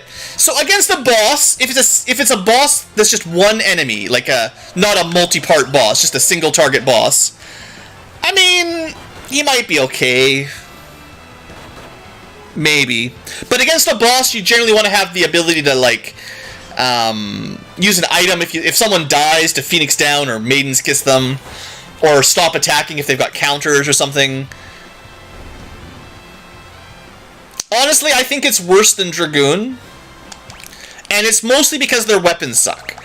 If they had a good, if they had an equivalent to my sword, right? Like, so what I'm complaining about is this hammer is 38 damage. If we had a hammer or axe that didn't miss all the time, which is another problem, but at least if we had the hammer or axe that did 57 base damage, and then you could two-hand it and berserk it, he'd be hitting for over 2,000, surely. Like, he'd be cracking 2,000 hits, maybe critical hitting for like 3,000. If that was the berserker we had, and he didn't miss all the time, then I would be like, okay, that might be good enough to make up for no control. But it never happens. The axes, maybe at the end game, we'll see. But at this point, axes and hammers are just trash. Therefore, Berserker is trash. I'm going to give him... Well, there's one more thing that is worth testing. I will give you this. We'll test one more thing. I haven't tried this in this version yet. So we will try... What if we... I mean, this seems bad. We could, Man, my team is just... all the sciencing and the rest of the team is just trash. Like, no equipment at all. There, have something. In case of emergency. Golden. Okay, it shouldn't... I don't know why it... I have a bad feeling that the barehanded isn't going to work. But we'll see. We'll try. Because it's not auto-equipping punching when it should be. So if I had a spare golden helmet, he could wear that. The power sash is less defense, but hey, more strength. Who's got the power armlet? Yeah, you don't need that. I'm just going to give him as much as I can. Oh, he can't even equip it? What a scam. So the Berserker can't even wear the power armlet like the monk could. Poor bastard. Anyway, we'll give it a try. Alright, so this is barehanded Berserker attempt. We'll see if this is competitive. The monk was doing like 550, 600 damage per punch times 2, so maybe. This could be a good trick, maybe. Of course, we check out the back row and we get a crit, so that it's hard to compete, but that did seem better than the axe. I hate this game. It's like they know who I'm testing. Every time I'm testing a character, they single them out for, you know, paralyzing them or, So 800...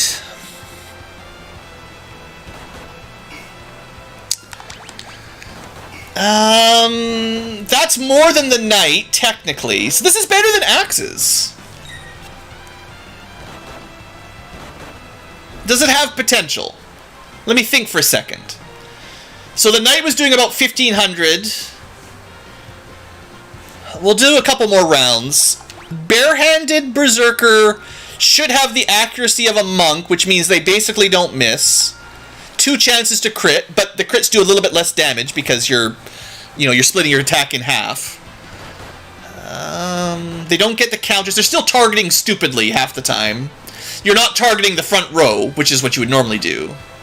But against a boss, it wouldn't matter. But yeah, you see a lot of the times, it's like every time we target the back row.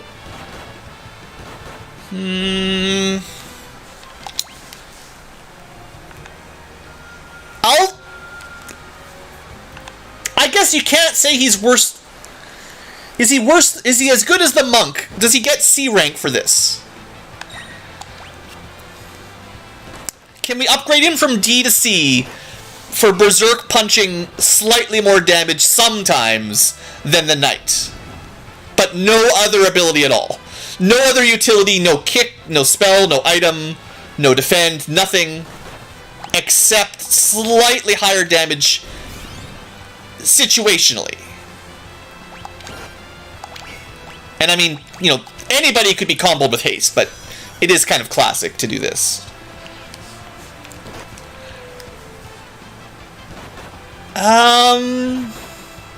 I'll say this makes him about equivalent to the monk. So if the monk gets a C rate, I will say Punch Berserker is also C. But conditional that it mostly works against single target fights and a boss with no counter or mechanics. If the boss has mechanics, bad idea. Probably. But a single target, big tough enemy, you can haste them and just let them punch every turn. That's okay. Yeah, okay. I mean, that's not the worst idea. So that means Dragoon is the worst. No, we haven't done Ranger yet, I guess. But of the heavy armors, what'd I say? A tier, C tier, D tier, S tier, A plus. Is it?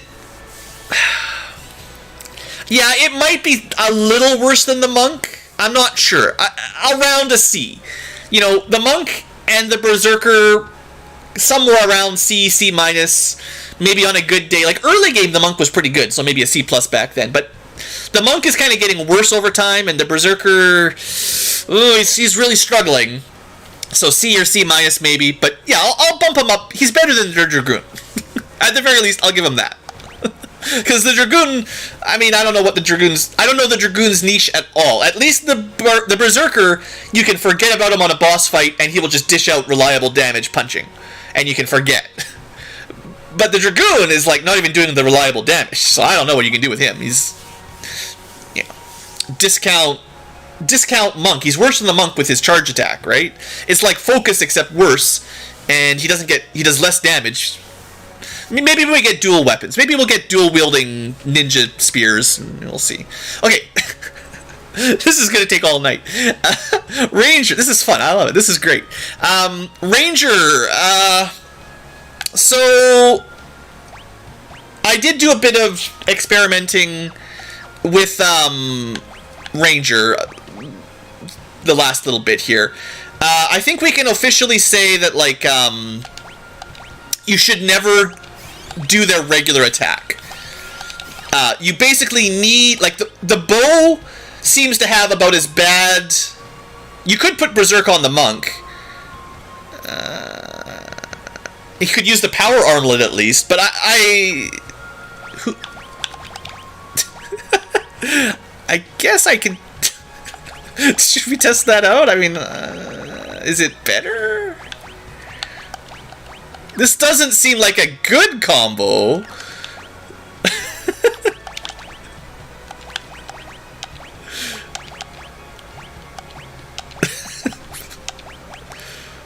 It's funny that the monk can wear better gear than the berserker. Definitely funny. Actually, this would be better. The monk has to be better than the berserker, because the monk with berserk gets counter. And probably more hit points. The berserk with punch gets nothing. So yeah, you'd have to go C- and C, or C and C+. Because if you just flipped them, the monk would beat him. Yeah, throw items are based on magic. So summoner, yeah, 100%. Summoner he's even doing more damage.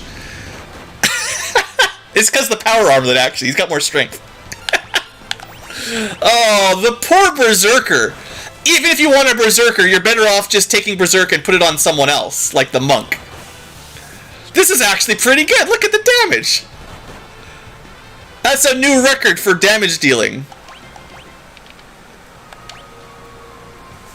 I'm just shaking my head. This is ridiculous. Alright. I mean, I don't know if I ever would have tried that on my own, but Berserk on the monk, actually pretty good. Because, remember, their kick and chakra and stuff all kind of suck. I didn't have a lot of good secondary abilities on the monk. Berserk actually seems to do the job. And you would get counter for big damage, too. If it ever, sometimes you'll get hit and you'll get a counter. Huh. Crazy game. Alright, good sciencing. Right, back to the Ranger. Right, so what I was saying about the Ranger was their bows are very inaccurate. The base accuracy on these things kind of sucks. So, it's kind of like the axe on Berserker. It's not worth it. Now, the Ranger gets a way around that. A couple, actually, ways around it. For now, they have the aim, which is 100% accuracy. It never misses, which is really nice against birds. Enemies that you have a high evasion stat. This ignores that. So, your bad weapon with bad accuracy and the enemy with high evasion is countered by aim. So, this is a niche. It's not great, but it's a niche. But finding things that stack with Ranger is difficult. Once again, it's kind of like the Monk. There's not a lot of passives that help you in terms of just regular damage. Sure, you can do stuff like this, but you can't use two-handed, you can't use dual-wielding, you can't use bare-handed. Most of the passives, there's very few that I would say are going to combo. You could Berserk, I guess. But if you're Berserk, you can't aim, so again, that won't be a great combo. You can't jump or focus or anything like that. So you're stuck with, like, okay then, animals, I mean, we'll show that off again. That's a Ranger ability. Is there any other Ranger actual abilities? Not yet. We just got equipped bows. We don't need stuff like that. So yeah, basically Ranger as a job, well, I got a bad feeling about him, but we'll show him off. And the killer bow, I think, does sometimes insta-kill enemies. It's like a chance of insta-kill. And technically you've got blind, fire, ice, and lightning, but they're not very strong in terms of weapons. And to be fair, the Ranger can equip daggers if you want to do some kind of weird build. I think they can use dancing daggers. I'm pretty sure they can equip those, so I'm not going to go over Rangers with daggers. But in theory, maybe there's a way to do that. I don't know. It sounds weird. Just like it sounds weird to go Monk Berserker, but hey. So let's just see how they do. Remember, the benchmark here is the Knight doing 1,500 damage. On the plus side, the Rangers in the back row, they get long-range attacks, so they've got a little bit more survivability, right? 600 damage. Better than the... They know. They know. But less than half the damage of a good class. So clearly they're nowhere near A rank.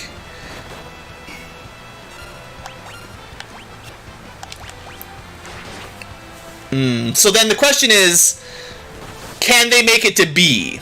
Or are they relegated down with monks? And on its own, this amount of damage is worse than the monk. The monk was doing 1200. Now, this never misses, so it has the advantage of evasive. It counters evasion. Some enemies have really high evasion. That's a minor perk. And you can use elemental bows. Yeah, the monk technically dual wields fists. That is true. You do have two hands. Okay, so I would say, just for a second here, I would say the ranger's basic aim attack, which is replacement for fight because now we never miss, that's not good. It's about the same as a dragoon. Dragoon did about 600 damage per hit, right, with the spear? The only difference is we're in the back row taking slightly less damage. We've got a long range attack that does about the same as the Dragoon's attack, but the Dragoon has heavy armor, so yeah, it's kind of equivalent. And that on its own, the Dragoon was in D. So I think just the bow attack, maybe because you can hit high evasion enemies, I'll give them a D+, but that's not very good. Because there's other ways to hit evasive enemies, like throwing lightning bolts at them. But let's check out the other ability. The bees! 200 to 300 damage. And poison. That's not very good. Free heal for the party? 300. Now, he's got bone mail on or some nonsense, which was a mistake. But 300 or 400 HP? It's okay. Squirrel attack. Did nothing. Bees! Not the bees! 200 damage, 100 damage. Poisoned. Free heal again. He's gonna kill himself. He does have a single target damage. Okay, we're gonna try this again without bone mail. It's funny that the enemy... I can't even resurrect him because of the friggin' bone mail. It is like it's more like the dances. It's random effects. Someone asked earlier on how it worked. If I remember correctly, as you level up, you unlock new animals. So I don't know the benchmarks. It's kind of like Geomancer in Final Fantasy III. As your level goes higher, the range of abilities kind of increases, and the probability of which ones you get changes as you level up your character level, not your. Well, it was probably job level in Final Fantasy III, but in this one, it's definitely character level.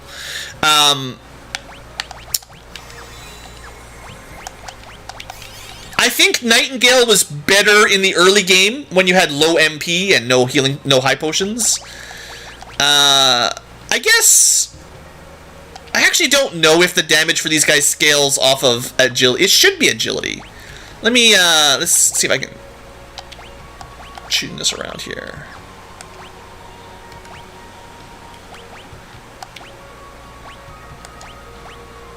Okay, agility boost. Agility boost. Steal this mantle. Maybe I should give him the don't get turned into frog thing so I can finish my testing. Oh, it's not even don't get turned into frog, it's catch frogs. Anyway, boost up his agility a little bit. I don't think it's going to make much difference. Okay, let's try it out a little bit more. Let's see if his I'm interested with +2 or 3 agility if it makes a little bit of difference. There are probably some breakpoints where a certain, if you really know the math well, like getting to 32, like a multiple of 16 or something might give you a lot more damage, just out of the blue that you weren't expecting. But I'm not sure how the math really works. Anyway, doing 600 damage per attack is still approximately Dragoon tier. Maybe even a little bit more damage than the Dragoon, sadly.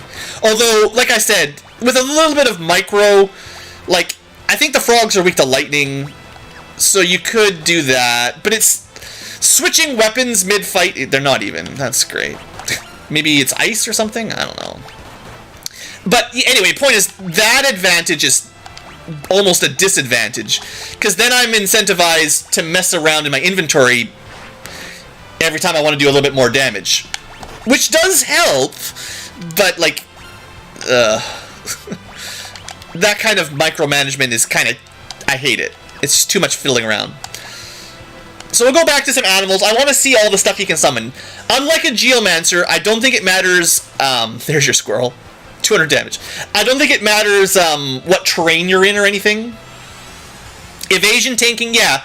If you go, there's a dagger with evasion, like 25% block. There's the Elven Mantle with 25% block.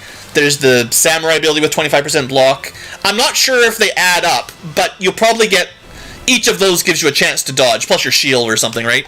There's definitely a way to dodge most attacks. And it does work on certain bosses that are very difficult, for sure. I don't know how the math works, but if you take all of the sort of percentage evasion type things, it definitely makes a big difference. Anyway, hopefully we've proven that the Rangers' animals are basically trash.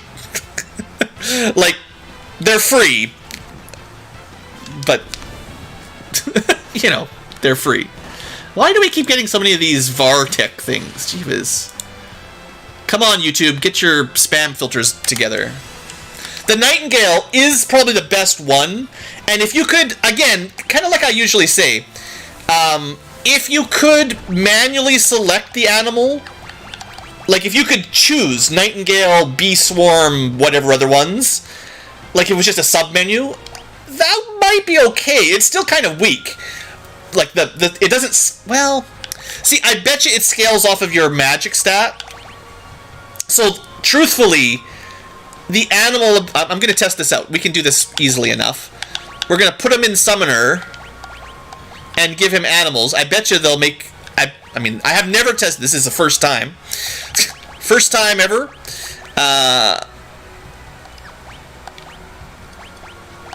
That's the max magic we can get right now. 60 is triple what he used to have. Let's see if Animals does anything on an actual mage.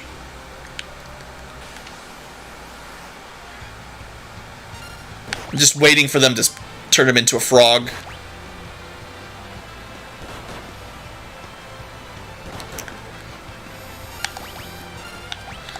Alright, here we go. So, Squirrel's the worst one because it does nothing damage. We don't know how it works. Nightingale was about 400. Went up to 700. That's a pretty big boost. 700 is a lot of hit points even at our level. That's good. Falcon Punch. Okay, that was 1,000 damage. Still not as good as a regular attack on a knight. But I like Falcon Punch. Bee Swarm, 300-ish damage? Like 50% improvement. Falcon again. It seems like we're getting better abilities too. Maybe the animals scale on your magic stat.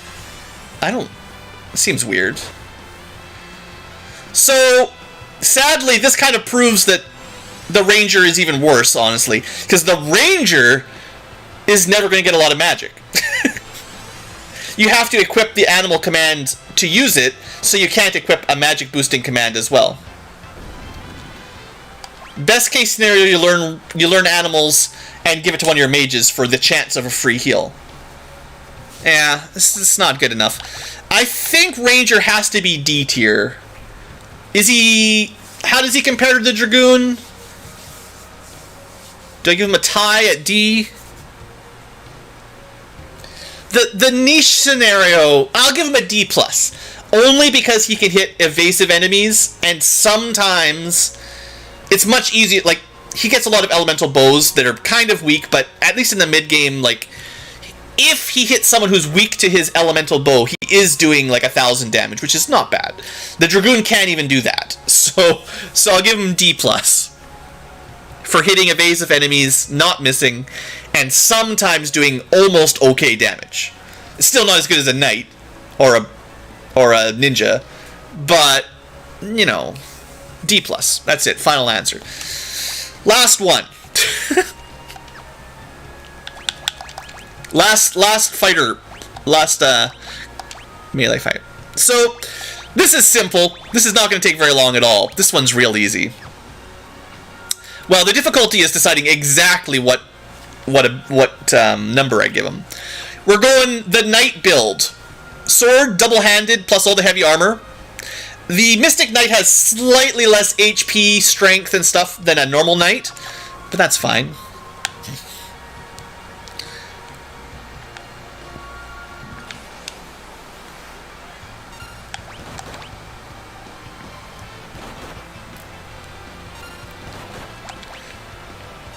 So Freelancer, there's another trick that I haven't explained for Freelancers. There's so many Freelancer things for the late game, it gets very complicated. Okay, auto attack is basically Knight tier, slightly less. So just that auto attack on its own got the Knight to A rank. So Mystic Knight has to be at least A minus just with that, right? Like, I feel like that's fair. But wait, there's more. I need I just want to have white magic equipped for double checking elemental weaknesses.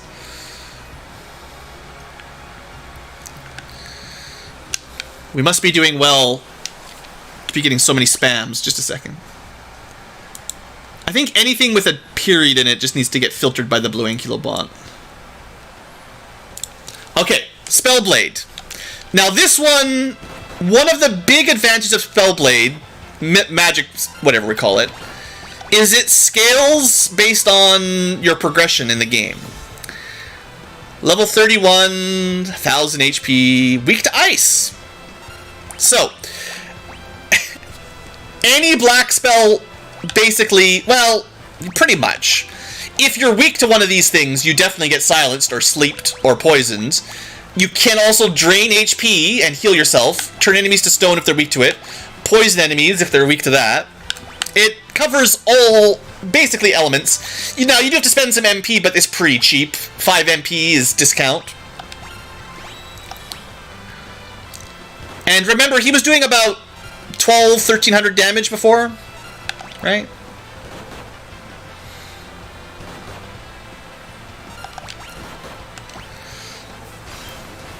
Booyah!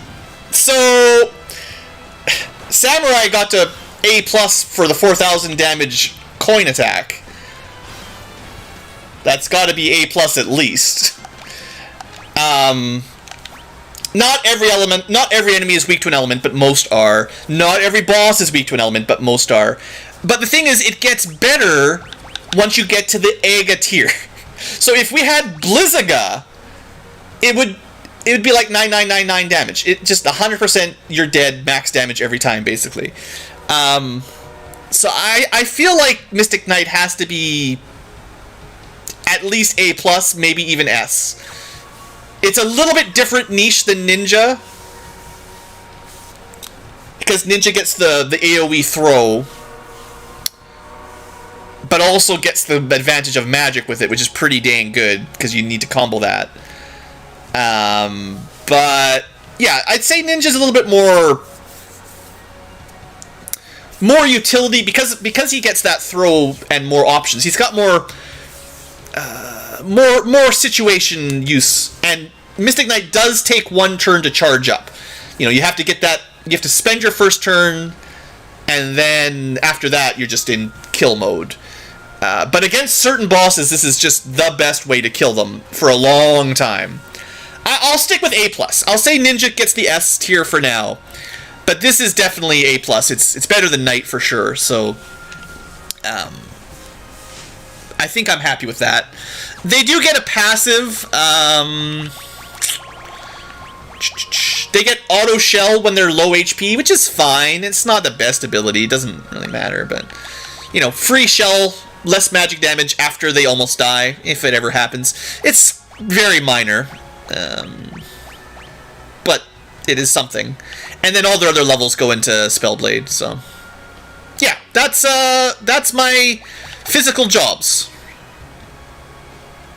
So if you're playing along, I would say Knight, Mystic Knight, great combo. Ninja plus a magic caster, great combo. Samurai plus Knight, great combo. Maybe Monk Berserker if you like to be silly. skip Dragoon, skip Ranger for now. Until you're willing to invest some time into it.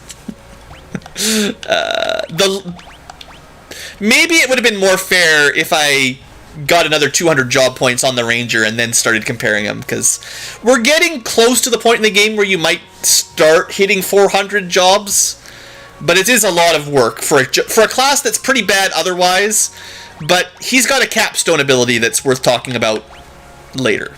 If you know what it is, you know what it is, but it basically makes aim, it upgrades aim, and makes it good.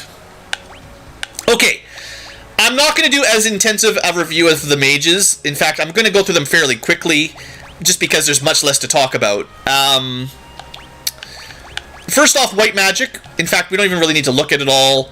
I can just do it all from the menu, practically speaking. White magic is very boring. Especially early game, it doesn't really keep up. It is your only way to heal, like, other than potions. It's your easiest way to heal. Blink and Shell are fine. It's classic white mage. There's not even really much to talk about. As a job, it kind of sucks, but as an ability that you equip, it's great. Someone should probably always have white magic. The only time I would say not is when you've got a red mage in the early game, because a red mage can learn up to level 3 white and black for one ability, one command. So until you get up beyond level 3 white and black, you might as well just go red, basically. Simple as that. Red magic, unfortunately, doesn't scale beyond level 3, which means the red mage, as far as a job, is the worst one. It's the worst mage. But it does have a capstone again. It takes 999 job points. It's even harder to get than the Ranger capstone. But it doesn't really make the red mage good. It makes somebody else good. So I can't say that red mage is a good job. It's probably the D tier of mages. Other people want his capstone, basically. I'm not trying to play coy. The red mage capstone is X magic, which lets you cast 2 spells with 1 command. It's pretty good, but it doesn't let you cast magic you don't know. So a red mage with X magic just casts 2 level 3 spells. This sucks. So, sorry, red mage, bad. But if you give it to, like, a black mage with X magic, or whatever they call it, double cast, you can cast Flare twice, or if you have a summoner, you can summon Bahamut twice, I think. Those are good. So anyway, red mage is the worst as a job. White mage is probably the second worst as a job, but the white mage ability becomes kind of invaluable later on with raising and curing, and it does get better late game. Like, I'm not trying to, like, undersell it. Once you get to level 5 and level 6 and so on, white spells, it gets much better. You do get holy in the end game, but it's end game stuff, right? Black mage, probably kind of like B tier, give or take. It's generally good. It's always nice to have elemental high damage. Bio's good, Drain's pretty nice. You know, all of these are strong.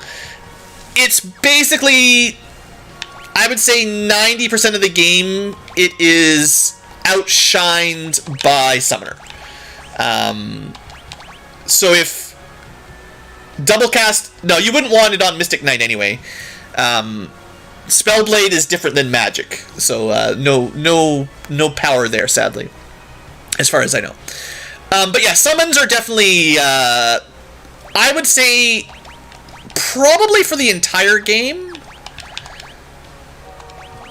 I think summons are just better than black magic, because you do get some support, like Golem. Sylph heals you a little bit, but doesn't really count. But there's a few support summons, but you get all the elementals that are really high power. Titan's way better. We're going to get another one in a bit. Not too far away, we're going to get another upgrade to Titan, basically, that does even more damage. So they've got kind of more elements, similar but probably more elements than a black mage. They're always AoE, and they're always a bit stronger than the black mage equivalent. Although the Aga tier spells will kind of give the black mage a little bit of a bump. Like level 5 black magic will catch them up. But then the summoner is going to start getting Bahamut and stuff in the end game, which is going to be better. And I think if you compare the end game stuff, Bahamut versus Flare, I think Bahamut wins by a little. Like, it's close, but technically summoner does a bit more damage. So summoner probably gets the A tier. Black mage probably gets the B tier. White magic is more like a C tier in that it's nice, but you don't use it very often.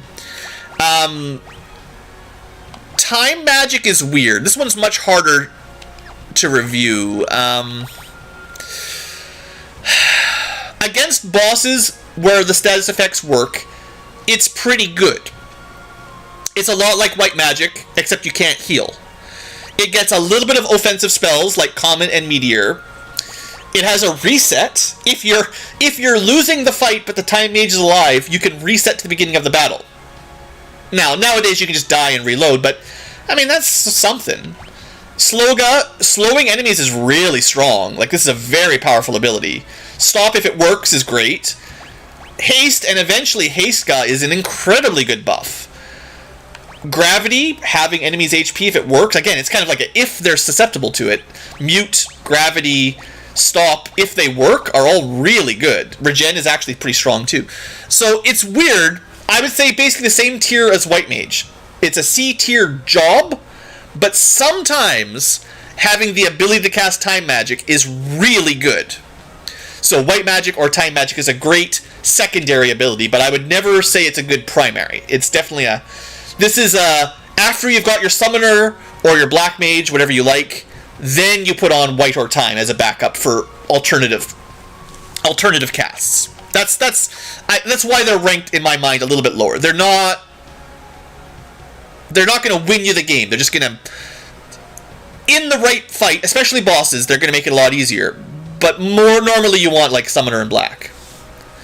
Yeah, there's some sort of weird bot thing on YouTube that's new that my filters aren't catching. I don't know what it is. It's always something dot something. It's probably trying to give some link to porn or something, I'm assuming. Yeah, it's random person name with dumb sort of half a link. If it was a full link, it would get filtered, but yeah, I don't know. Don't click on them unless you're feeling risky. Okay. Hour 40 minutes of the episode. Almost through. Those are the regular mages. White, Black, Time, Summoner. Red I already covered. Red I said D tier as a job. So A, B, C tier, D tier, and then the Blue Mage. And the Blue Mage, he throws a wrench into everything. So, did Ferris master him? Yeah, Ferris mastered him by accident.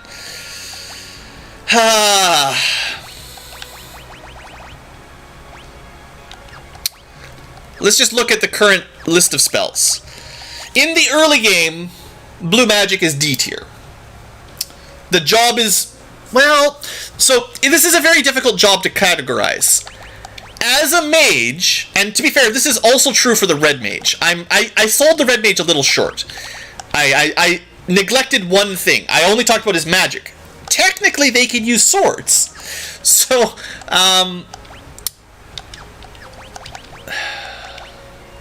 they are combo classes. So you can go Great Sword, and you could dual wield it. Now, they won't do as much damage as a Knight, because less strength.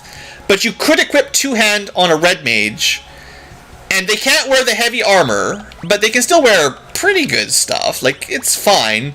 So they'll have less defense, but they'll do almost as much damage with a two-handed sword as a Mystic Knight, let's say.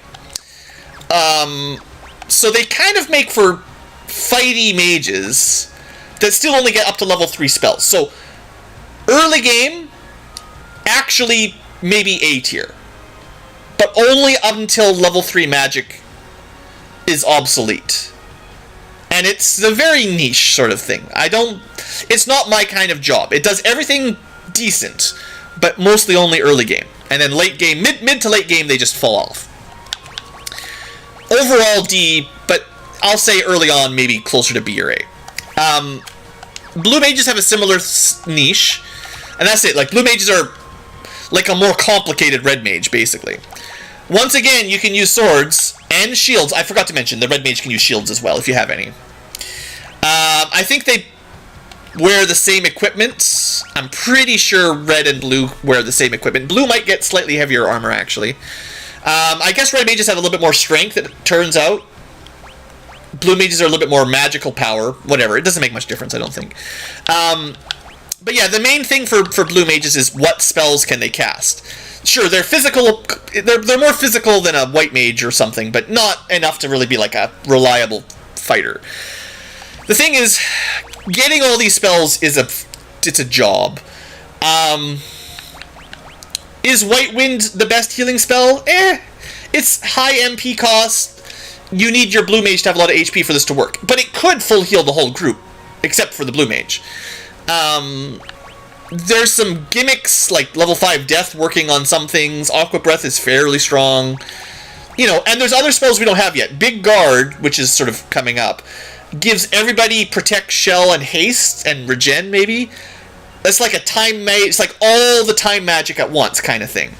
That's pretty good, but it's very expensive and it's hard to get. I have to give Blue Mage like a C. It's I'm gonna say Blue Mage is mid-tier in that it's a pain in the ass to get all the good spells. You basically need a guide, and you also 100% also need another ability. You can't even do it on its own. If you don't pick up control for someone on Beastmaster, then it's impossible to get all the blue magic. So it's the most difficult job to make it work. And if you have all the blue magic, I still don't think it's as good as Summoner. It's got more utility, but it's a lot of work to get there, and it still doesn't have just a reliable Bahamut. So I'm gonna give it the B tier, I guess. I don't know. It's hard. I don't know. This is kind of ungradable. It's got some mechanics where it can abuse things. You can half the enemy's level and then kill them with level 5 death and stuff. Like there's ways of like breaking enemies. You can drain all their MP with Magic Hammer and then they can't even cast magic, right? Like it has some really powerful exploits. But you don't know if they're going to work ahead of time unless you're following a guide, and getting them in the first place is a lot of work. So, I'll give it a B because it does have some very powerful abilities, but it's hard to get and hard to use. It's probably the most difficult job. If you took the subclass for blue magic, yeah, I mean, you could also be a summoner and equip the blue magic's ability. Or you could be a blue mage and equip the summoner or black mage ability. It would make... The thing is, blue magic doesn't have a lot of spells that do damage. Having more magic power will make Aqua Breath and Flamethrower stronger. And that might be it right now. Oh, Arrow and Era.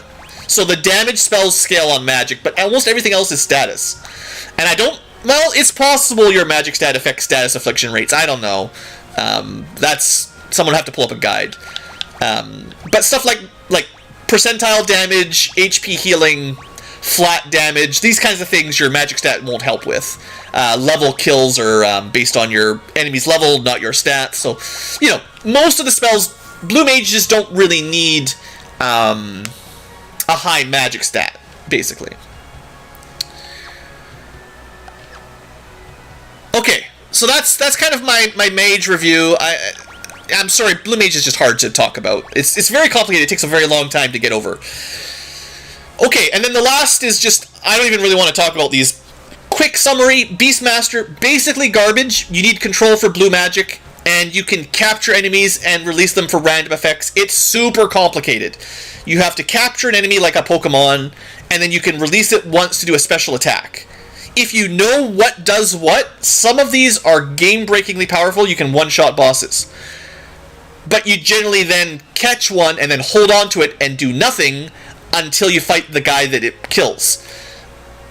Very, very niche. But it has some utility, but I'm going to rank it at D tier because you have to be a master of the game to get any value out of it. If you're playing casually, it's a D. If you're an expert, maybe it's a C or a B, because it does have some use, but you gotta know, it's like blue mage, but an even slower burn, because you really only get one. It's not like you can save up a bunch of... If you could hold on to a whole bunch of captured enemies and then release them at the right time, it might be okay. But you can only hold one, and you have to use it. It's just, yeah, it's too much hassle. Chemist, I haven't leveled it yet. I kind of forgot about it. I don't even have the mix command yet, I don't think. So, I can't really talk about Chemist yet. It's 100% support.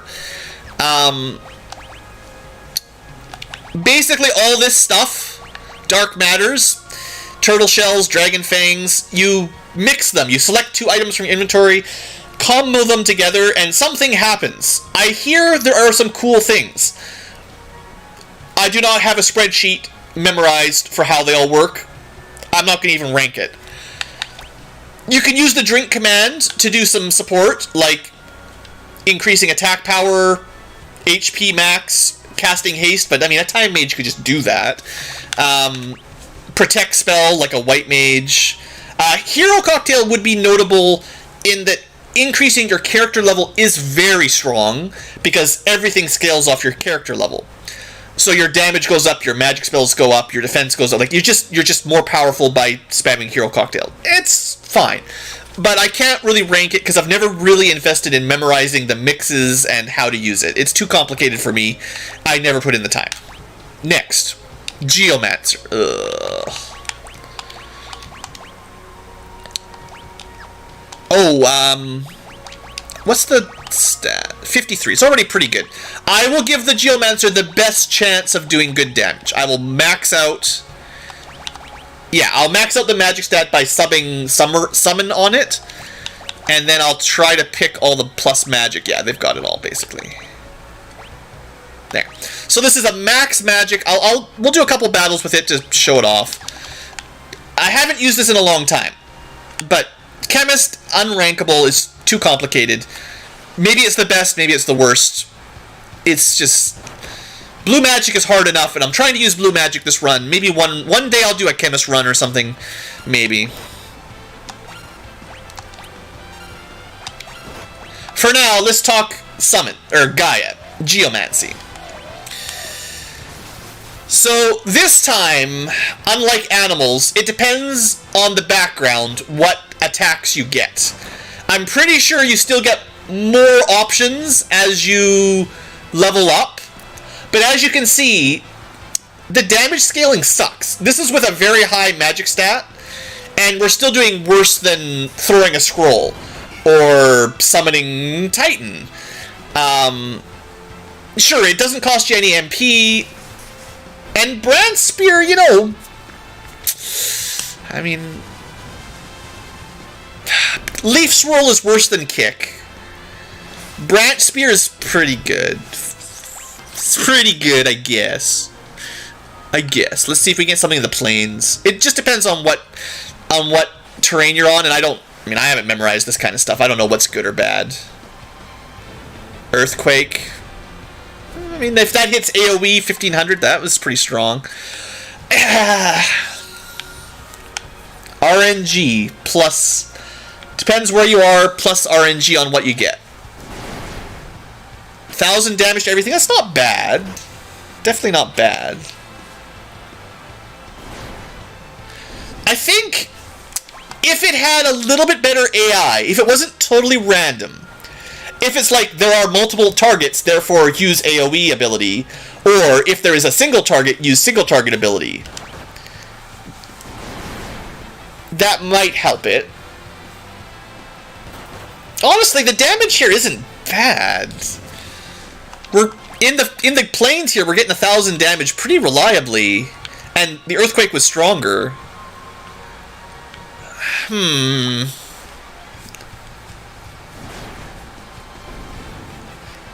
mean, that's clearly better than a Dragoon, right? The Dragoon only can do 600 damage, and this is doing 1,000 to the enemy group. And sometimes more.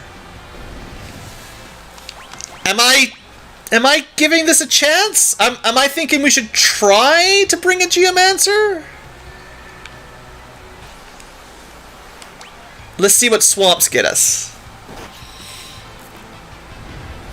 That's an insta-death, I think. Insta-death is generally not a good one.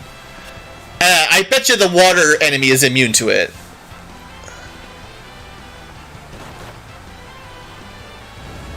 Ignifatus. Oh, fire damage plus confuse. Interesting. It did work eventually.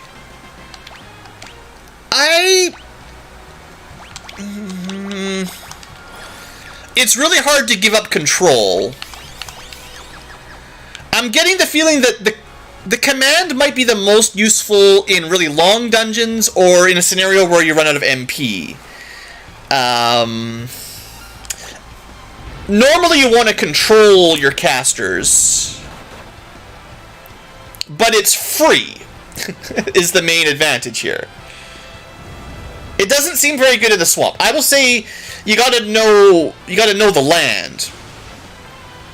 Yeah, the attacks in the swamp are pretty bad. You got insta-death, which is fine if it works. This one is pretty low damage, and then the poison was pretty low damage too. I like damage. Yeah, I love my damage.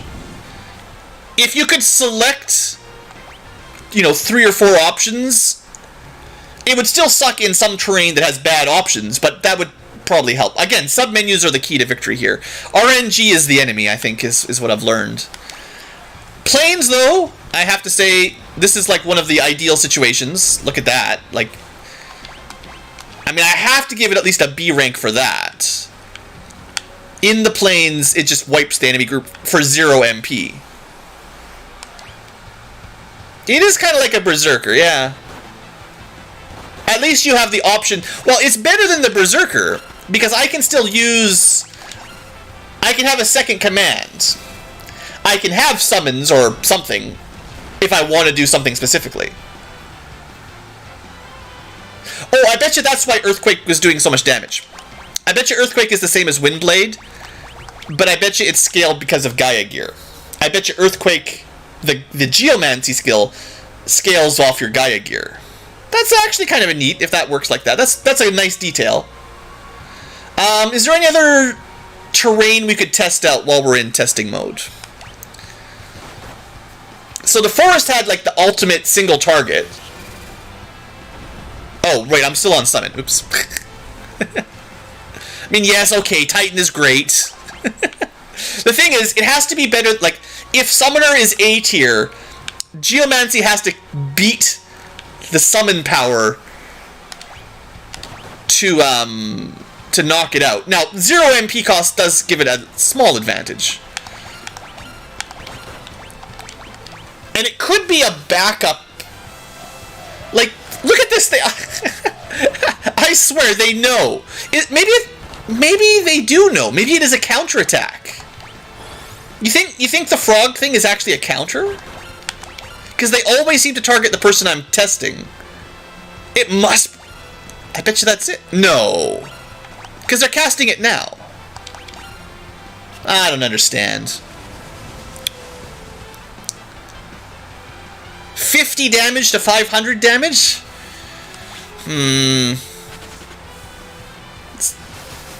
600, that didn't... It was doing way more last time. What's going on? There you go. Okay, so in the forest, there's a huge range. The AoE was 50 to 500. The single target was like 500 to 1500.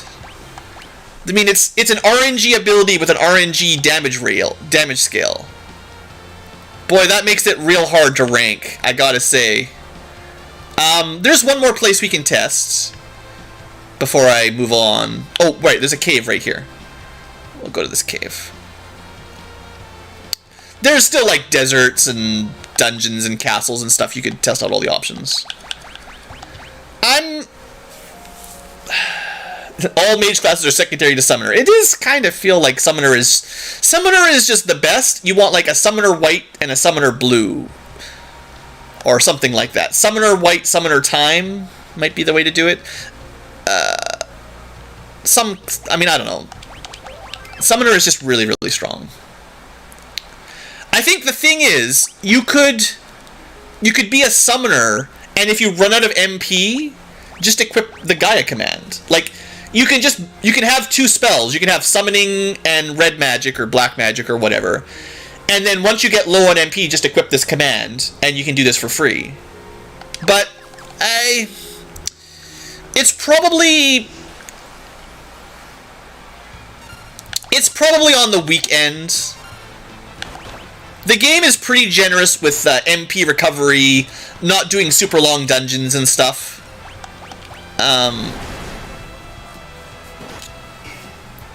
And the fact that you don't get to control what you get. Ouch. We actually need to kill these guys right now before we die.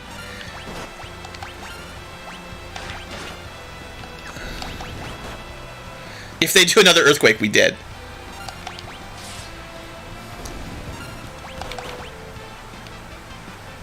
This is a dangerous area to do science.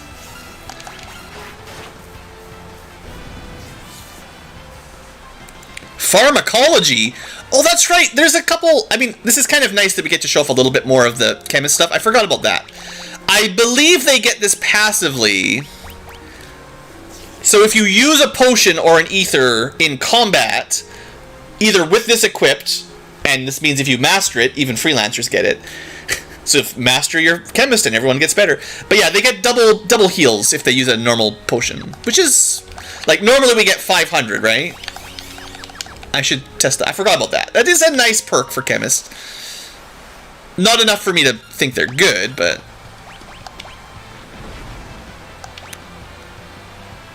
okay, well... fine. Just die in one shot.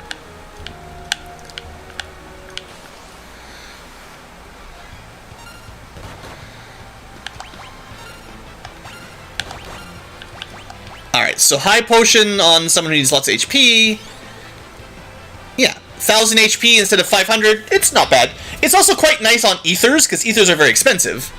So basically you can recover double MP if you have the chemist thing.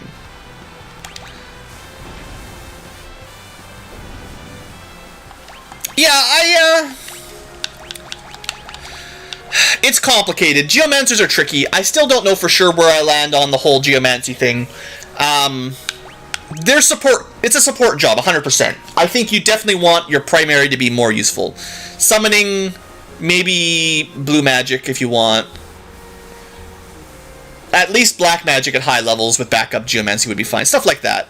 But I think as a basic job, just using geomancy and geomancy abilities, it's bad.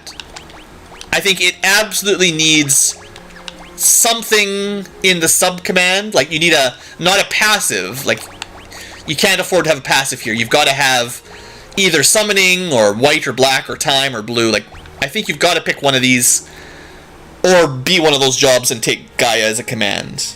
That's the only way. It's not even a good equipment class. It can't equip anything good.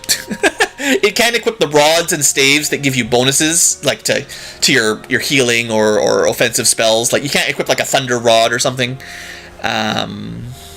I think the bells are trash, so yeah. I'll give Geomancer a C. It's probably not good as a job. The Gaia command has some value, but it's very hard to rank. And then Chemist, you know, whatever. Chemist is another hard one. 2 left. We're almost done. This is a 2-hour episode, which is super, super long. It's fine. It's fine. It's great. After this episode, I'm getting a drink. I'll refill my drink. This has been, like, intense. Okay, bards get sing. What else do they get? Anything?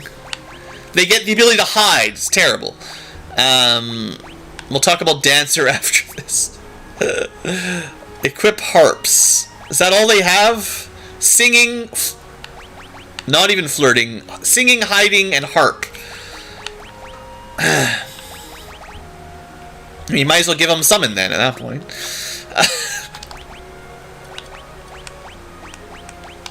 We'll give him a harp.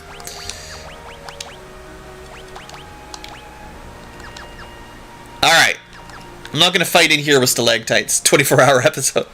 I don't even think YouTube would process it. 2 hours is already long enough that it starts getting difficult to upload and process. That's one of the reasons I like to keep them a little bit shorter. Okay, first off, how was the attack? Trash.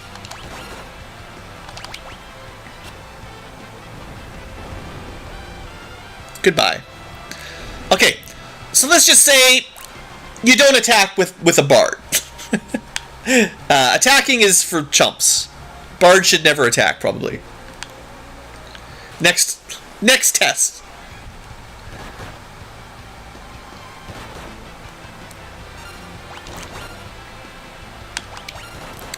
Singing. Now, these are all 0 MP. I've got 4 of them. I hope I haven't missed any. Unfortunately, the 4 I have are not very good. But let's test them out.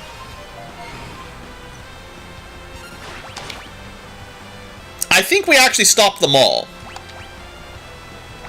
Okay, maybe it's awesome.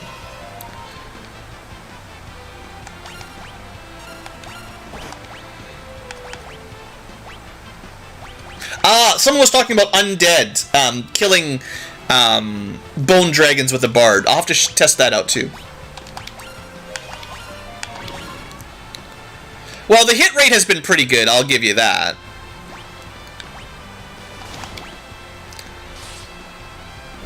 And then you get extra damage from hitting them in the back.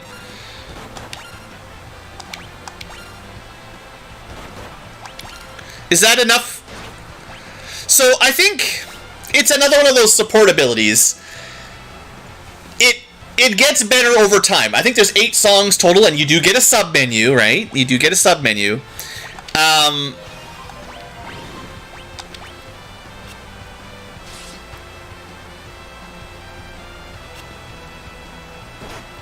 It's situational based on what the enemies are susceptible to.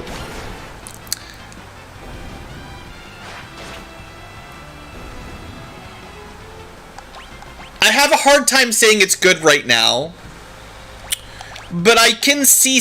I know there's people. The last time I Let's Played this game a few years back on the Super Nintendo version or whatever version it was, boy did I get some angry people saying I didn't give Bard enough of a try.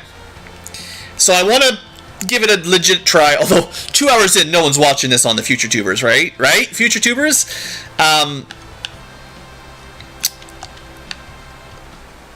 The song that everyone hypes up is the last song you get, and you don't get it till pretty much endgame.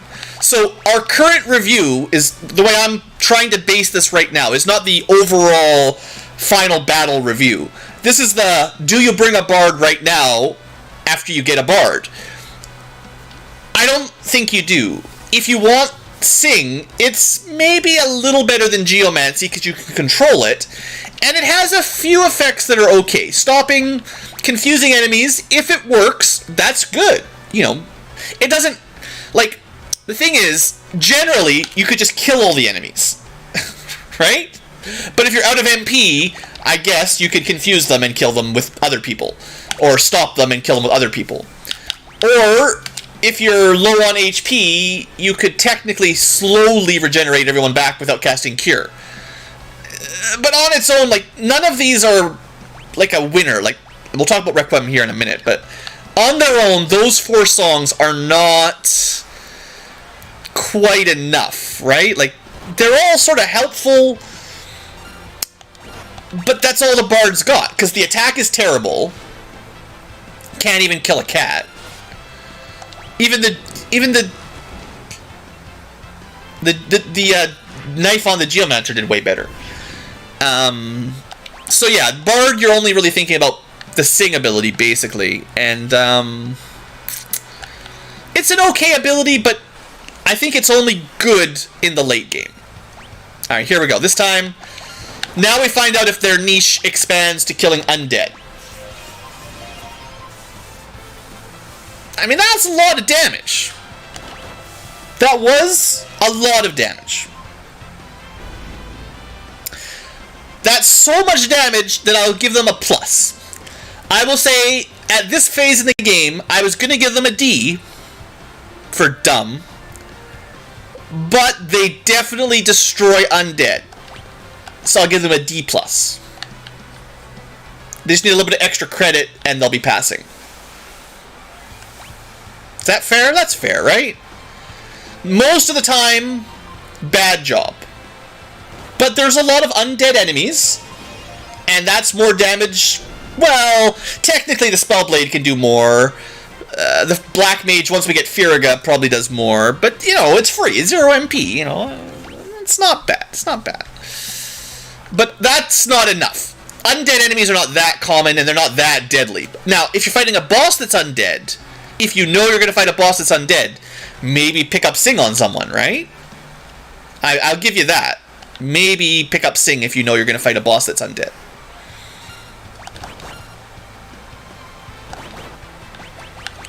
But, I mean, it is a team game. It's very unlikely that you'll actually be, you know, straight up solo combating. You're not doing a solo challenge or anything, right? Hey, Icy Blue. So, you have to think of them as part of the group. And the supportive abilities that they will eventually get, they don't have them yet.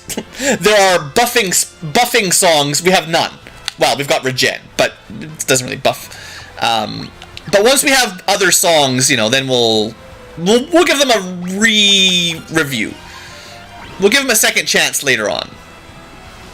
I just think that for now, something else does the job better. Except for that, when that happens. But yeah, Requiem should do nothing against normal enemies. In case you're wondering. But yeah, we got to show off all the cool animations. Am I forgetting somebody? Maybe. There's one more job. Finally, the dancer. Last but maybe least, is there any other dancing abilities? These are all kind of support characters. Oh yeah, Flirt. We'll have to test out Flirt. Flirt and dance.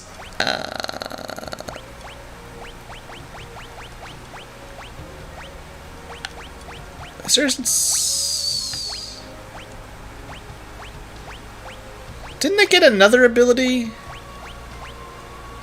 Oh, right. Right now they've got Flirt and Dance. They'll get,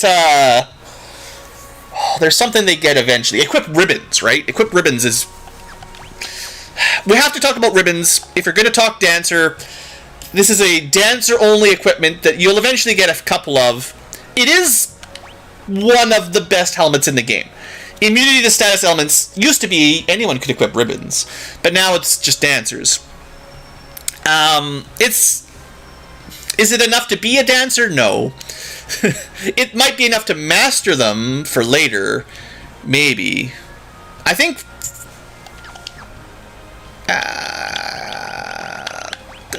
yeah. I'm pretty sure freelancers can equip ribbons anyway. They don't need it. Yeah.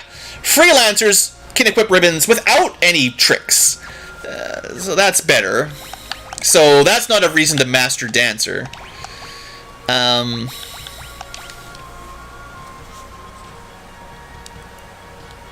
Right, yeah, all the dancer gear. I have to talk about that. We don't have it yet. So at this point in the game, I can't really review the dancer equipment. Some of them you can steal from enemies, if I remember correctly. But you find most of it in treasure eventually. We do have the dancing dagger, but that doesn't really count. But yeah, there's 4 sets of items that Icy Blue posted over there. They change how dance works. Let's just throw them into combat and we'll see what happens. I think at this phase of the game, dancers are bad. Like, you'll see. But we gotta show it off at least.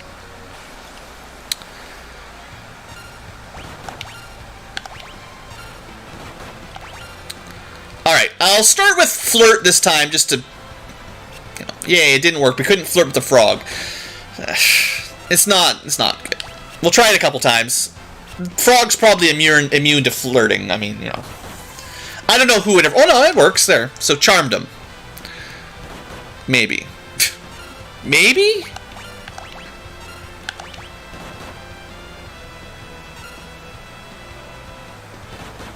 It's not really helping right now. Let's do some dance. Dance Revolution. So there's 4 abilities, right? We've seen some of them before with the dancing dagger. Jitterbug's okay. Small HP steal. Mystery waltz. MP Steel, I believe. That's one of the better ones if you're low on MP. That's one of the reasons to equip Dance on a mage that like it's kind of like Osmos, sort of, but 1 in 4 op chance, you know. But it's very random, because all of these are 25%. This is the one everyone loves, and it does do a lot of damage. But that's, again, 1 in 4 at the moment. The only one you haven't seen is the...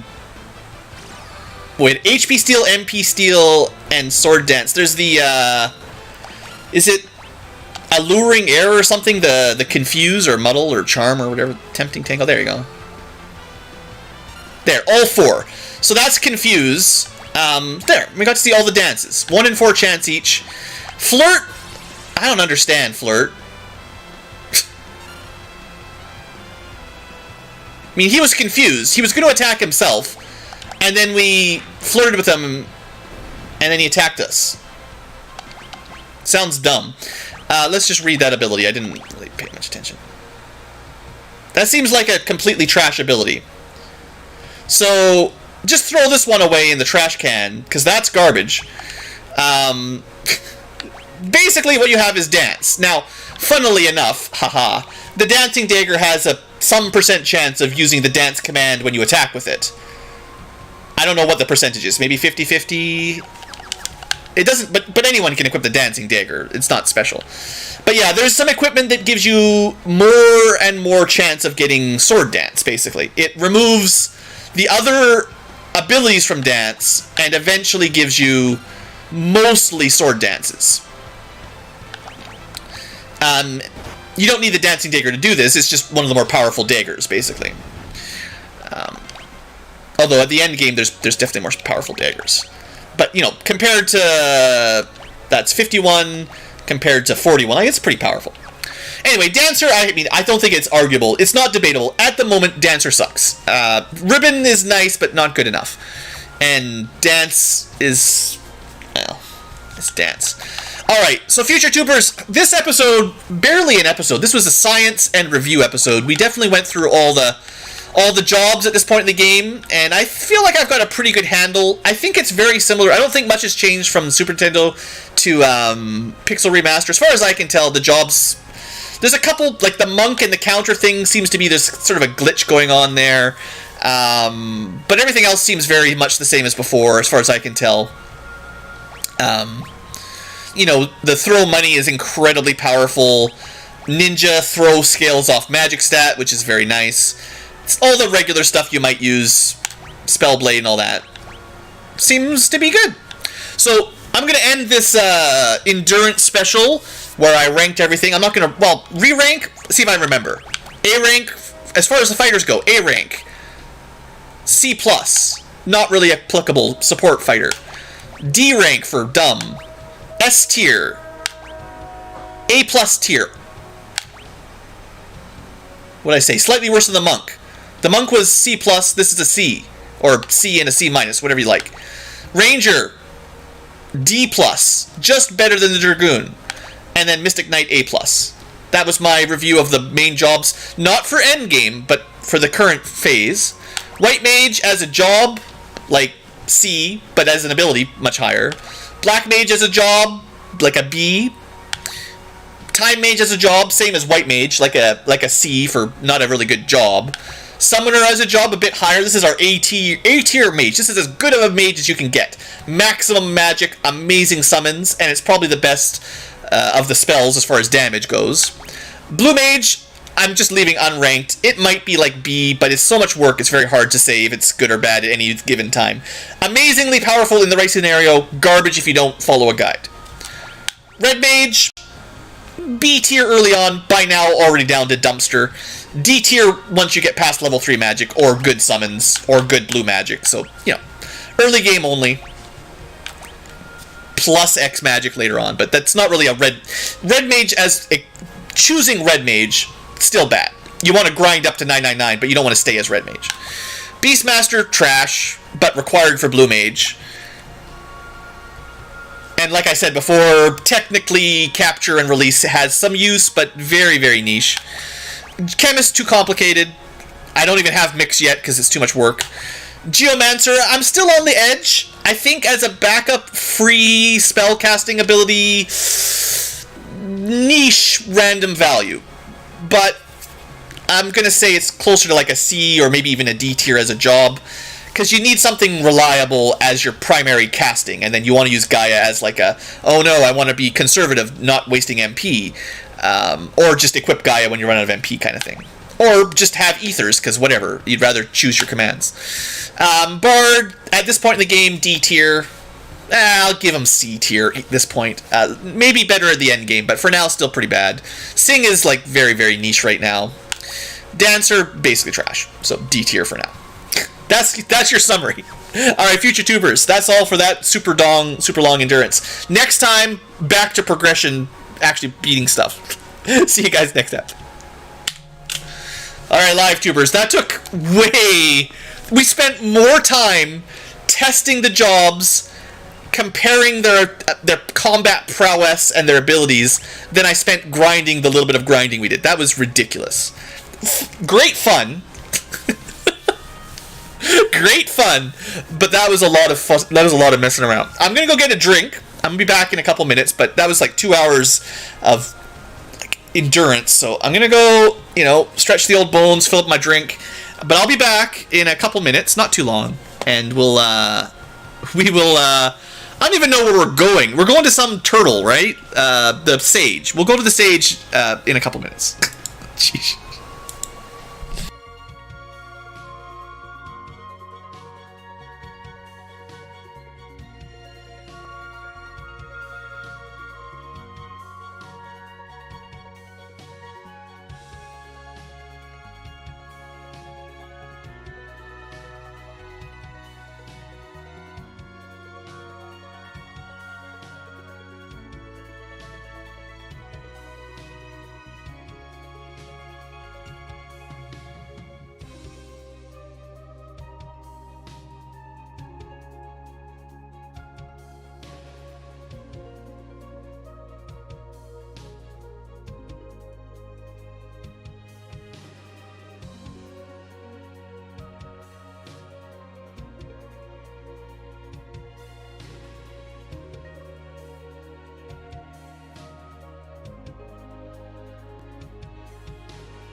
Cat Ankilo, just let me do my streaming. He's decided it's time for a cuddle. Probably thinks he's gonna get fed, but he's not. I go for one little break, get my drink filled up, give the cat a scratch, and now he's all following me around trying to cuddle. But, sorry, it's not time. I have to deal with the live tubers. The live tubers need me, small cat. The blue Anky cat. What did I call him? Cat Ankilo? Cat Ankilo. Okay. Drink. I got water. I got soda. I have a cat that won't leave me alone. No, go lay down. Not on top of my controller. You have to lay down, not on top of everything. I know it's difficult. You guys all know cats. He's cat, does what cat does. Climbs on top of you, wants to be right in your face, no matter what you're doing. Classic cat. Alright. Go lay down. You can just... You keep my feet warm. My feet are cold. That's a good job for you. Okay, so where was I? We're going to get back into this in just a second. I want to check my emails a little bit in case something's exploded, because I have this weird co-op scenario where I'm kind of responsible for things. And just people complaining. Standard. There's always an email. Every time I look, someone's complaining about something. Nothing important. Okay, Cat, you need to lay down, though. How do I talk to the live and future tubers if you just keep sticking your head there? He really wants a head scratch, so just... You guys have to wait a second while the cat gets a head scratch. If I had a camera, you could watch, but I don't. So he's just very much probably purring away. If I turn the microphone towards him, you'd probably hear him purring. It's delaying the stream with friendly cat. Cat Ankylo takes over. It has now become Let's Pet. There's no time for Let's Play. It's Let's Pet your cat. Alright, seriously though, that's all you get. Go lay down. Just lay down, you know what I say. Right here. Look at that, good cat spot. Yep. He's giving it the what do we call it? Doing the dough needling on the little spot I'm giving him. Has to do a couple circles, decide if it's good enough. Just lay down. Come on. Alright, guys. Let's go. So there was a question... Oh, thanks for the super chat there for Icy. Yeah, I haven't looked up a guide or anything, but as far as I can tell, this game is very much true to the original Super Nintendo. Very little differences. There might be a couple mechanical tweaks, maybe a bug or two, but no double experience or double job growth or anything like all the others. Like, the balance, the difficulty is very, very similar, which is... It's good, honestly. This is probably the most difficult of the Pixel remasters. Probably, because 1 through 4 all had huge buffs to your experience and jobs and stuff. A GoPro for the cat, yeah. You're almost settled in. Just do it. There we go. The fat cat butt nestles in. Just had to get the perfect spot. It's a very picky creature. Cat Ankylo must have the majority of my lap. Alright. You guys don't mind the cat getting comfy, do you? It's fine. Probably cut off blood to my feet. So, yeah. Let's, we're gonna go this way, right? I know where we're going. And we're gonna fly over the sea. There's actually a couple places we can go now that we can fly around. I didn't even talk about all the exploration we can do. But let's pick our actual jobs. I hate Ranger. I mean, that's maybe a strong emotion. Ranger, I don't like it. I'm sorry. I don't like having to change your weapon to get anything valuable. Like, switching between bows is stupid. And other than that, they're kind of bad. So, whatever. But, on the plus side, through all of our testing and messing around, we're over halfway through the final rank to mastering it. I'm pretty sure 405 is mastery. It better be. And then we don't have to worry about it ever again on at least Galoof. And it is probably worth it to get the ability. And it totally changes all my rankings because it's a very special ability. But we're almost there. More than 50%. So we'll leave Ranger Galoof alone for now. But bows, I just don't like bows very much. But I think Samurai might be good. It's not too far... Yeah, 180 to get the next rank. That's not too far away. Also, we've discussed this. The throw money command is incredibly overpowered, so nothing wrong with Samurai. Actually, I don't like his current weapon very much. This wind slash is not my favorite. I'd rather just have a high damage weapon rather than this wind AoE.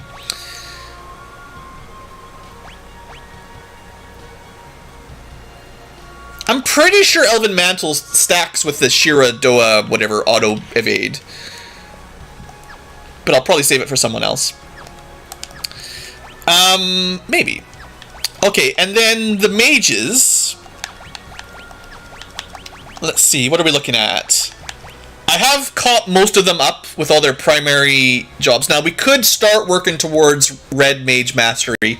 That will take forever. I don't want to do that yet. It's just so overpowered to suddenly double cast everything. I don't want to get that too early. I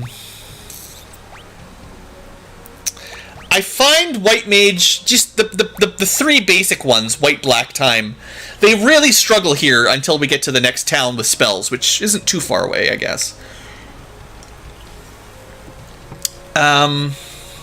What if we just did, like, White Mage with the throw command?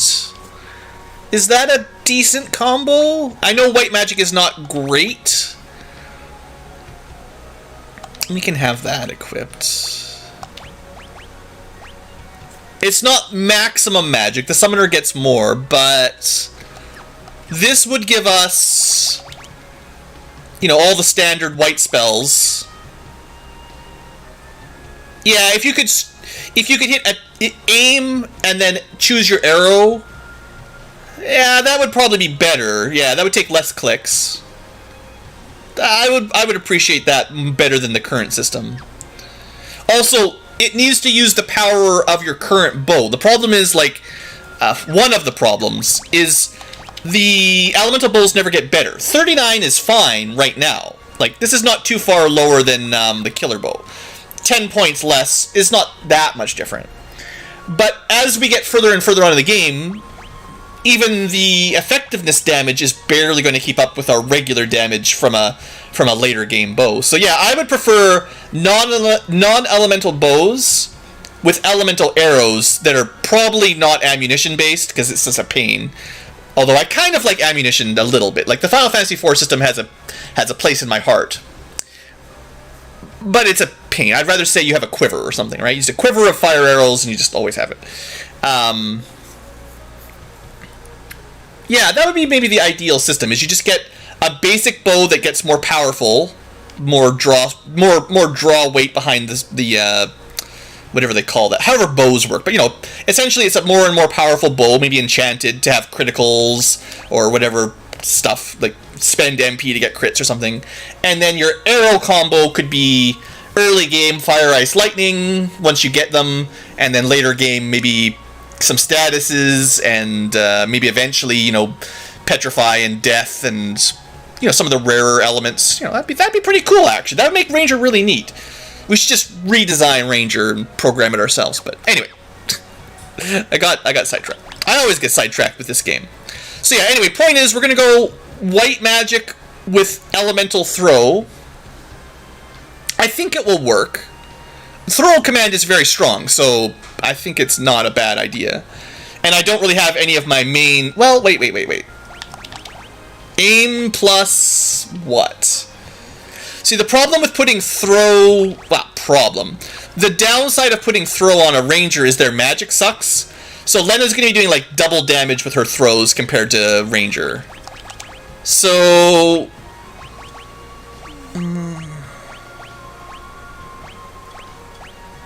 I mean, we could just take one of the backups, right? Like, no back attacks is nice. It doesn't really make a huge difference, but it's nice. Technically, I could give him blue magic, but it's cheating. We're not really supposed to have everyone with blue magic.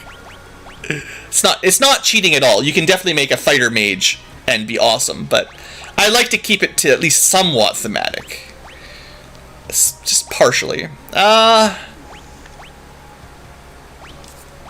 This is hard.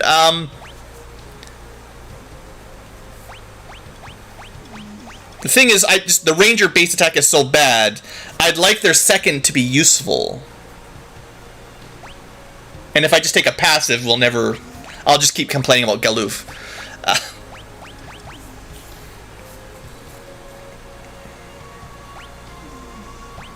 Denegage is just too powerful.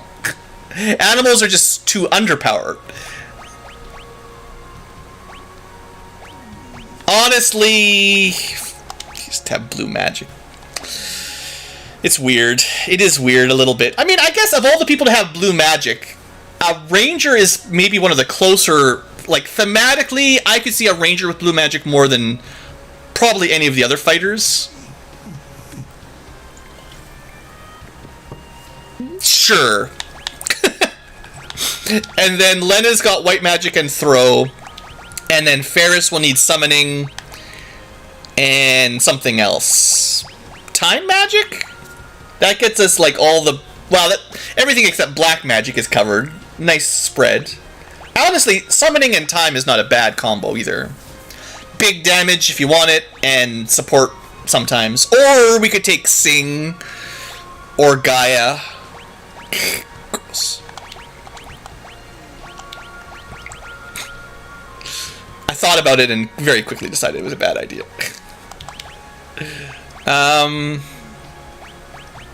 So we can equip our elemental rods. We could go for evasion.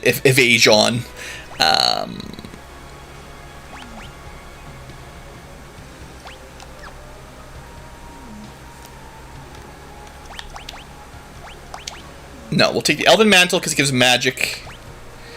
Gaia Gear, Wizard's Hat. And I'll just try to remind myself that I want to equip an Elemental Rod when I do different summons. Oh, right, the Air Knife. Yeah, we don't have that yet. Yeah, that was... The Gaia Gear for Earthquake was working. We saw that in the testing phase. But I don't have the Air Knife yet, I don't think. So, once we get some more knives... Yeah, we've got the defense, the mage silencing, the boring, and the dancer. We don't have anything else. But yeah, that's coming up eventually. Okay, so I'm pretty happy with this. Summoning plus time is decent. White magic plus throw, it's new for me. I've never tried this really long term. At least we have someone with blue magic. Actually, this is pretty good support. Galuf. Yeah, you know, this is growing on me. This is a combo that I wouldn't normally do, but I could see that working. And then, Butts, I mean, this is just gonna... He's either gonna kill everything, or just do a ton of damage normally, which is fine.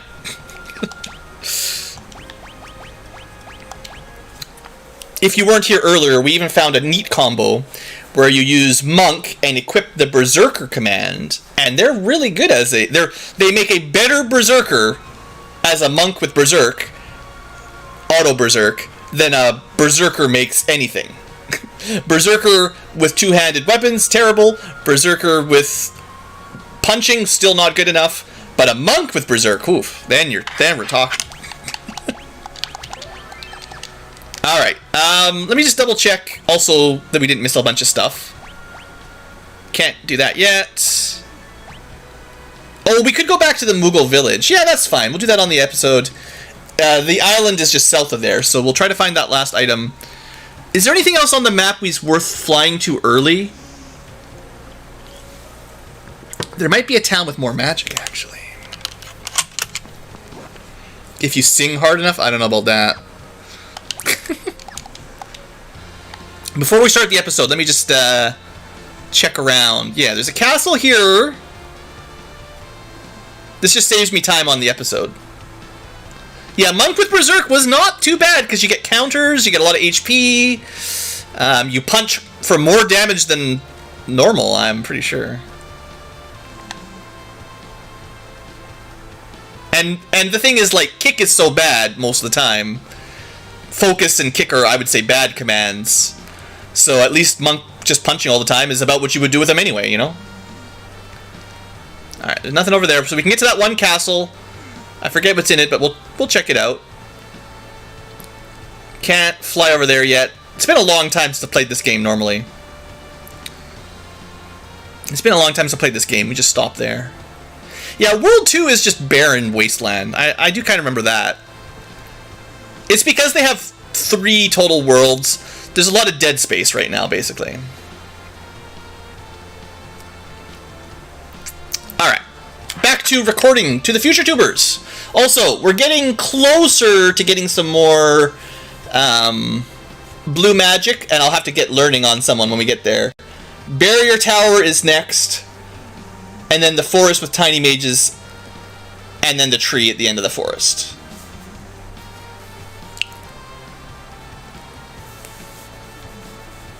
Not that those 3 spells are very good. Time Slip, or whatever the aging spell is. Tiny Song, Aeroga. And then eventually X-Death Castle's got some good stuff.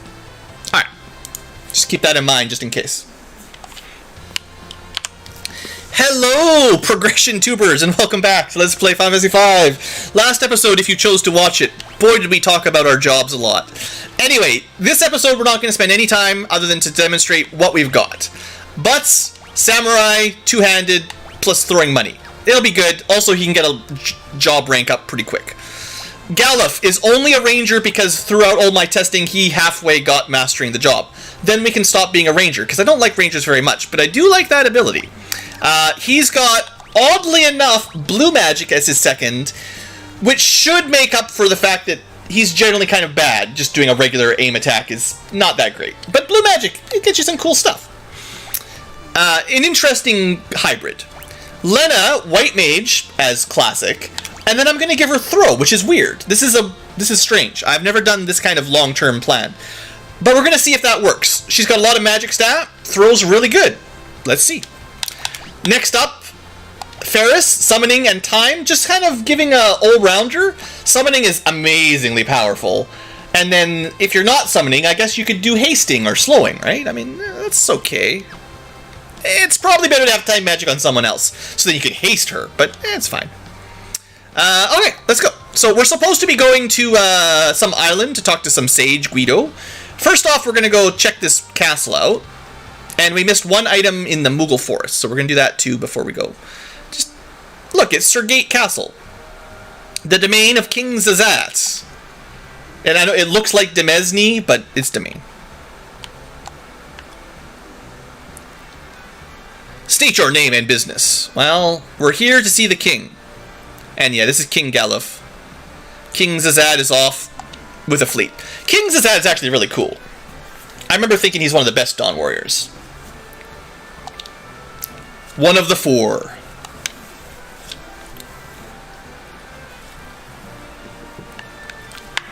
Please, help yourself. Just steal anything you can find. Ah, what a lovely castle guard. Welcome to our castle. Take everything. There's two things. See if we need fine passages to find it.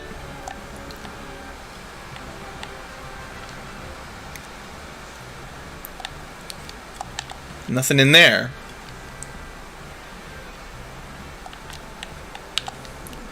There might be something in that book. It's a very old book. We even lost half the pages. Weird. Talks about X-Death 30 years ago. That's right. Remember, we're on the alien planet, far away from our home planet. It does kind of feel like we've seen another half a book somewhere. It's weird. If you're playing D&D and your Dungeon Master pulls this and you forgot to take notes, boy, are you going to suffer. Sure hope you guys wrote down your party notes somewhere. Oh, look, treasure chests over there. TV shelf? Oh, T through V. This is... Hey, it's about donkeys. Wait, what? What? Let's see. A-N-A-S. Oh, here we go. Fella, are you still around? Do you see what Butts is looking up? It's all about donkeys.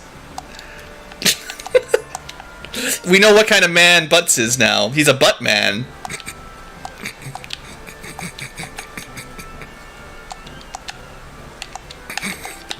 Okay, children. Children Ankylos.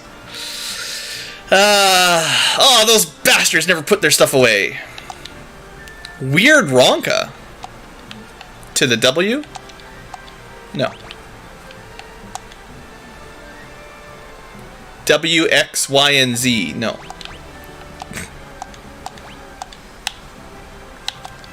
Register of Monsters. QRSTUV.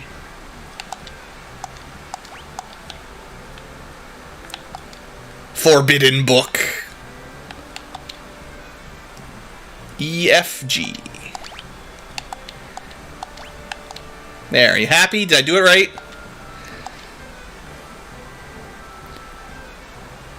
My secret room.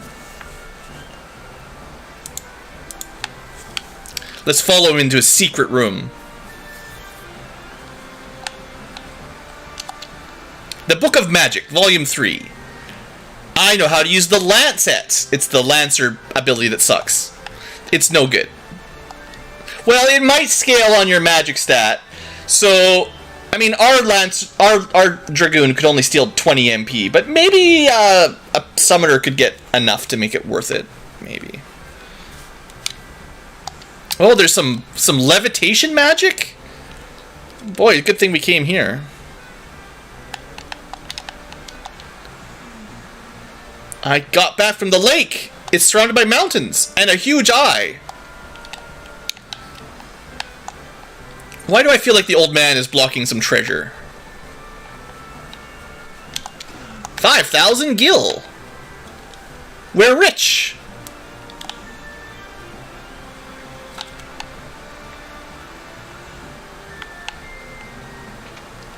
We're actually rich because we killed a bunch of statues. In the other castle. There we go. That's the float. We got the floater. Now we can get our airship. It is technically time magic, which is one of the reasons I would recommend keeping a time mage.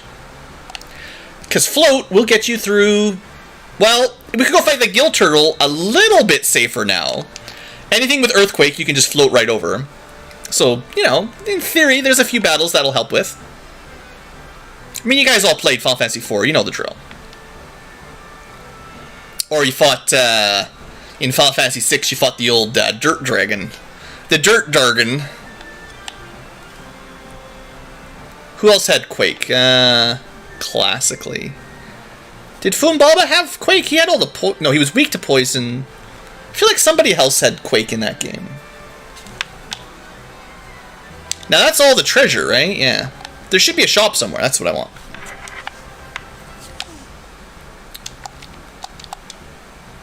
Gotta destroy the barrier. Maybe that's what Sage Guido will talk about.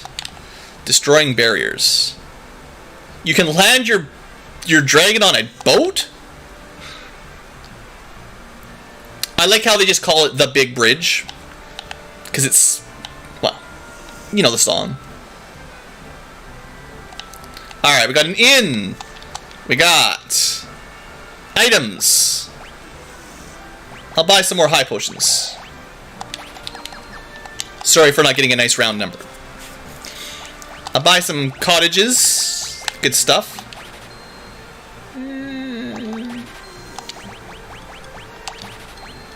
I don't really care about the drinks for chemistry. Weapons! Okay, so remember how I was like, well, swords are the best. Yeah, they're the best. Sadly, Berserker, you can probably hear the cat snoring. It took him a while, but he eventually got comfortable. If I was to give him a scratch, he would probably start purring as well, but I gotta hold my controller. You can just sort of see the attack values, right? Sword is better than anything. I guess if you tried Dragoon now, it would be a little bit better, but you can't two-hand it, so it's going to do half as much as the others. This is worth it, though. And I can't... The axe will also miss a lot, and it's still 10 points less than a sword, so... I can't bring it. I can't bring myself. Now, the Wind Slash... Interesting. Technically strengthens wind magic, but no one can equip it other than a samurai anyway. Or a freelancer. You could try to combo that. There would be a way to put Gaia... Well, you could give Gaia to the samurai, but then they wouldn't have high magic. I don't know. Point is, let's just use the strong sword. It's going to be awesome. Let's check some armor. Gaia is just one of those ones. It's tricky to make it work. No new gear.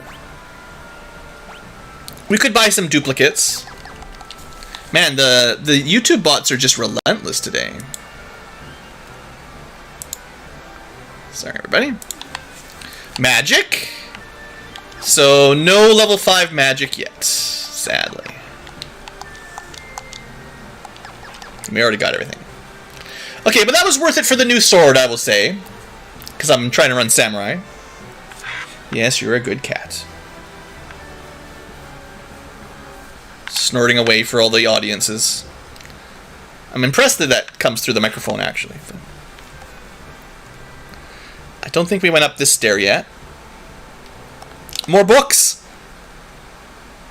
We're going to read a book to learn music. And now, our bard finally starts becoming not as bad. I know I just said he's a D rank. We sort of sequence broke to come here a little earlier. Swift Song is haste on the group. It's like Hastiga, right? I think. Or is it just... It might just increase everyone's agility or something. I forget.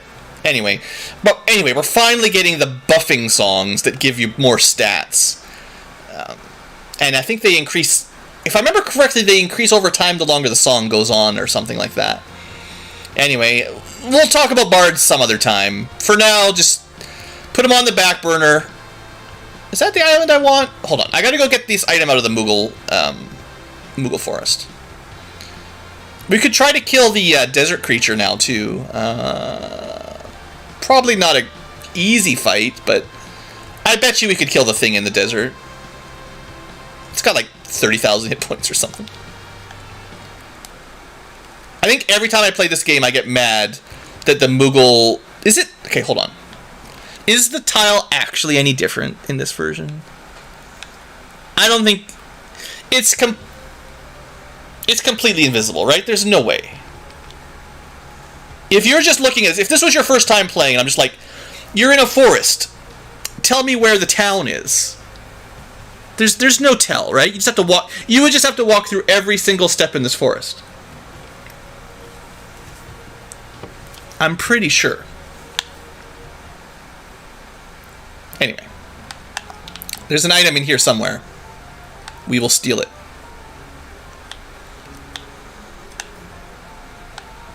Maybe we should, temporarily...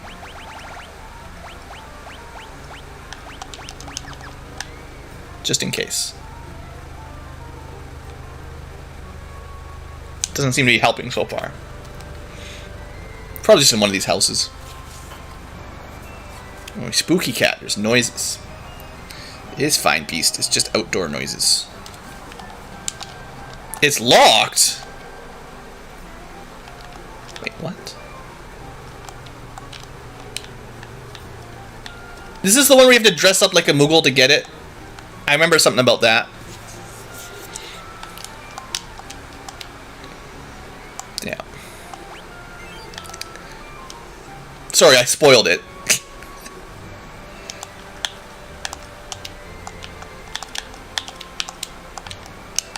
Alright, it's pretty easy to pretend to be a Moogle, though. And she falls in love. We're the largest Moogle she's ever seen. With the biggest butts. Ah, good. Now we have 3. I mean, they are really good, so... Alright. 1, 2... Back row doesn't matter. Sure. It's kind of nice, because it's a little bit of magic defense on someone who has very little magic defense. It's probably like 6 defense is a pretty big swing.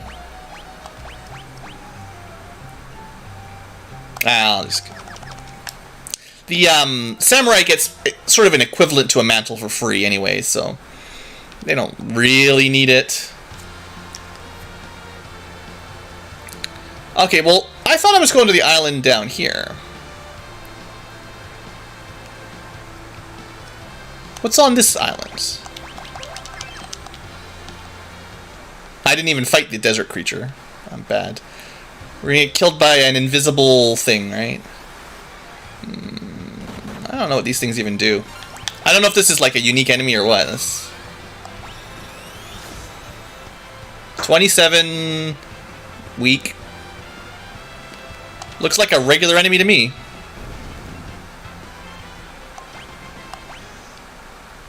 Oh, this is the... Okay, I know what this is. This is the island we landed on from the comet. And then we were having a... We were napping here, and then the... that's when we got kidnapped to go to Exdeath Castle. I remember. I mean, I didn't, but now I remember.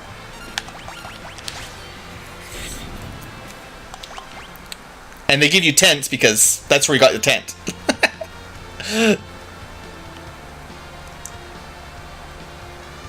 Alright, good. So, back to business here. Actual story time. I think I missed it.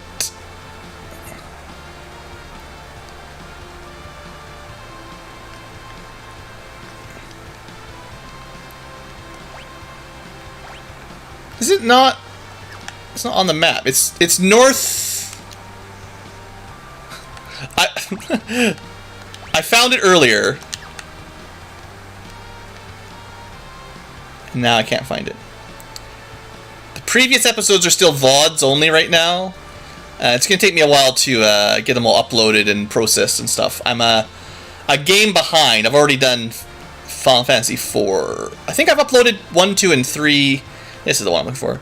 And then the 1 challenge, but I haven't got to 4 yet, and then 5 will be after that. So it's going to take a little while. Unfortunately. Hopefully by Christmas. Hopefully. Got to get to work. So, is this it then? Sage Guido.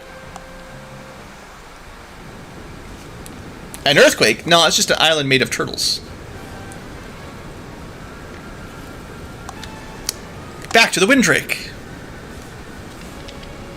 No wonder I couldn't find this island. It's not even on the map.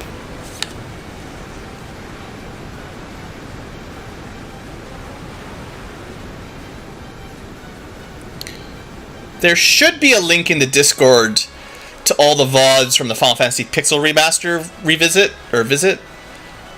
So if you really want to watch the VODs, there should be a way to find them on the Discord, I think.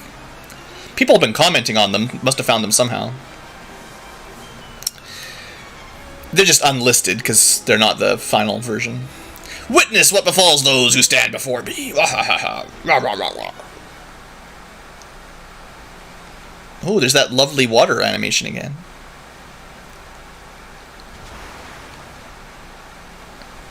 Turns out windrakes can also fly through water. It's because we give them such healthy grass. Well, now the island's on the map, but it's not here at all. Shenanigans. Alright, what are we actually supposed to do?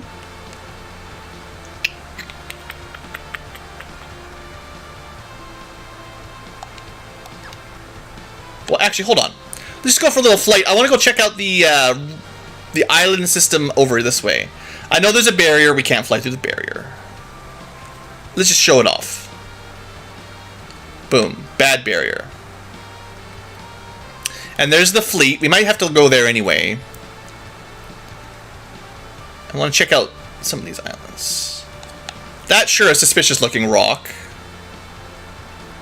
I guess there's nothing on these little... there's a reason I'm looking at these, and it's for later, I think.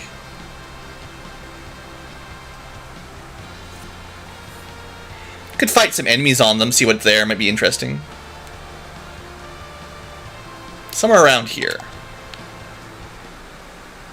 But later. I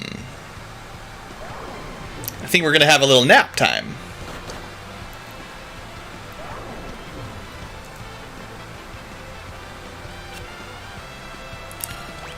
Alright, let's do some testing here. We got a white magic ninja. Oh, alright, I gotta put my black magic back on.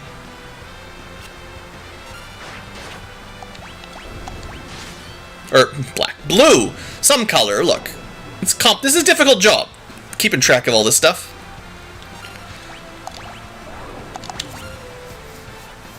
Don't worry. Ninja Lena's gonna save the day. Alright. So I think, actually, I'm gonna like this combo because the ninja stuff is gonna be, we did do a little bit of basement farming, yeah.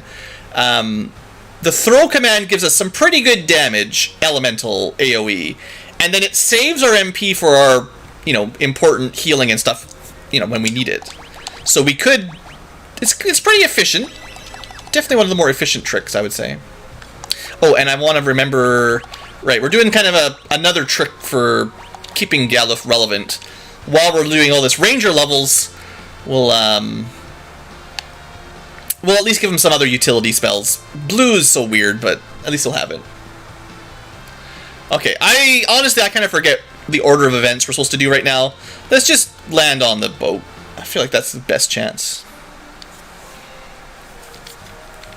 The castle did tell us that he was here, so...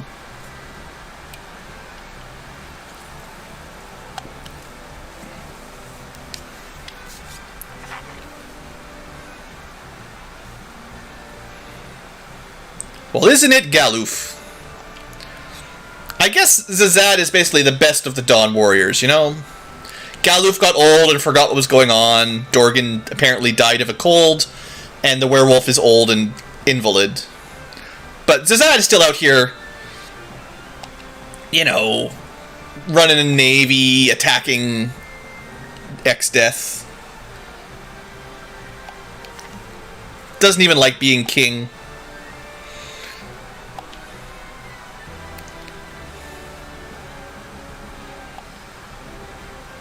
We're halfway in already.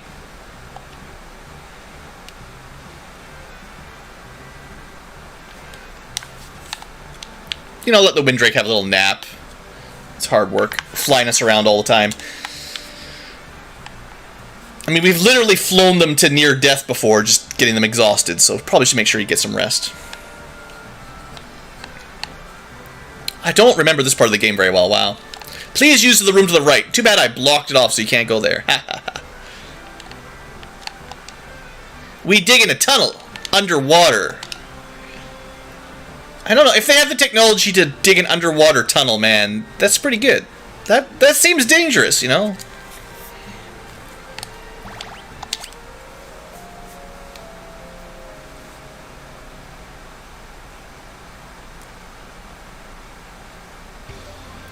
Uh-oh. Serious music? Should I,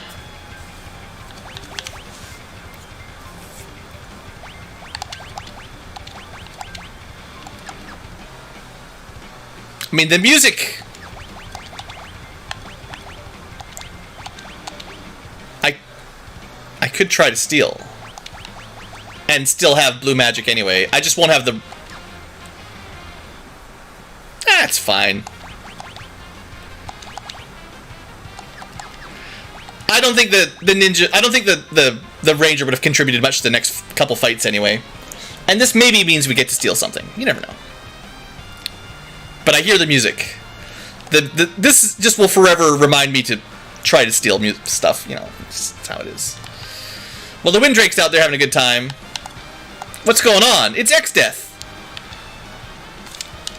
He's got the jump on us, and he just lands. Would have been really more funny if X-Death had just jumped right onto the ship. Alright. Oh boy, our soldiers are terrible.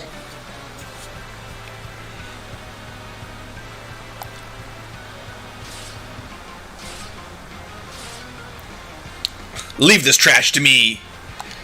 Don't blow it. See you later, Zizat. You're cool, dude. Want me to kill some monsters? It's a gobbledygook. Oh, we healed him. Take that. We treat our invaders very nicely on this ship. We heal them before we kill them.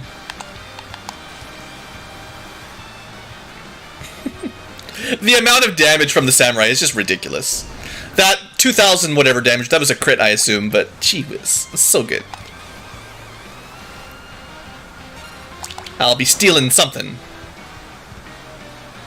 A potion. So really, one of our royal guards, or royal navy or whatever, died to one of these. Can you imagine dying to a goblin? They're as strong as a goblin. Like a level 1 fighter could kill them. I mean, that guy looks a little bit more powerful. Kind of looks more like a demon. Hey. No, not you. You're fine, cat. Sometimes the cat gets hayed when he's bad. The cat Ankylo, so he gets a little startled. I'm just talking to the future tubers. You don't have to get all worried.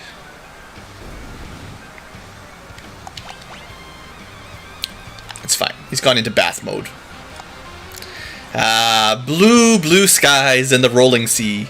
It's days like this that get you high on life, but you, sirs, are harsh in my buzz. Who do you think you are? It's your pal, Gilgamesh.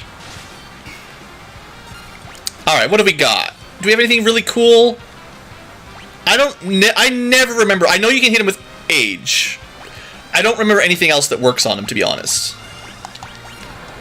Slow works. Slow usually works. Yay, Genji gloves, we got it. Heck yeah. I don't think you can shrink them or anything. Would be kind of funny. Let's just see how White Mage does. Not bad. Sadly, after stealing, there's not much else to do. So we could try some blue magic, like, let's see, what would be valuable here? I think you might be able to Dark Spark him. I'm not sure. Yeah, that works. I feel bad for this guy. We're being really mean to him.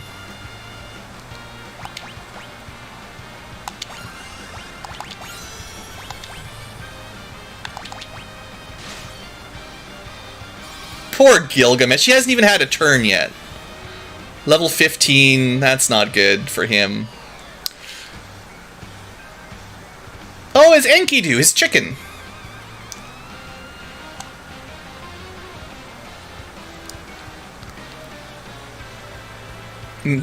Prepare for trouble. Make it double. Good heals. Good heal. Let's see if Enkidu has anything to steal first. Yeah, green beret. And then we slow the bird. And I guess we could check what the bird is. 29. We could probably Dark Spark him too, but... you know, by the way, we have this ability called Throw Money. Dead. Goodbye, Gilgamesh. It was fun knowing you. Enkidu! He's a faithful sidekick. No! Don't ditch the hero. We did way too much damage to that bird. I don't think he attacked us a single time. We stole all the stuff. And also got a shield for it. Maybe we've done a little bit too much min-maxing our jobs. Oh, it almost knocked us into the water. I call a foul. That's plain dirty. I'm not supposed to be the only one to the drink. Don't think I'll forget this. He's wearing heavy armor. He's got like 4 swords and 4 arms. He doesn't even know how to swim. Goodbye, Gilgamesh. If only there was something to help us climb up. Oh, I didn't even catch the pun. What did he say? Zavat, king of puns. Oh, hey, thanks, Drake, dude. That's right, why do we care about water? Our Drake can fly through water the last time we almost drowned. Why was I scared in the first place? This guy could always save us. Plus, one of our party members is literally a pirate. I'm pretty sure she knows how to swim.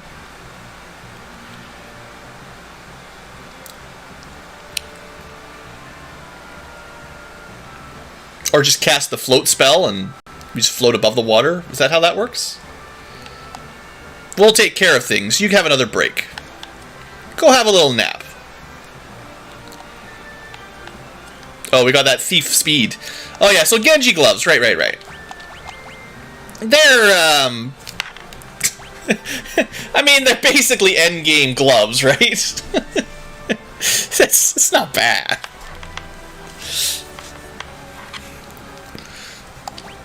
I mean, gauntlets are pretty good defense. This is like double a gauntlet, so yeah, it's fine. Not very good at magic defense. And they're kind of heavy. We have a golden shield we don't really care about, and a green beret. We already had one of those, so it doesn't really matter. But let's go back to farming up them ranger job points.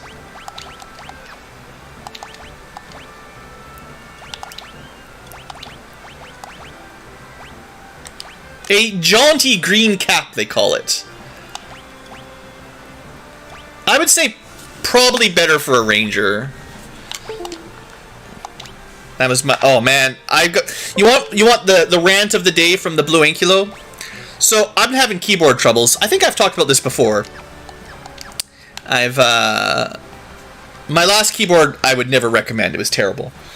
And I got it replaced. I got a new one sometime in the summer. Because I was mad at the one, because all the lights kept burning out, the keypads, the keycaps went off, and it just was mad. I was making me mad. So I got a new one, a different model, same manufacturer, I know, but Logitech has classically been good, and it generally, you know, most people seem to think it should be fine. Maybe I just got a dud, right?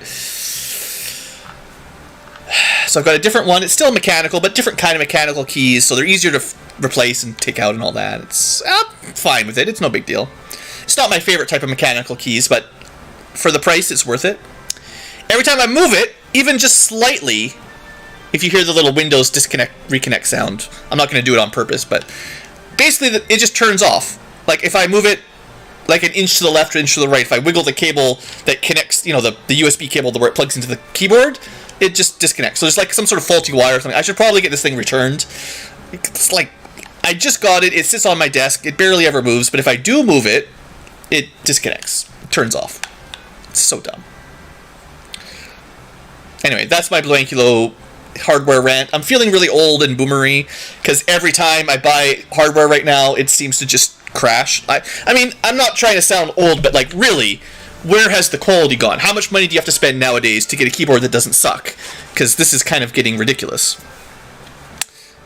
And yeah, mechanical keys are certainly more expensive than the old rubber domes, but you'd think you'd be paying for also a wire that connects to it.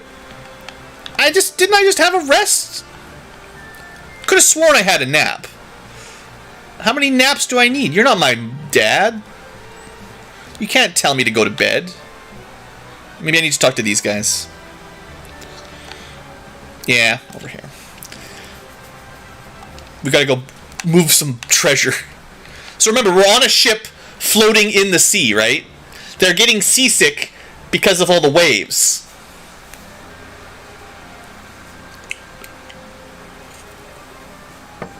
And then underneath the ship, it's a submarine. When did you guys invent submarines? The old IBM keyboards? That's cool. They like weigh 20 pounds, and if you hit someone, they'll literally be killed. It's like hitting them with a baseball bat of metal, of lead. It's like a lead pipe keyboard. Yeah, no, I know the old IBM keyboards. They never break. The fleet was a decoy! I mean, if you had a submarine, you could have just done this in the first place. Because, right? Unless they have underwater army, no one would expect a submarine in a medieval fantasy world. I did not expect a submarine.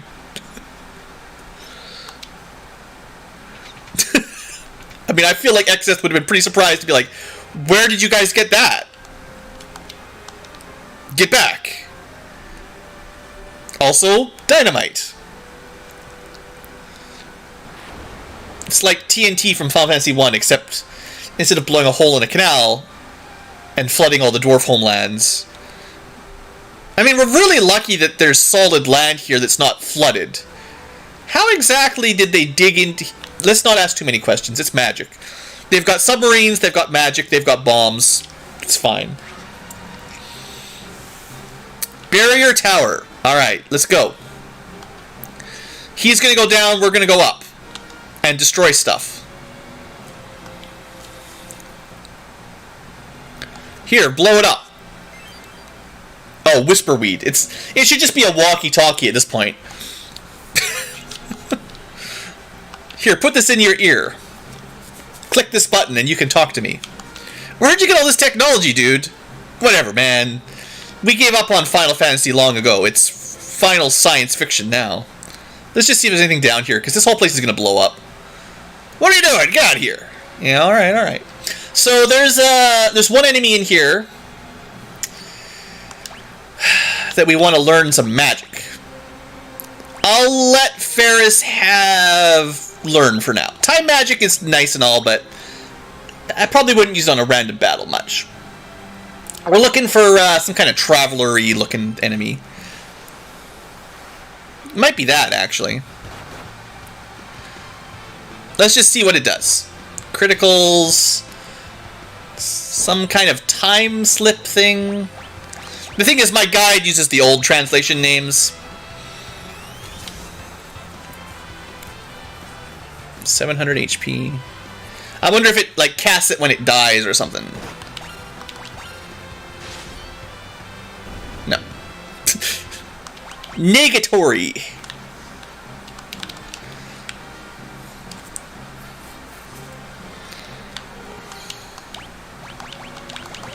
Okay, 36 minutes into the future tuber video, no problem. Treasure! What if I don't kill you in one hit? Will you counterattack? No. This doesn't seem like the one.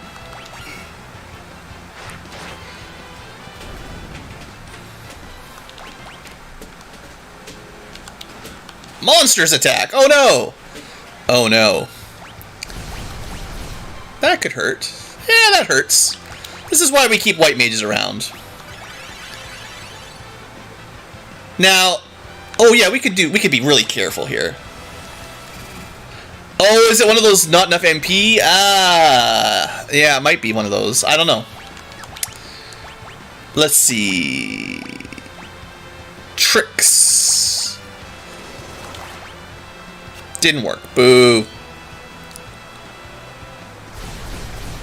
Okay, you can stop that, dude.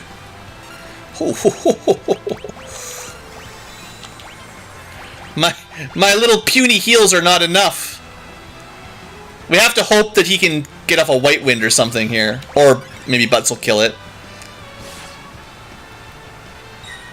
Thank you, Gollum. You're my hero. Oh no! This is not good. I think we're dead. Well, no, hold on. Does that raise people? No, it's like a single ally is elixir. And maybe he's almost dead.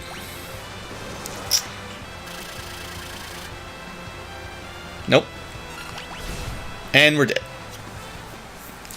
Well, we only had the one action, so I don't think there's anything else we could have done that would have saved us. Dang! We just defeated Gilgamesh. He didn't even get a single turn, and then we fight one red dragon. Pfft. We don't even get... I mean, I don't know how much HP. Maybe we were close, but... Thank you, autosave. Okay, one question. What if we give this guy an ether?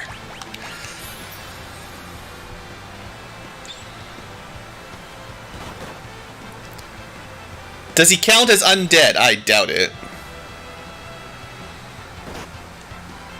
I'm not even 100% sure if this is the enemy that has the ability I'm trying to learn.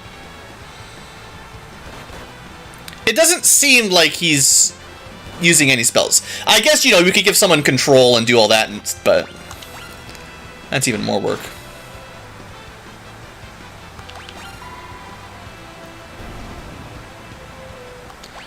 Alright, well, seeing as we know we're about to get into a big fight here...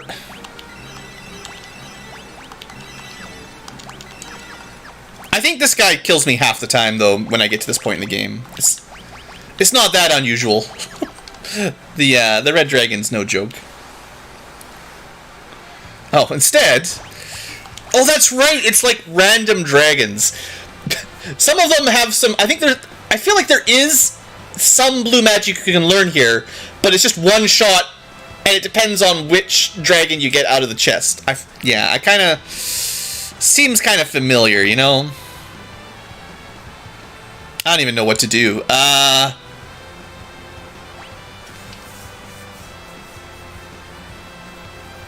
MPN control, dang.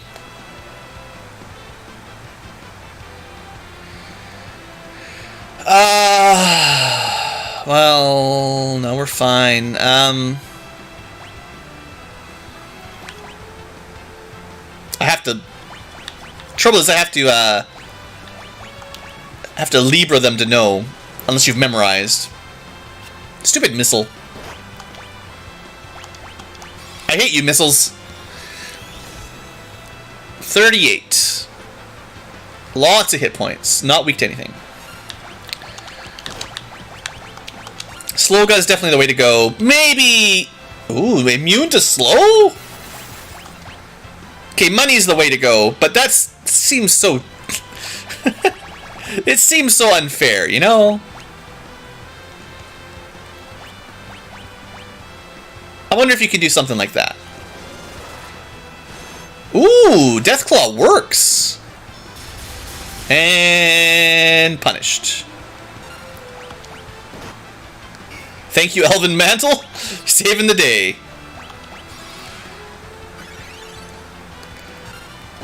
Well, I didn't expect Deathclaw to work, so that's pretty cool.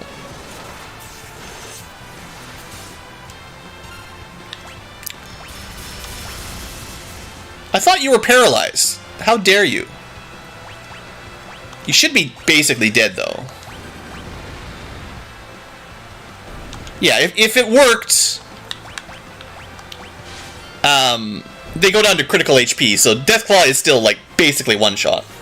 1.5 shots. Alright, there's the Blood Sword. You'd want to have, like, a Knight. I can't remember if this one's good. It has a lot of attack. Let's find out.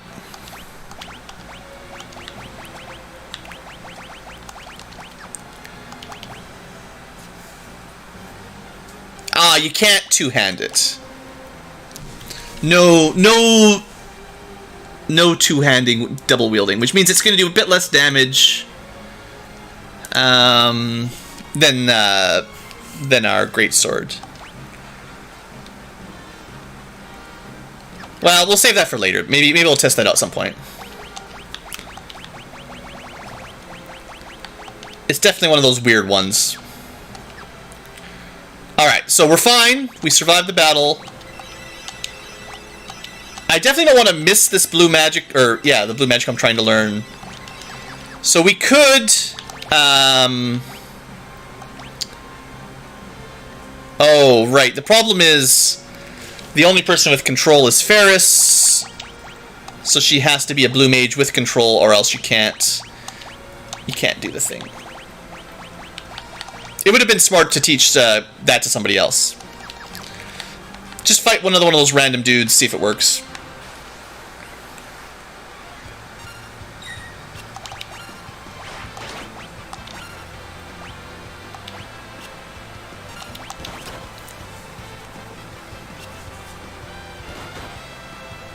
Oh, Traveler, that's the one I'm looking for.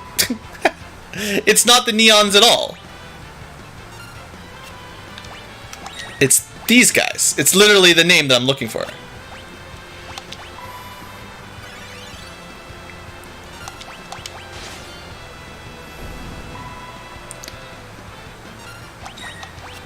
So we're going to get at this fight one way or the other. We're going to figure it out.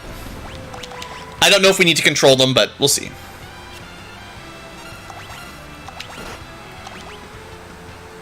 At the very least, this will confirm it.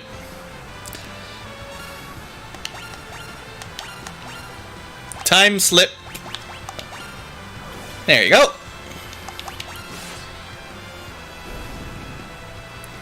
Okay. I don't think... Well, they definitely didn't need an ether, and I don't think they needed to be controlled, but anyway. So add that to the list. The sleep and age effect. Age effect slowly lowers the target's level, basically without cure. It's pretty powerful. Okay, and I think that's the only one we can learn in here, so that's done. We don't have to worry about...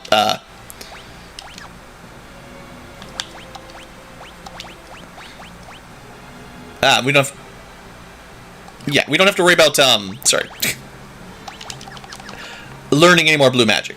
I'm just gonna go save it again. I don't know if there's probably more dragons in the treasure chest, so... Now that I've got my blue magic. Okay. Alright. Right on. Oh, maybe I was thinking of the dragons in the chest for the bestiary. Like, if you want the full bestiary, you have to get, the right specific, you know, random treasure battle trap tile.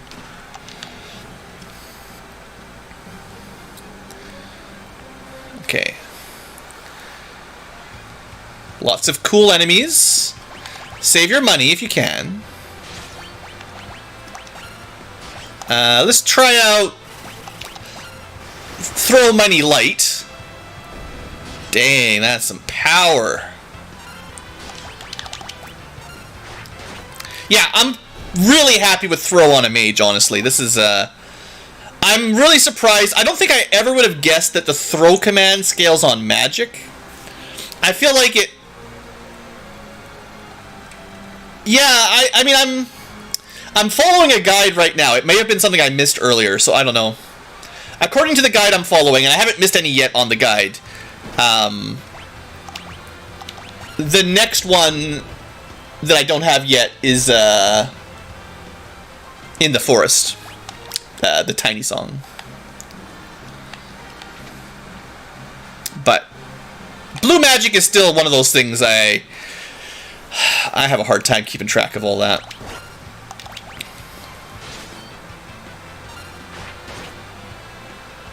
Man.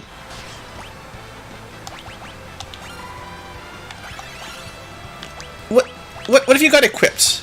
Killer bow. Why is Ranger so bad?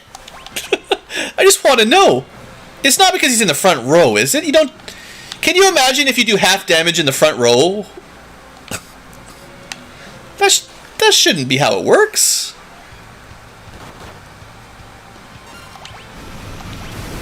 Oh, that's gonna hurt.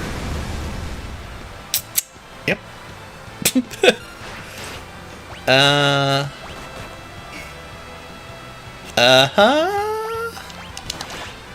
We just need to kill these things. Oh man, that is so strong. Okay, alright, nothing can beat. At this phase in the game, scrolls are so cheap. There's nothing. No, that's so good. For the cost, the value is too high. And then you can just use all your MP for healing if that's what you want to do. I mean, you can just buy high potions, but still. Dang, that's so strong. It's one of those games. One of those days. So you could learn level 4 Graviga here.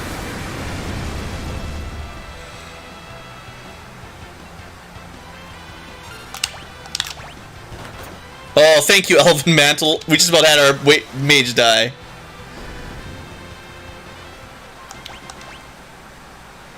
They probably have a lot of level magic. Maybe if I controlled one, we could find out. I'm just using potions.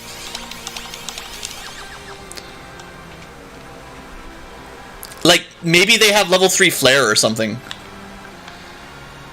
But that's not where the game guide that I'm following says to get it, so. Okay, not to be outdone, I just want to prove that, like, don't worry, the summoner is still not bad. It's just, compared to these ninja scrolls, I mean, 2,000 damage is nothing to scoff at. Do not scoff. But, whew. Can we check?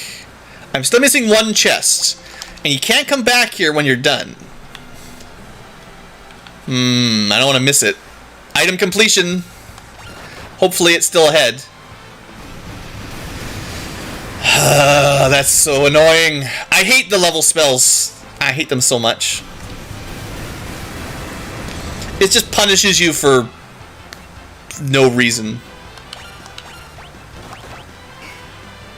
We've been saved by those elven mantles so many times. It's crazy. Sure, we'll get to level 33 soon enough, but...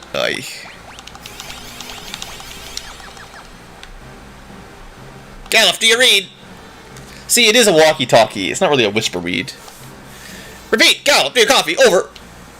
Yeah, this whisper button...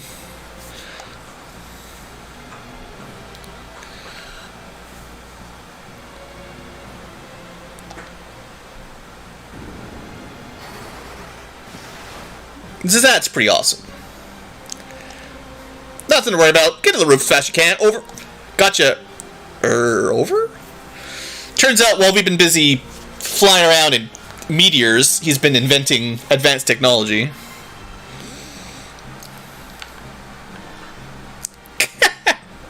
Straight to the pit.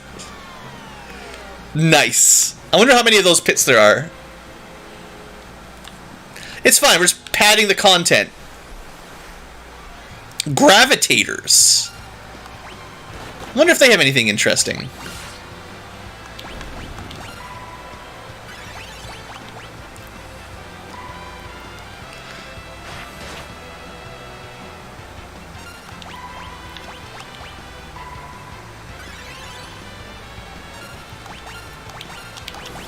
See, we don't need to control them. They just cast it automatically. There you go. Ferris is no longer gravigable.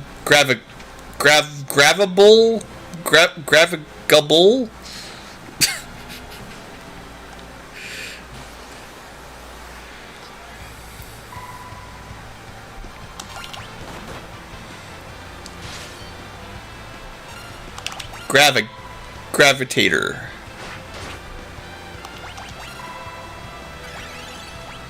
I don't get to use this very often, so I want to play around with Comet a little bit more. I like the animation. It's kind of a bad spell, honestly. I mean, it has a really wide range of damage, right? Like, it can do good damage, but it can also do bad damage.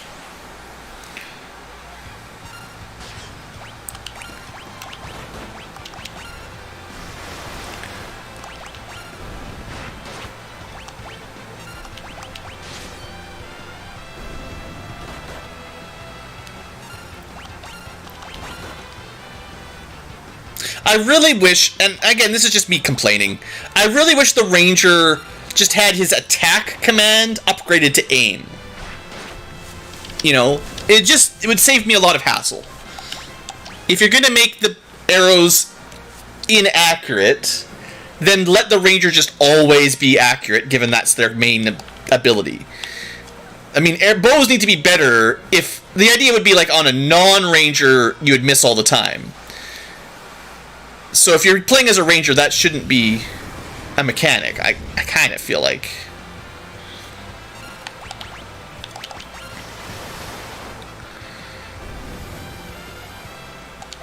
I wonder if I should try controlling one of those tickers.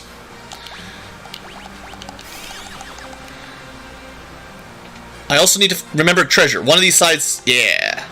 Uh-oh. Yeah, whoa. Let's try not to die this time. Oh, are you kidding me? First thing he does.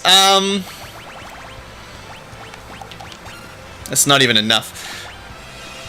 We really need to slow him down or something. Okay, good.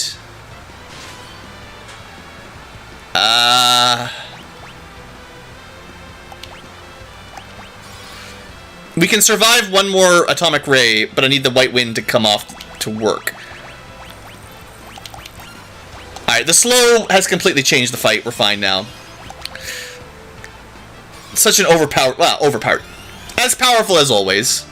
Level 30. Oh, we could have just, we could have just iced him. Earth, ice, water, everything.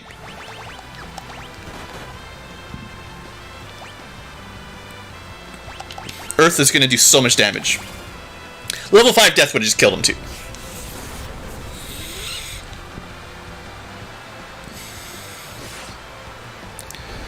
There we go. 6 job points. Not a bad fight. Gold hairpin. Ah. Now we're getting to the realm of interesting. Half MP.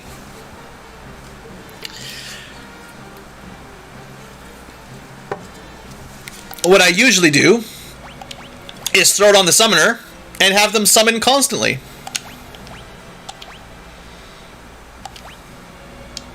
Right?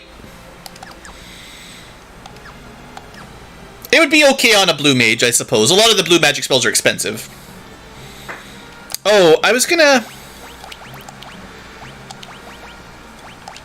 Okay, I wanna get a fight with a level ticker.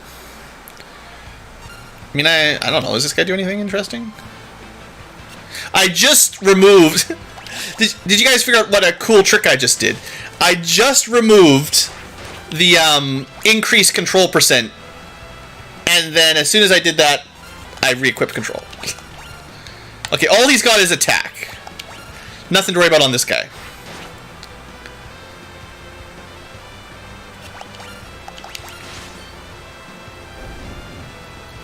But let's see if we can get a level ticker, because...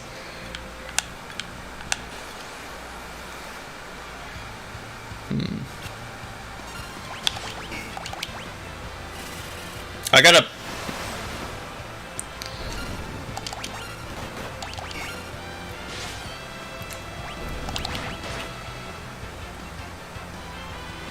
We're getting pretty good luck, even without the Hypno Crown. So this guy's got Gravity and Graviga, but not the level X variety. I will give you that the controllability is pretty cool. Being able to see... Oh, that was lucky. Being able to see what... dang. That's a really expensive ring. I'm pretty sure you can buy them, but they're like a lot of money. I do like the idea of being able to like see what abilities or spells the enemy have. Like, that's a cool thing, even if you don't get a lot of value out of it. Like, if you don't use it super regularly, I like being able to know without having to like look up a bestiary. And like, honestly, bestiaries very rarely would even show that.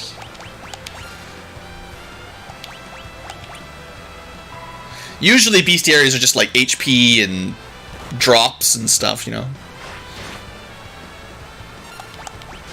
Alright, let's see if the level ticker does anything. It does have something that we don't have. But you can't... See, I feel like this happened before. You can't cast it on the party.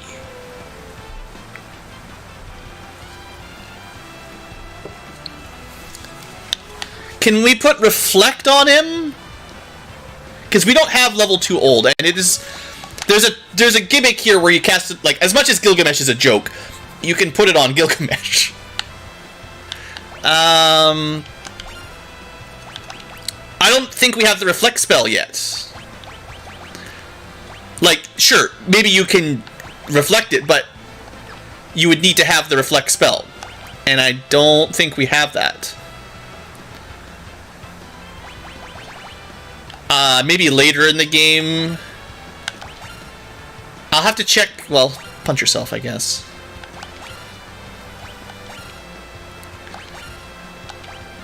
He doesn't actually have an attack. You select the attack, he can't even do it. An item? Do you think we have a Reflect item?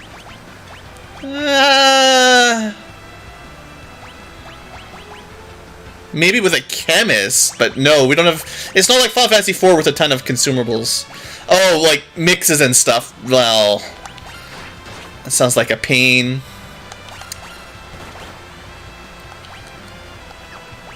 There's other ways to get level 2 old. Oops, just heal him, that's fine. Maybe he'll cast it on us if we heal him.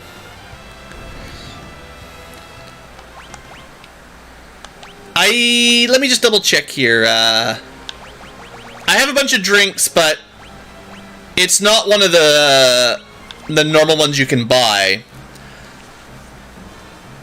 I think you'd have to do a mix, honestly, and no. Because I have at least one of all the drinks you can buy, I'm pretty sure. And yeah, okay. If that's what it is, definitely not worth it. Level 2 old is neat, but not worth it. I think it's more of a trap, trying to get that right now. You can technically learn it, but it's probably too much trouble. Yeah. It's fine. Nothing wrong with it, just too much hassle. Also, you need to be an even level. So, even if we had it right now, we would have to grind to level 34, I think. Yeah. So, we'd have to go all the way to level 34, have the right items to cast Reflect with a mix, and then control... Yeah, no. No, don't do that. That's a bad idea. If you're playing along, you can get it later. It's fine. You're not going to need to... No, just wait. You'll just get the Reflect spell later. Oh, you can learn Off Guard from those. We've already got it, but...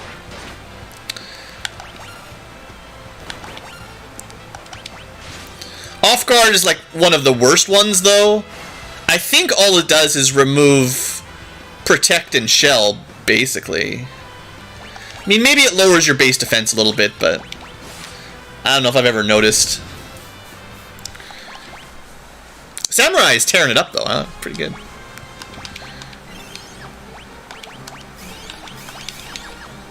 Alright, is there...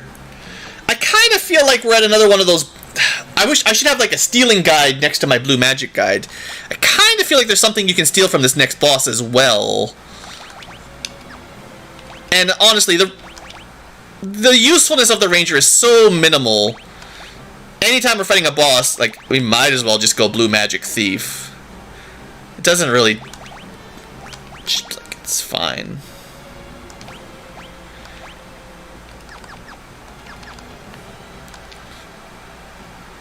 But we are kind of entering the point in the game where more often, not always, but more and more often, bosses will start to have items worth stealing. Just like we got the Genji glove. Not that that's super valuable, but it's a start.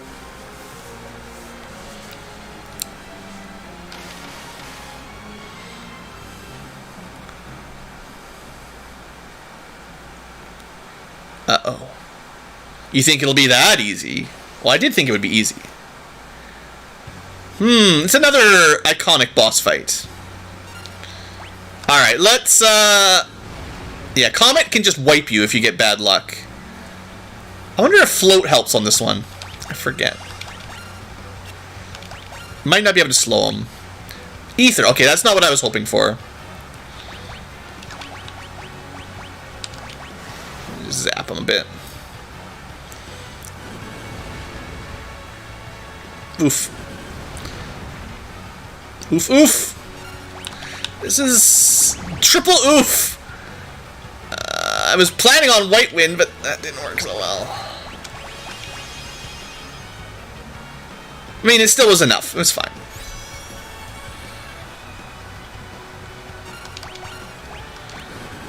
I wonder... I'm actually not 100% sure if Shell applies to Comet damage. Also, I'm really annoyed. I didn't even start this fight with full MP on Galuf, which is a huge mistake. I gotta give him like an ether or something.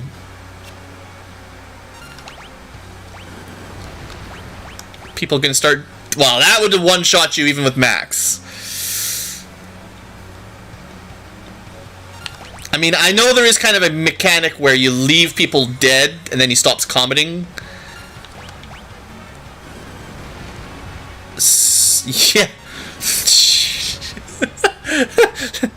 And then 1400 damage. Is he pulling her in while I'm in the menu? Don't you cheat.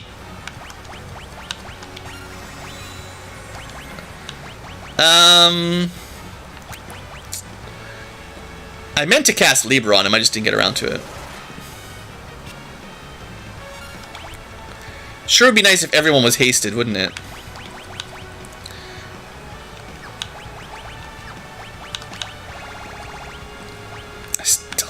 MP is just killing me here. I can't believe I started with 40 MP. Can we do it like this too? No.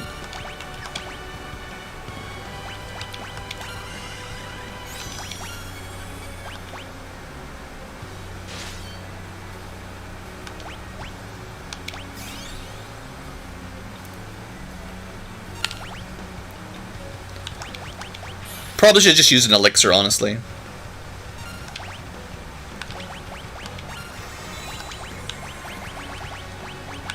Alright, quick heal. See if we can keep people alive.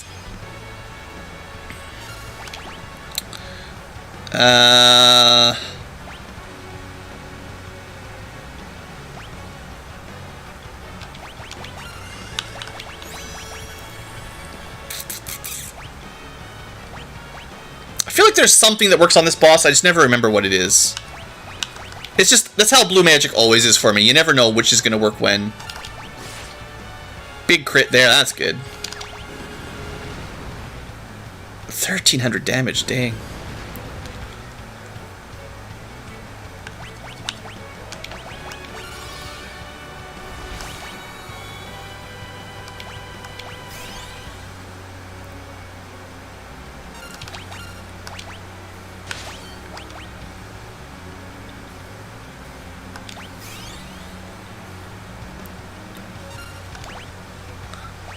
It's fine, don't worry about it. Stupid white wind, always just like one off. Wonder what else we could try on this guy. I think he must be immune to basically everything.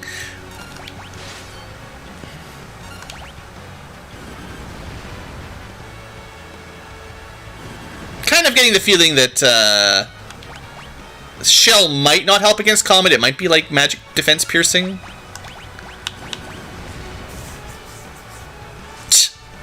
Poor Ferris, man. Dead before we can even do one action to kill her.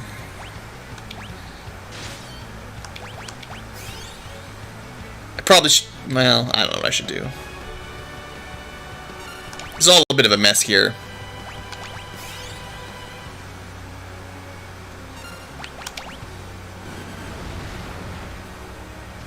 Bam. Actually, it's better for... Well, Butts has been my main damage dealer. But he's further in the back row, right? So it's not as painful for him to be dead. 41. Halfway dead. This is more of a puzzle boss for sure. Well, we've got like 1,000,000 elixirs. What am I even doing? I forgot we got 1,000,000 early.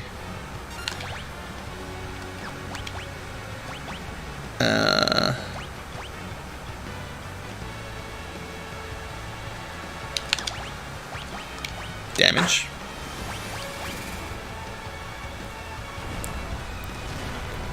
How much we get? 1,600. It's not bad. Not great. I really thought you could hit him with something like Magic Hammer. I guess that'll work.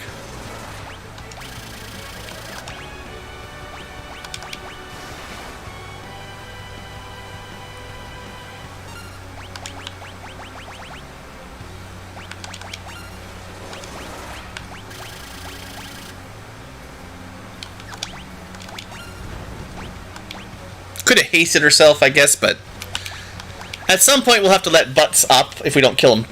I can't remember how close you get before he gets eaten, but yeah, Animal's just not my best fight. Just not my best fight.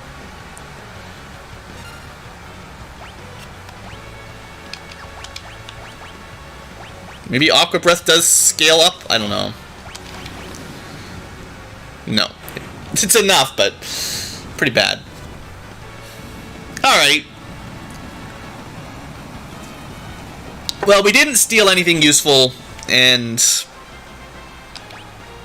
we got a drop for Dark Matter, but those aren't as rare as they used to be, I don't think. I've already got a bunch. Atmos. I'm sure there's a couple tricks that make that fight easier, but it is kind of a classic difficult fight, so that was fine.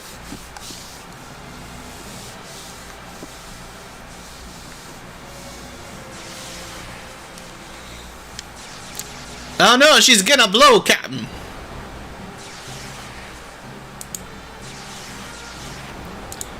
No way out. It's getting hot out here.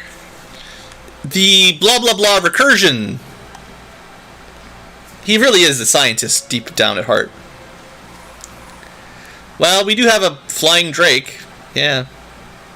Well, now that the barrier is down, because it does make sense. The eagles can't fly to Mordor because there's a magic barrier. But once you get in and break the Eye of Sauron tower, now the Windrake eagle can fly in. Why would I go to the sub, though? I can just fly wherever I want.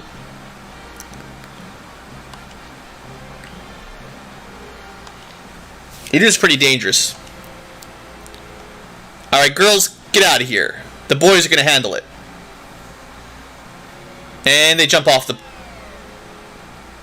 That doesn't seem safe.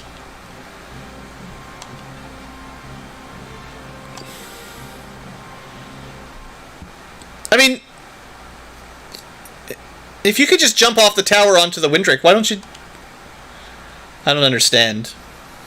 World 2 just doesn't make any sense.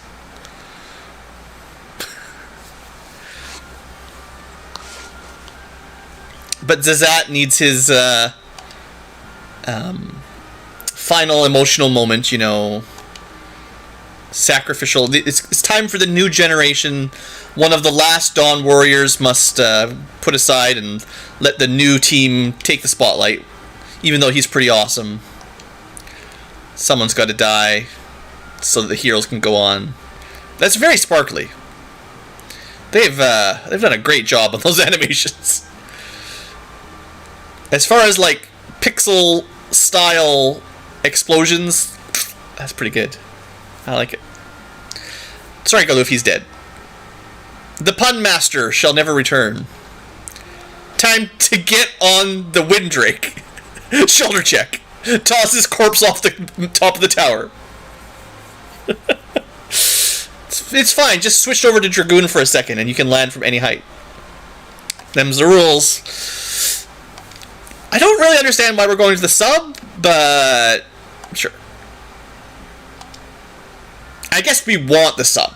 It's not even like we need to go there. It's just like, let's go get that submarine. It looks useful. That's fair, right? Like,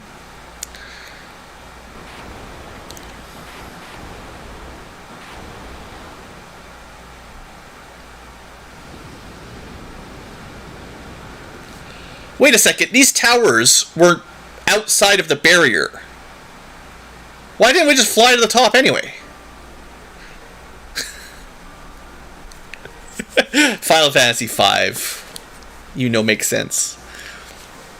Well, Galoof. Yeah.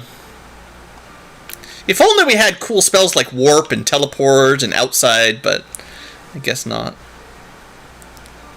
You ass. Wait, that's the other guy. You butt.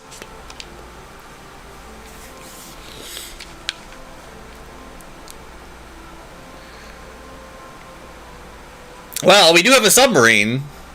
Beats swimming.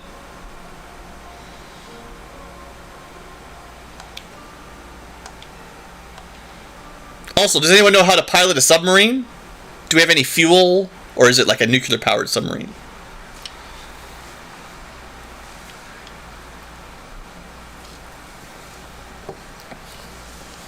A medieval submarine. I feel like we're all dead. Death trap submarine. I mean, Butts is dead, clearly. There you go, you're fine. Good old Atomos. Also, you somehow get attacked underwater, don't you? Or was that a different one? Final Fantasy 3 you got attacked for sure. Did we get attacked? I mean, it would seem weird for you to fight in melee underwater inside a submarine. But other Final Fantasies have done it. Weird, stranger things have happened. Sometimes sharks jump on top of your boat, and you have to fight them off. Sometimes you go to the moon, and you walk around outside without a spacesuit, and it's fine. Fight some space amoebas. I guess we should probably end the episode for the future tubers, though.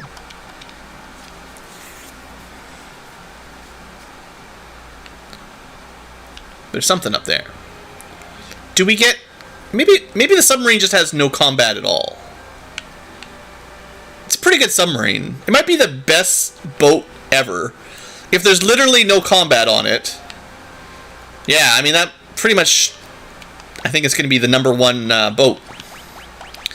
The main downside is we can't fly, so if anytime there's a mountain or anything in the way, you know, you have to go all the way back to your windbreak. Anyway, future tubers, we successfully got to the top of Barrier Tower. We did defeat Atmos at much cost to Butt, and we in fact learned Time Slip on the way up, so that was a success. And we learned that there are some other blue magic spells you could technically learn, but it's probably not worth it. Next episode, we'll just check out where we can go underwater. There's a few places, right? So we'll go talk to Sage Guido finally, and see what's around the world. Thanks for watching. Hope you've enjoyed, and have a great day.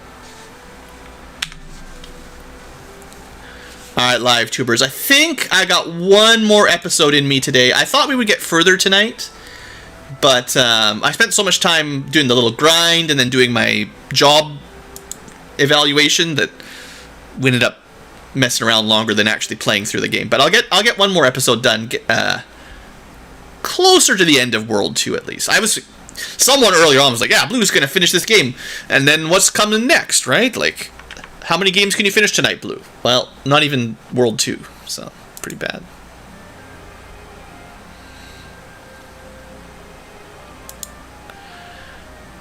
Alright, just checking all the checking, looking good. I did save, right? I'm pretty good about saving. Oh, okay. Exploration time with no encounters, and eventually going to Guido. I don't know how many places there are to go with a boat. Just... Actually...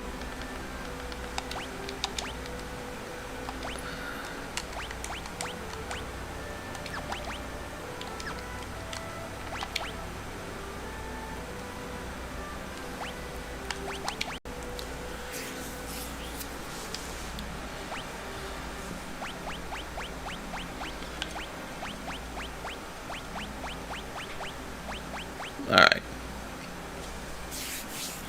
We're not going to X-Death's Castle yet. We're going... Eventually... Actually, we probably don't want to go here yet, because I'm pretty sure this is where the sage is going to tell us to go, because we want to go to the big forest, right?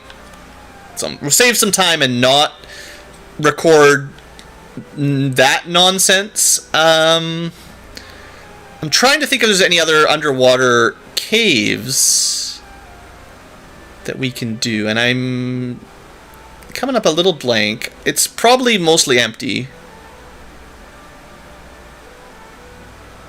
If you're playing the Game Boy Advance version, eventually there will be a secret endgame dungeon under here. That doesn't lead us anywhere.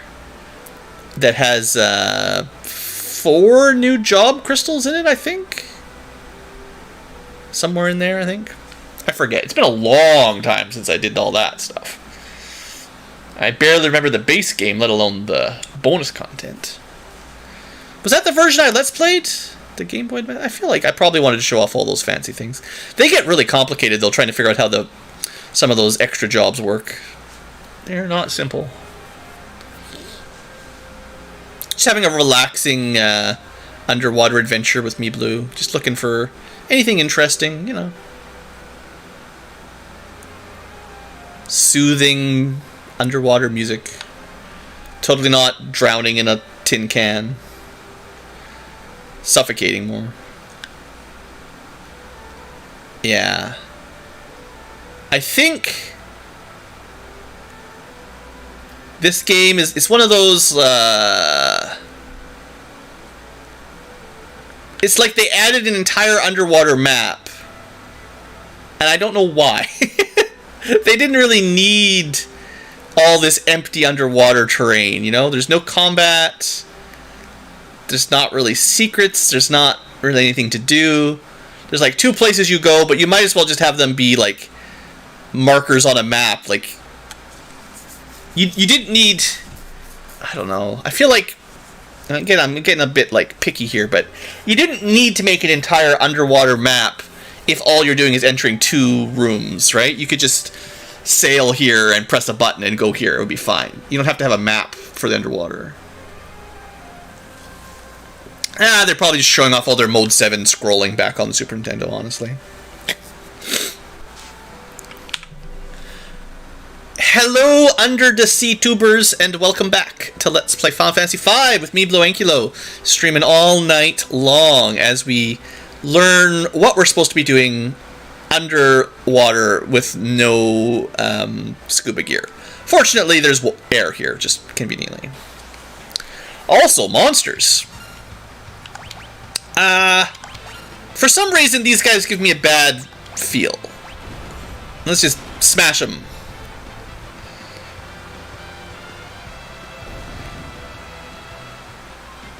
Nothing crazy. I don't know why. Something about those black slimes make me a little bit nervous. But yeah, welcome to Guido's Cave. We can check. Apparently there's no treasure in Guido's Cave. Just a bunch of mazes. Fake treasure. Metamorph.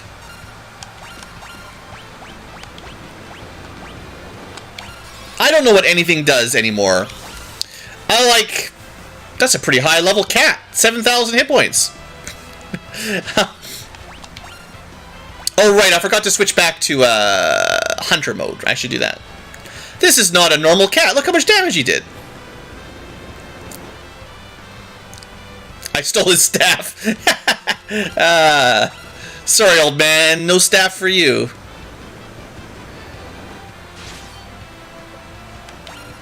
This guy's like way tougher than he has any right to be.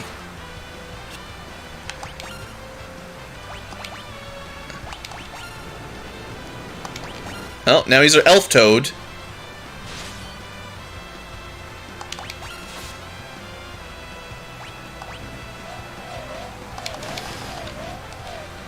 Awesome.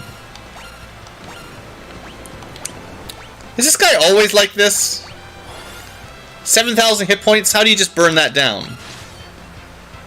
Was he like a level 5 deathing or something? He doesn't even give you any experience. He's probably just like run away. He's a jerk. But right, I don't want to be a thief right now. We're trying to finish off our ranger job. We're getting close.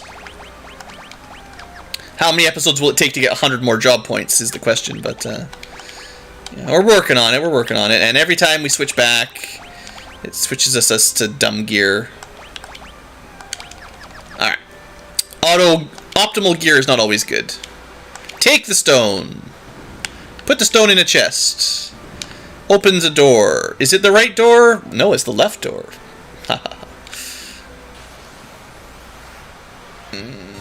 I'm not sure if it's worth fighting this guy. Let me double check what level he is. I didn't realize how annoying he would be. Level 43, not good. 7,000, not good.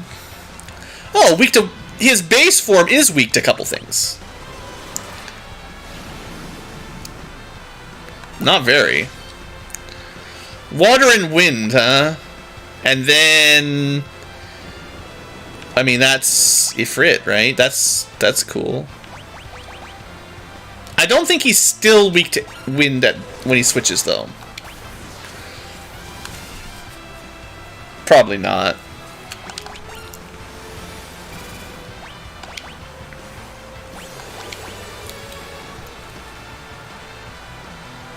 Wow, that was bad. That was good.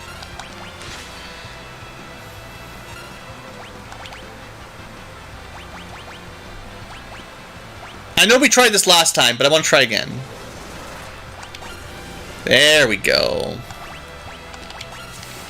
Didn't actually do that much damage because he was almost dead, but if Missile can hit him, that will save us a ton of time. If you kill him when he's not an old man, you just get 3 job points. Wow, not worth it. All this for a dead end. Classic.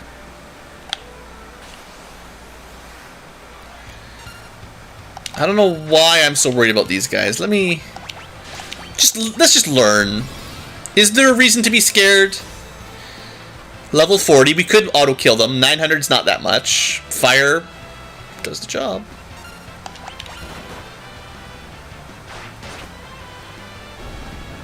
They don't seem that tough.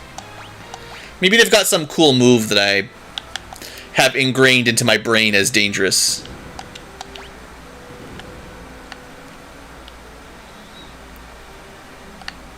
Click the button.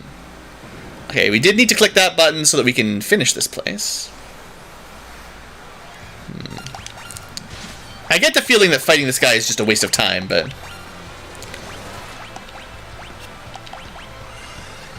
Ah, well.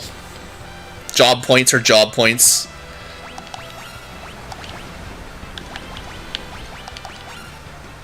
That's good damage. Not as impressive. Arrow! I think those air magic spells really need to be stronger. They're just... They seem to not have enough base power, you know?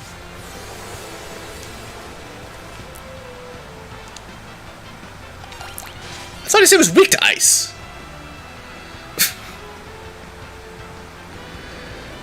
I don't know much about that. It is our biggest fan, of course. So far, the most useful thing we've got is, oddly enough, throwing ninja scrolls is our most powerful attack. Okay, so that, there's no more really routes. We just need to find the door to the left of that one. There. Should be good. That looks suspicious. A little bit fishy.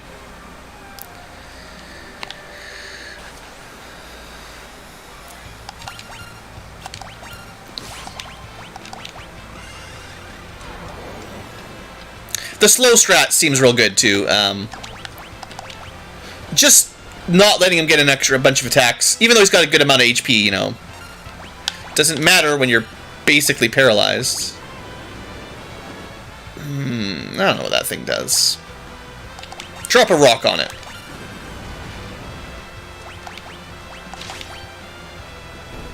Easy.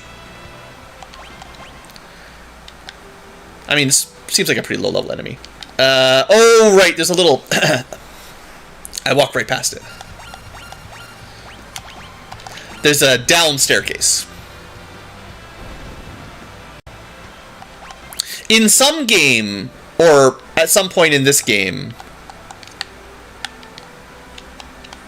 there's a black jelly slime thing that just is deadly.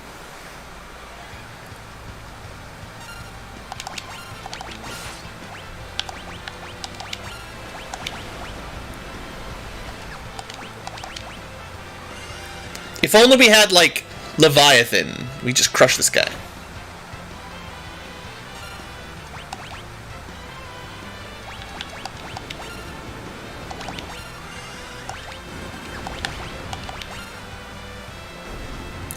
Meteor is kind of fun, or Comet is kind of fun. It's, you know, it's comically bad when it gets low hit, but, oh, there we go. Just a little secret wall, easy. There we go, now it all makes sense. But when Comet does hit for good damage, whew, feels good. Alright, well, in theory, he's supposed to be weak to, like, ice or something. I don't know. Maybe it was, like, water and earth.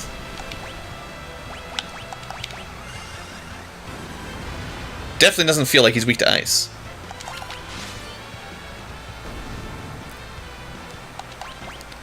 But we're chipping ever closer to finishing our Ranger.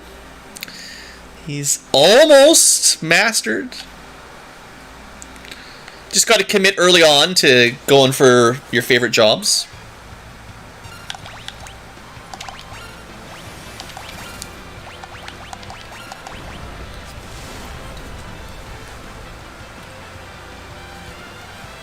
Well, he is old. He can't move out of earthquakes very quickly. Probably falls, breaks his back.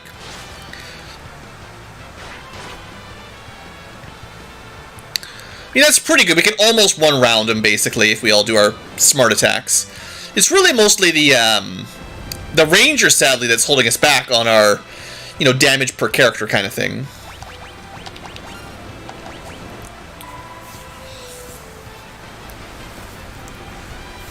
Which is unusual.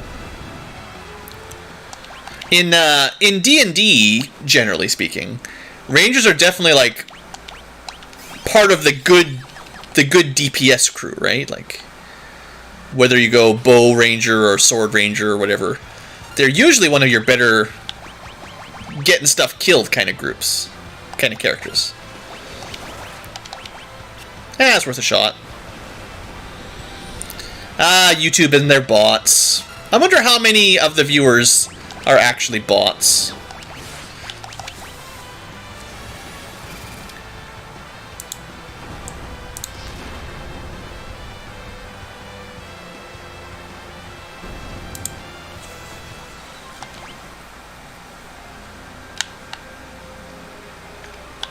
Half of YouTube is bots. Trolls and bots, that's all there is on YouTube. Oh, look, there's a turtle. Hey, it's a turtle. Just jump on the turtle. They won't mind. Gunblade? I don't believe in gunblades. Worst invention ever. You can be a gun or you can be a blade.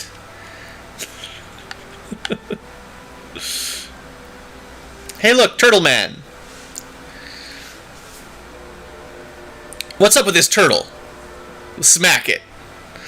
Butts really is a butt's head. But stop punching the turtle. I'll punch it if I want to punch it. You're not the boss of me, old man.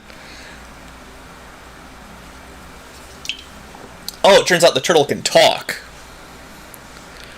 Well, I'll be a biscuit eater. A talking turtle. Please forgive my brainless companions. Final Fantasy VIII. I don't deny that it exists. I just think the concept of a gun blade is really quite dumb.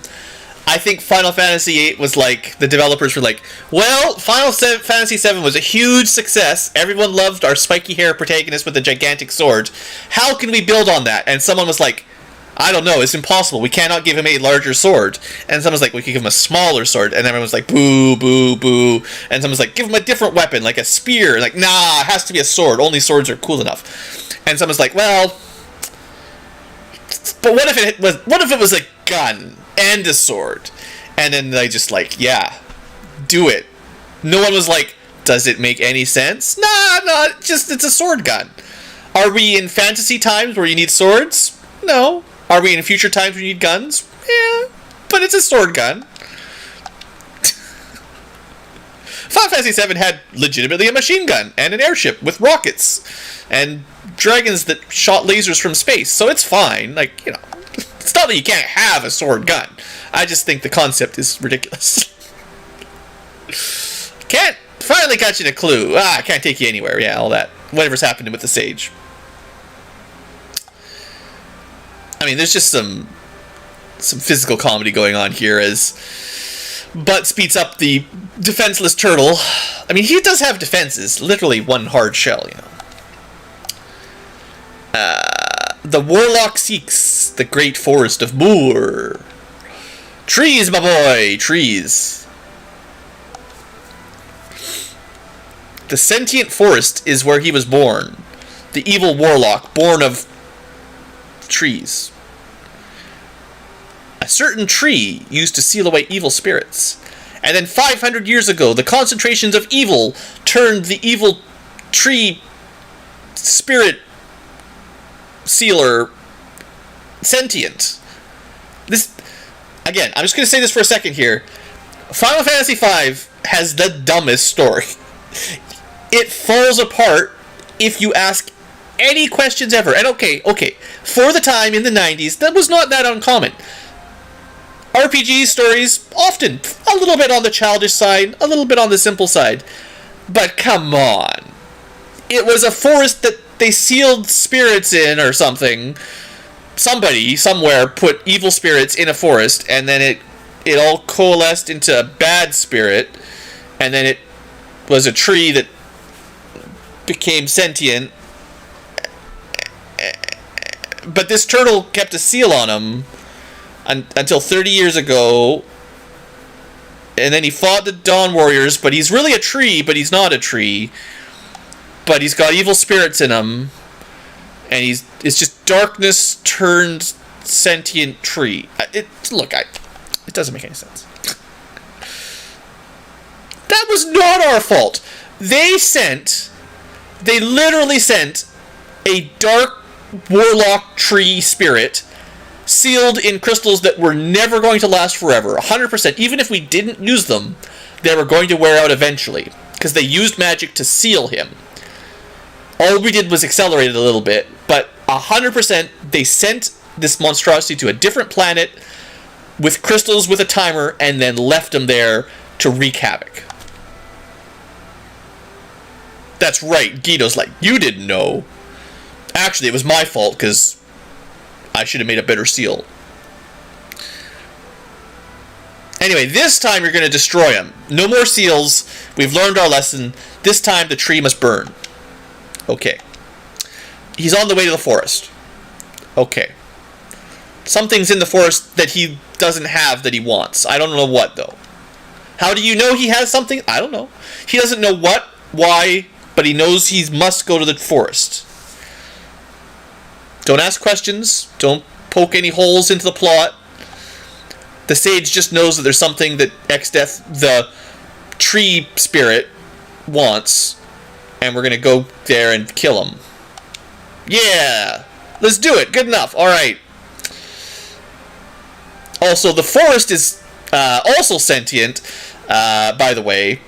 You know, the place where the sentient dark warlock evil spirit coalesced also is it's just a sentient forest. ...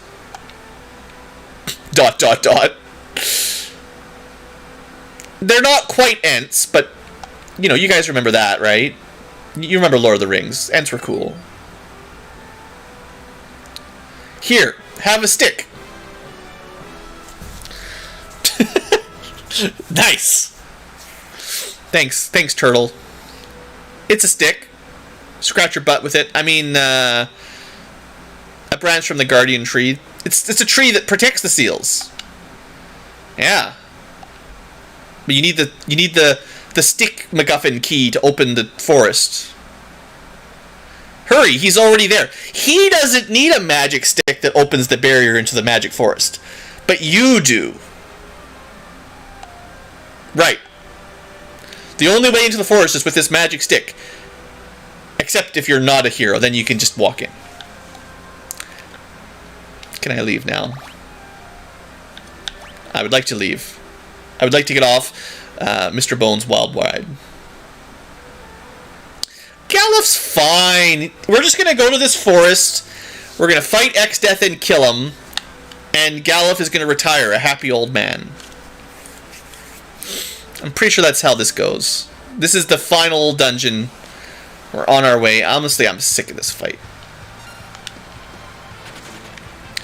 This fight is worth 3 job points and nothing else. And we don't have any exit ability. I'm going to kill him this time. I wonder if... I actually don't know for sure if he changes his elemental weaknesses. He should, right? He doesn't.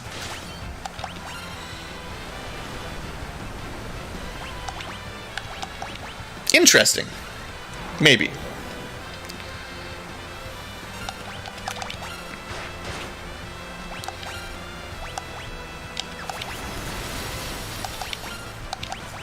At least she didn't use diamond dust.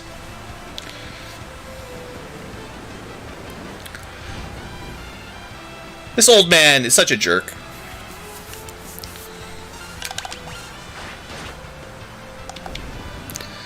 Alright. Well, on the plus side, only 22 more of those we can master a ranger. This dungeon is the worst. Okay, whoever said this dungeon was the worst, yes, it's the worst. Fine, you win. One enemy that's terrible.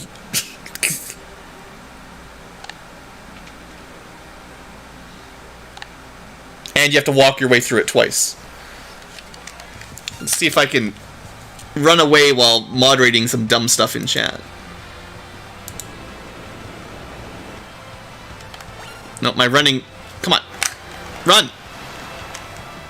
Why aren't you running?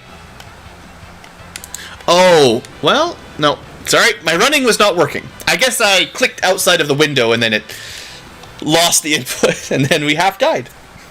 Good times. I can't moderate the chat while I'm running away from old men. Sadly. Alright, we gotta put the stone in the middle. Like, it's not like a long dungeon. But, like, why is this the only enemy? Like...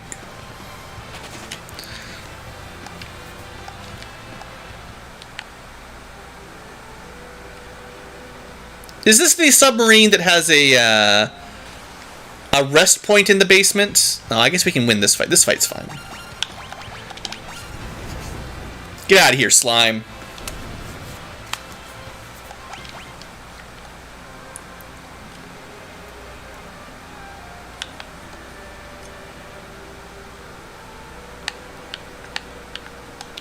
Yeah. Free in the submarine. You just sit in a chair and heal up. Very comfortable. Metal chair, underwater, in a submarine, air pressure's high, cramped, and you have a little rest. I don't think submariners really get a lot of sleep in their little tiny bunk beds. Basically, tin canned in these places. Sounds rough. Okay, so we're just gonna go... Is there anything else we want to do before we go to the final dungeon? We can go to the forest, or we could try to go to Exdeath's castle. But I mean, who needs to go to his castle? Also, there was this weird castle with all the legendary weapons in it, but I guess we don't need those.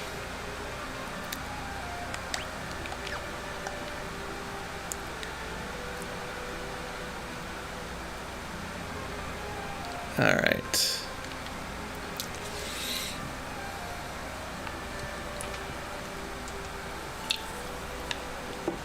To the trees. To the trees. To the trees.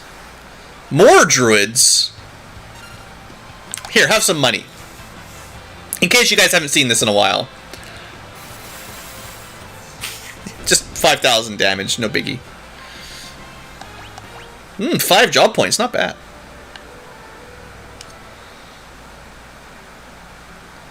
Alright, don't forget your stick.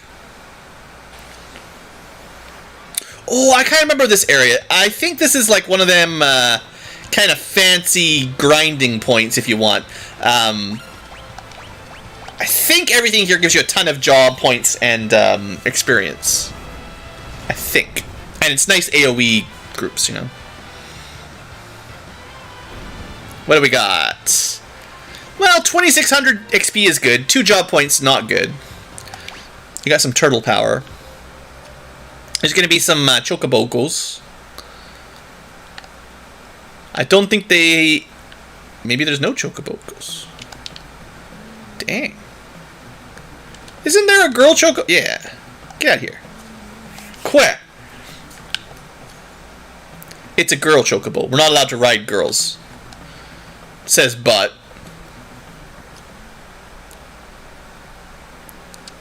Yeah, heroes in a half shell. That's us. Oh, this is not the real... This is not the forest I wanted to go to. I feel like I may have gone to the wrong forest after all. It's a hard life. Catoblepus. Yeah, they do that. What else you got? Level 38. 5,000 hit points. Not weak to anything. Okay. Oh, is that a counter? That feels like a counter. This is pretty tough.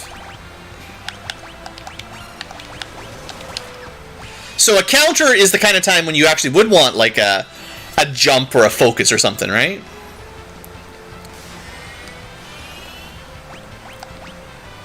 Here, catch. Dang. Very effective.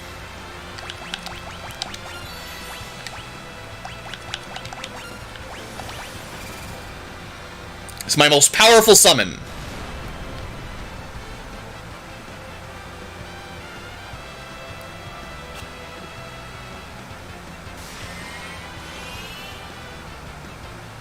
He even manages to heal himself a fair amount. Alright, let's see how our samurai can do now. Dang, we are... This is, like... serious fight here. Sheesh. He only has 5,000 hit points. No gil, no XP, 3 job points. Ah! That's why he was tough. That's why we come here. I knew there was a reason to come here. There we go. The last level 3 summon. It's good, because the level 4 stuff is when it gets serious. I think there was someone at one of the castles who's like, in the forest to the north, I fought something really dangerous that turned me to stone. But once that's out of the way, that's only a one-time deal. I bet you they're weak to fire, right? Almost. Oh.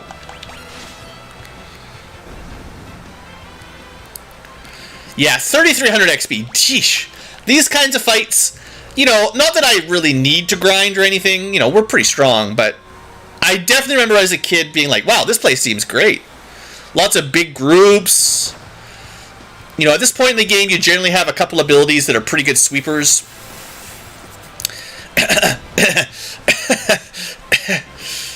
It's pretty good. You know, just reasonably strong sweeper spells or abilities that may or may not wipe out large groups of enemies instantly. Sadly, Galoof is kind of the one lagging behind here. So just one target.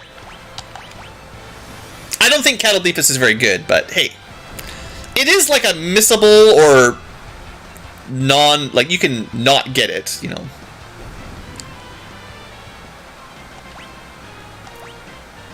Ooh, elixirs! Even better! That's another reason to grind here. I'd kind of like to get, before this episode's over, and I don't know the best way to do it, but I would really like to get Galuf to stop being a ranger. is what I'm thinking. Because, boy, am I tired of having him be mostly useless. Let's see how much... Well, he doesn't even get a turn. His aim is so slow. Oh, he does get a turn. Maybe. He's so slow... All the mages get to cast before he gets a turn. Even summon.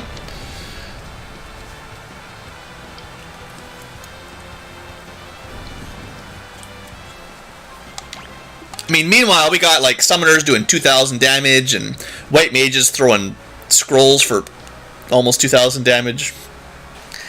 Well, bards. Ugh. You can't, every time you mention bard, someone's gonna be like, Blue, use bard more.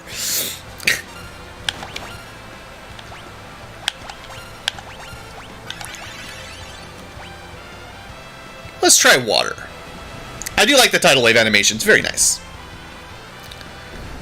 Not quite as strong as I wanted, though. That must have been a crit. There's no way he did that much damage. I don't believe it, Galoof. There's no way he could do 1,000 damage with a regular attack. What kind of weapon does he have? That was the frostbolt. The turtle's weak to ice. That cinches it. I hear bards are pretty good at hiding. Running away from combat, hiding, gallivanting at the tavern, flirting with people. We could try... I mean, this is... Oh, he only has 400... I thought he had more than 389 hit points. They're pretty spoony, that's for sure.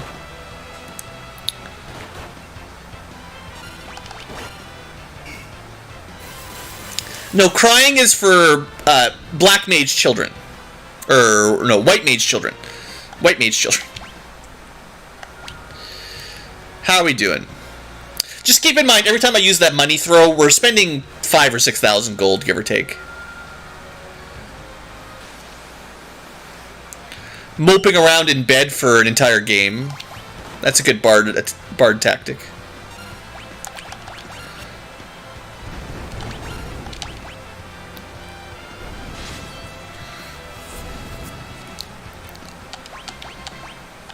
I think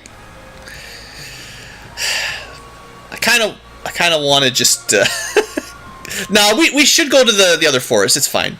I want to get that ranger level up, because rangers, I mean, sure, we can kill the turtle, but other than messing around with elemental weaknesses on bows,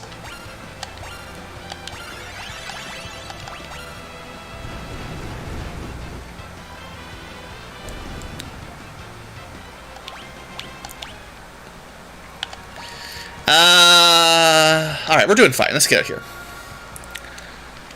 We got Catoblepus. That's the only real reason to go here, I guess. And honestly, these druids are not bad grinding either, if I remember correctly. They might actually give you more job points per battle or something, I forget.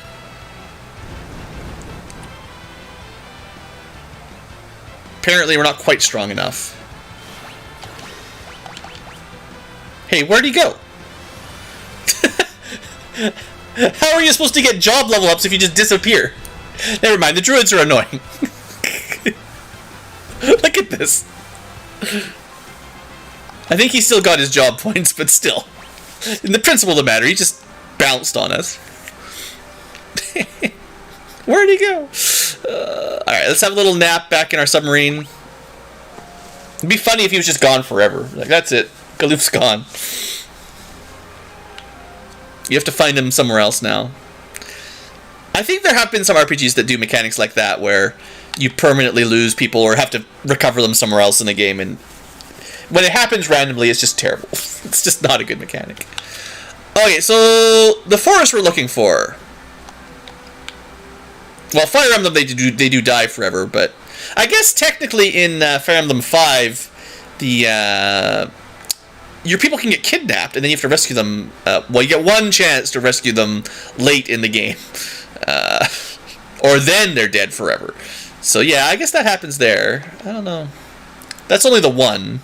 Usually they're dead. It's just permadeath. Oh, is this just the entrance here? No.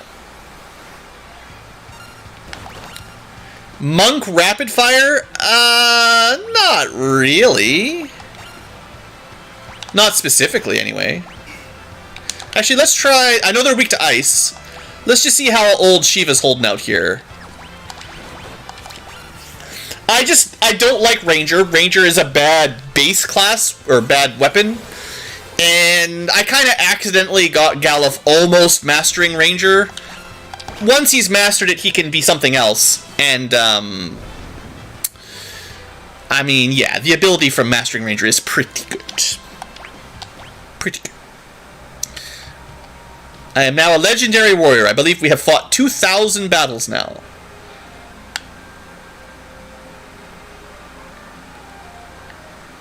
I feel like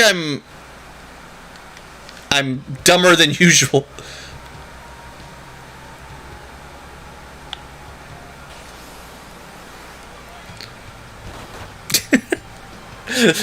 Everyone who knows the game is like, Blue, what are you doing?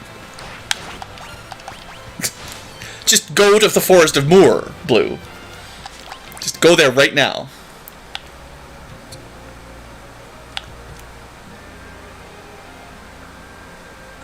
And I'm trying. I don't remember. I thought I did all the underwater. Oh, you know what it is? I think I have to go up. Is it these things? This is why I don't like. Nah, I'm just rambling. It's these sort of weird little, like, you have to go up in the right spot kind of things. Yeah. It's just one of those things. Alright, welcome to Moor, in the Moor place. Finally got here. Actually, while we're looking at it, there's one item here. Make sure I didn't miss anything from, like, sure, we didn't get everything from Castle Exdeath. I think we've been doing a pretty good job of 100% item completion, so that's good. Alright, why did we come to Moor? To go to the forest. From desire oft times becomes evil. So it's a bunch of old men, clearly. We do have a magic shop. Well, you know how the end game works in Final Fantasy V. Oh, thank goodness. Okay, Black Mage just got a lot better. Spellblade just got a lot better. Time Mage just got a real good. And, you know, fine. And White Magic, there's your Reflect. Cura's pretty good too. So yeah, this is a real nice power upgrade for the base mages. Bad for Blue Mage, real good for everybody else. I mean, not bad for Blue Mage, just everyone else is sort of catching up on power tiers. Summoner probably gets the biggest weakness. Well, everybody else is catching up to how strong Summoner already was. Let me just check here. We already had one of these. These are good knives. Don't sell them because they've got block chant. So if you want to go for evasion build, Elven Mantle plus Main Gauche is pretty good. But it's fine. Let's check the weapon shop before we do the armor shop. No one can enter the forest. Alright, what you got? Okay, this is another one everyone loves. Classic air knife. And I know we're about to get rid of the Ranger, but we'll buy him his bow. We got lots of money. Enough money to throw it around. It's definitely stronger. I mean, the Killer Bow has a chance to insta-kill sometimes. Elven Bow just has a better base damage. I don't know. It's negotiable. I know people... There's some combos here. So the Air Knife does do a lot of damage, which means you... If you're attacking people, it's good. And then it has that sneaky little, also makes wind magic stronger. So now we've got the ability to buff wind, poison, fire, lightning, ice, somewhere. He's got ice equipped, and earth. Now, we don't really have any good air magic yet. Technically, some Gaia magic is air, but we might be getting some good air stuff later. Well, you could put on the Blue Mage, and Arrow would be a little stronger, but Arrow sucks anyway, so... I could buy 2 of those. I'll buy 2.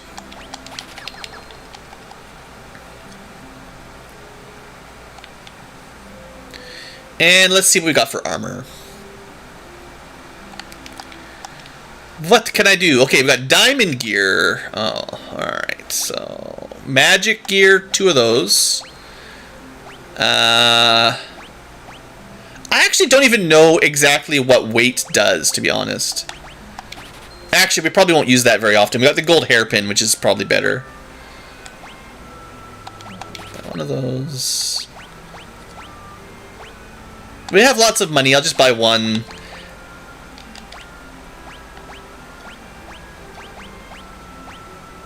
I don't think the plate mail is really worth it. Because the truth is, usually we're going to have, like, plus strength or plus dex kind of gear.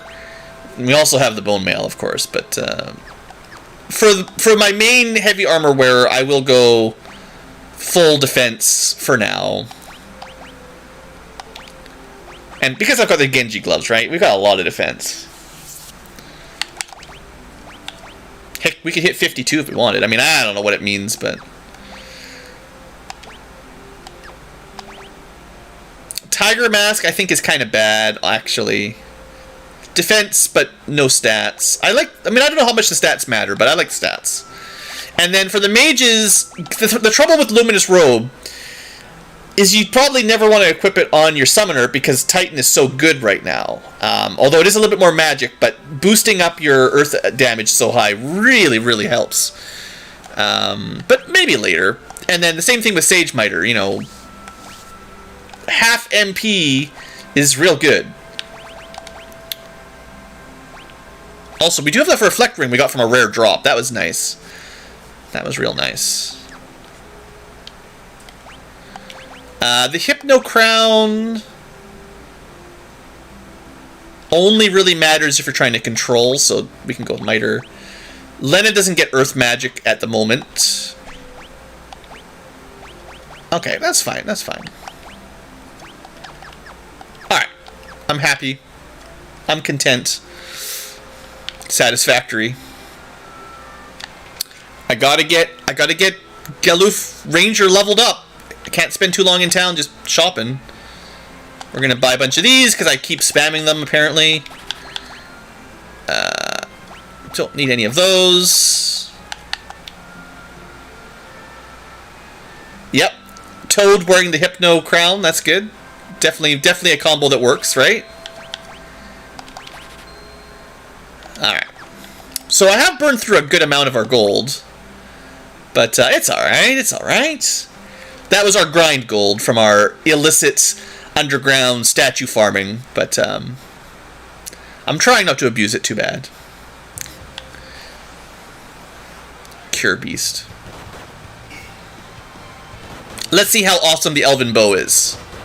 Are you ready for this? Most powerful bow we've got. Is it as strong as a piece of lightning scroll? Actually, it's so slow, we'll never find out. Because aim adds a delay, but casting summoning magic and stuff doesn't add a delay. It's a... Rangers, man, I can't love Rangers. Oh, I did save it, right? I just double check here. Save Reno, just super saved. Alright, let's do a little explorer. I don't think we can get anywhere until we get past Stick Place. I think there is some blue magic in here, so let me double check that in a second. 480 damage. Probably just use fire on everything. Oh, never mind. You cannot.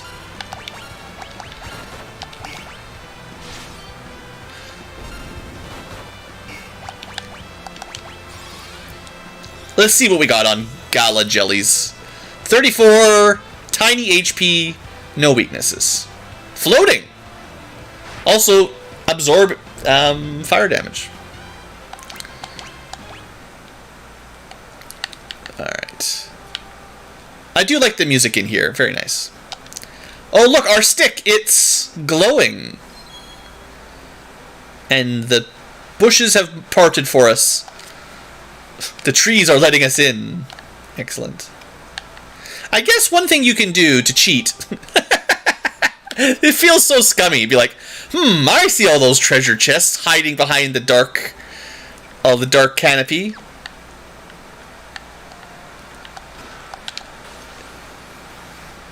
That's a lot of trees. Tell you what, we got a cool trick. We need some healing. I bet you they're not immune to being sent to the bottom of the earth.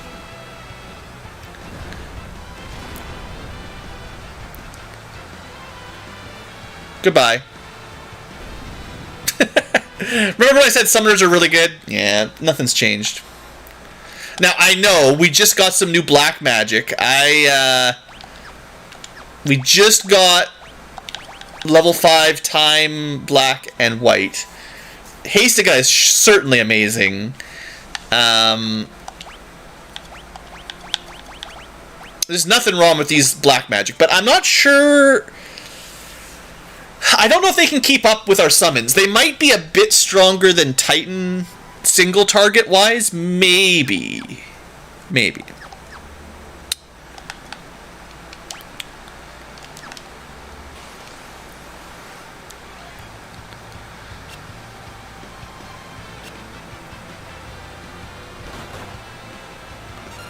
Of course, the other question is, can anything keep up with ninja scrolls? The answer is definitely no. Well, no, I'm sure something will. Now, I know there's a chest in here that, if you don't open it now, the contents may change.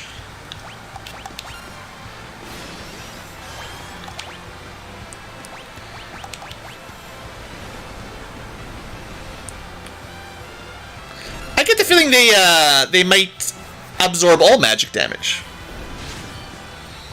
Kind of seems like that. Alright, 14. We're almost there. So close.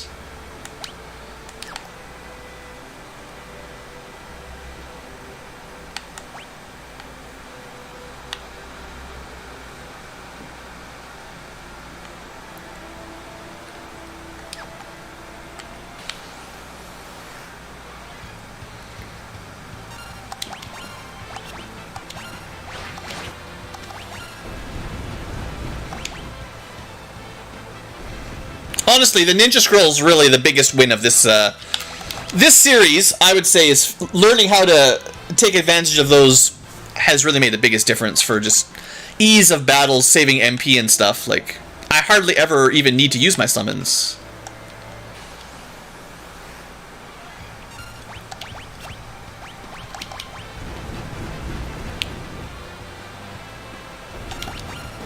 And sure, it doesn't quite kill everything, but, you know, it's pretty close.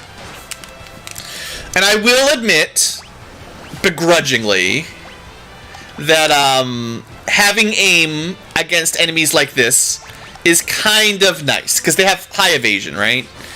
They're hard to hit, low HP. You kind of need a gimmick to hit them. And they're immune to most magic, so...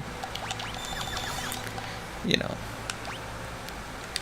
I think this is the chest. You can save this one for later. Nope. Maybe. Just seems kind of interesting. I guess we should show off Titan a little bit.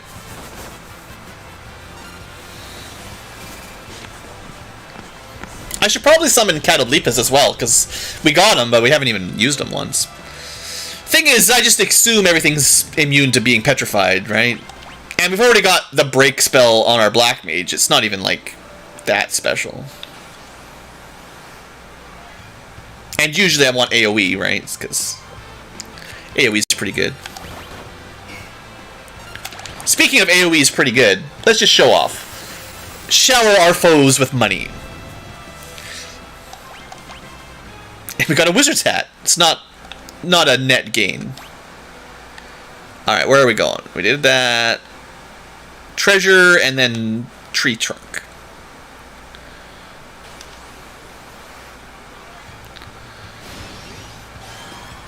That's just rude. Butts doesn't even use MP and you stole it.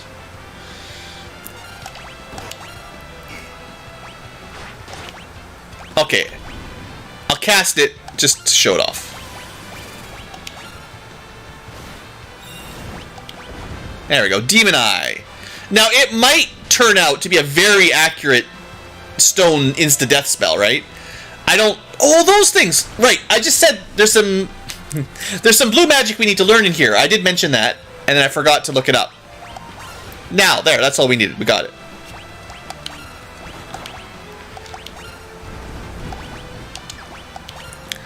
This is what happens when we experiment. Suddenly everyone's turned mini. What do you mean I can't aim? What do you mean?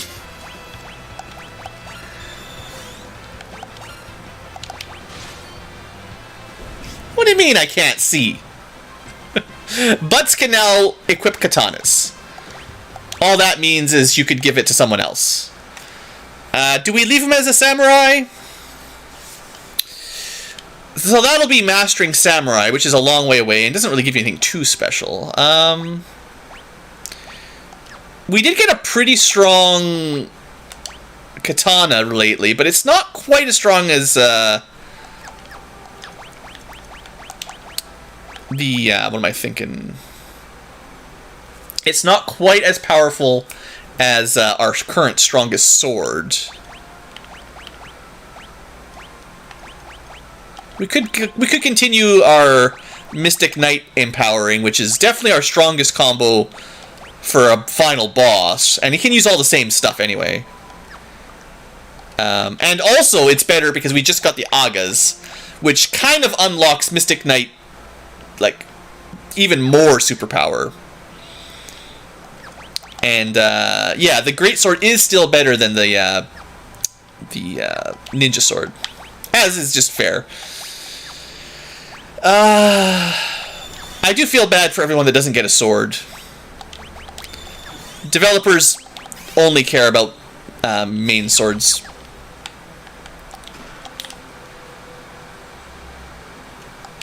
Sword wielders, it's like D&D, all you get is +1 magic swords, never a +1 spear. Always a +1 longsword, never a +1 axe.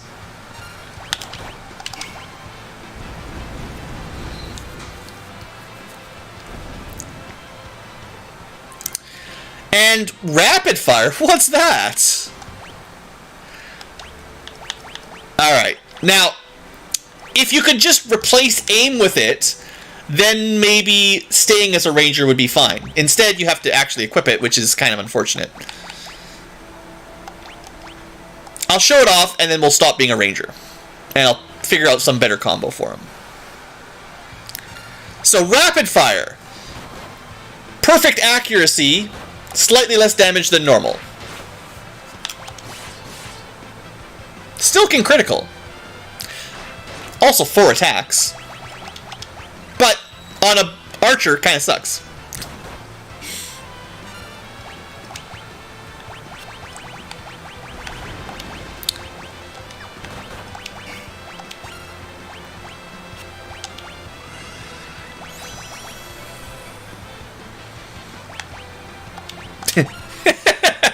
This is so dumb.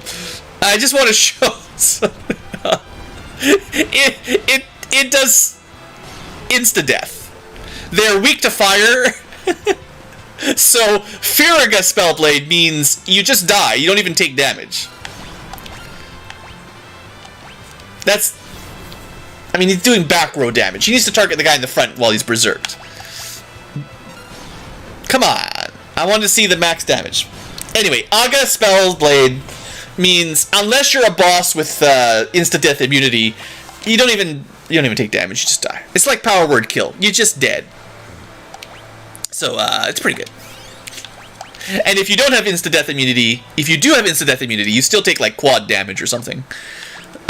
Which is nice.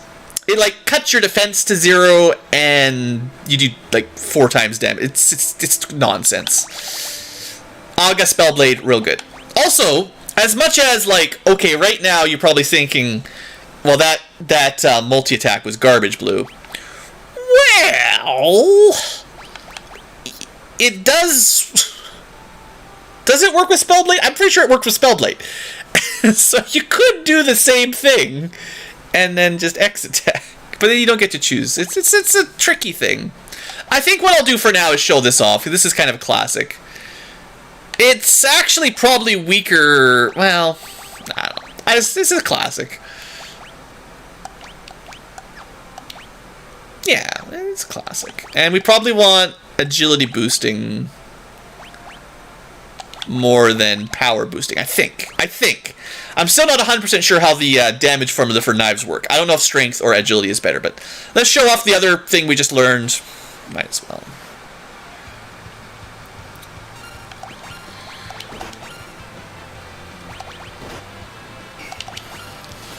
One, 2, 3. Oh, 4. So bad. But yeah, now we got 8 attacks. I mean, they didn't seem very good. I don't know if the air knife is the way to go, maybe. Maybe they're strong to air. You could throw Dancing Dagger in there. Unfortunately, I don't think we've got the build for X-Fight right now. I'm trying to show it off a little bit because it took so long to get, but honestly, I don't think it's really very strong at the moment. Or rapid fire, whatever they call it here. It's, I don't know. I can't remember if Dancing Dagger can proc when you're using that. Maybe it doesn't. I thought it did, but... Because if you can get the dance effects off of it, that'd be pretty cool. Are you kidding me? Also, it takes forever.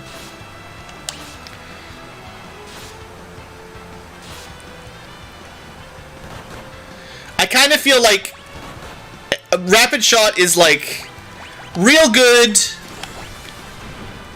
once in a while, but maybe in general a bit on the weekends, a bit on the weaker side. There you go. That's getting pretty strong too.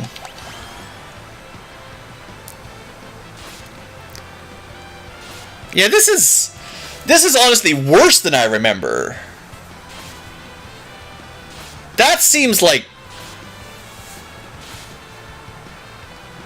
I wonder if they nerfed it in this version, because that is so much weaker than I was expecting.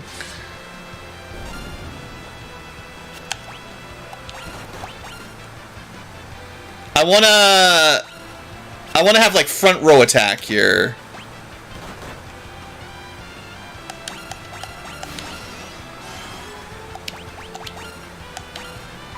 Sorry, this is... Now I have to think about it. This is weird. I'm used to rapid fire being weaker than a regular attack by half, but this is like way weaker. Alright. There's only one enemy. 150 per hit. I'll have to try his regular attack, but if he's only doing 140 to 150... That's a huge downgrade compared to what it normally does, I feel.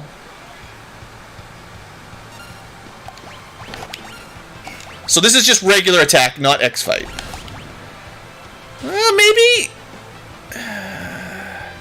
Wasn't our ninja doing way more damage last time we tested him out? What's going on here?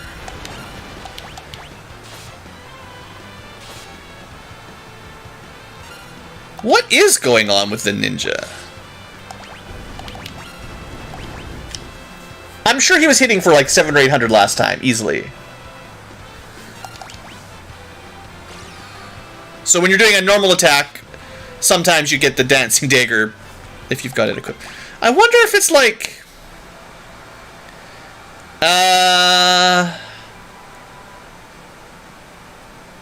Which version? It might just be DS. Like, it might just be short.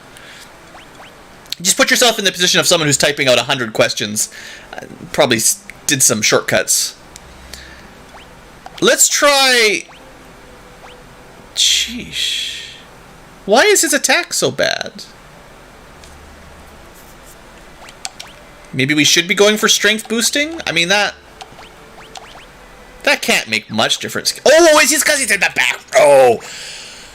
Why didn't anyone tell me? It's because he's in the back row. I was still in ranger mode. Alright. Here we go. We were having, quartering the damage. Well, this is still terrible. That's pathetic. Even 8 hits at 300. Well, it kind of gets spread out is the trouble. But sure, 8 hits at 300 is 2400 damage, which is more than butts. But if you didn't do X-Fight, you could just kill something.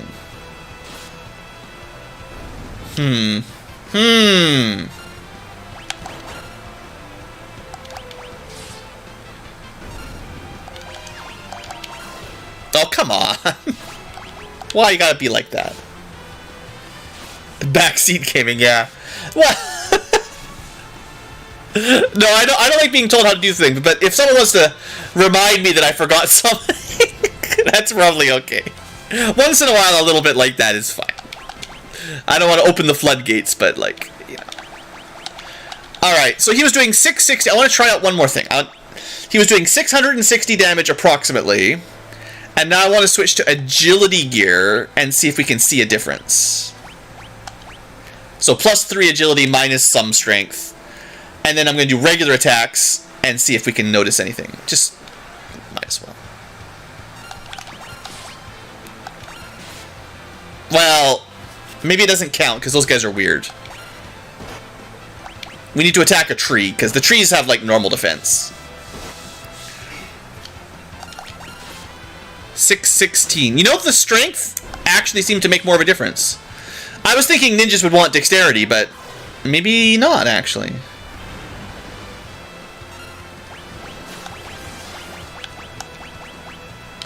Hold on.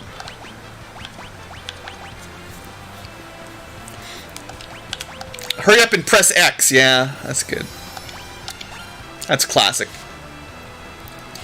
Okay, well, at least we're getting some science done, right? That's what really counts.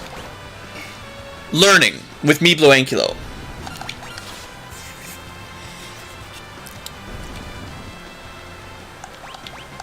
Okay, now that we're pretty sure strength scales, even though they give you agility, now let's go back to strength mode and see if it's 100% confirmed. It's only 50% confirmed. We were doing 600 damage. Now, this is a new enemy. I don't even know. Yeah. It's about a 60... It's hard to say. The variance is still within range, maybe, but... Maybe. And then the last thing I want to check is straight up air knives, which are stronger. But knives.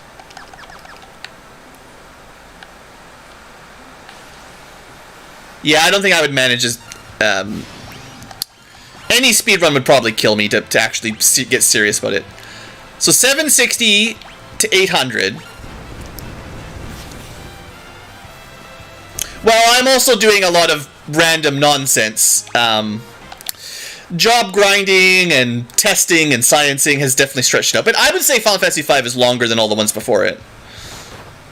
For sure. I was going to change something and I didn't change it. So 760... It's like 770 is maybe the average right now. Something like that. I want to see if... Because we're using air knives right now. So the question is... Do they scale on agility instead? So just keep in mind with strength gear, or whatever gear we have right now, it's 770, 70, 80 kind of range. These Gala Jellies are weird. They've got weird defense. We're getting a ton of experience here because I'm playing around. This is why it takes so much longer. Okay, knives. I've got +1, +1, +1. So a lot less strength, but 3 more dexterity or agility or whatever. 770, 780 approximately. Let's see. I don't care about that guy. Could, like, speed him up, too.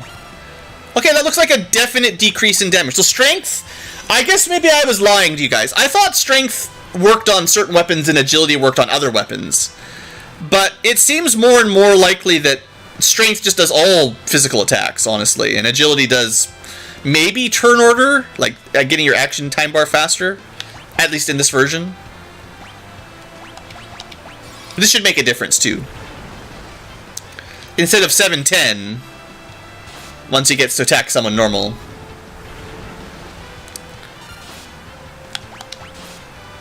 Well, the trouble with Berserk is he never targets the guy in the front. So, Berserk is, like, always giving you half damage. It's so annoying. Ooh, but it does... when it's not, though. Whew. Look at that hit. Berserk Ninja, pretty good. But only when he targets the right thing.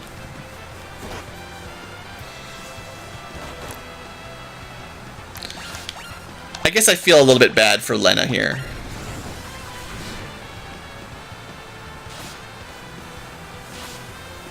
Yeah, Final Fantasy VII is very long, but it's also super minigame and even like text cutscene heavy.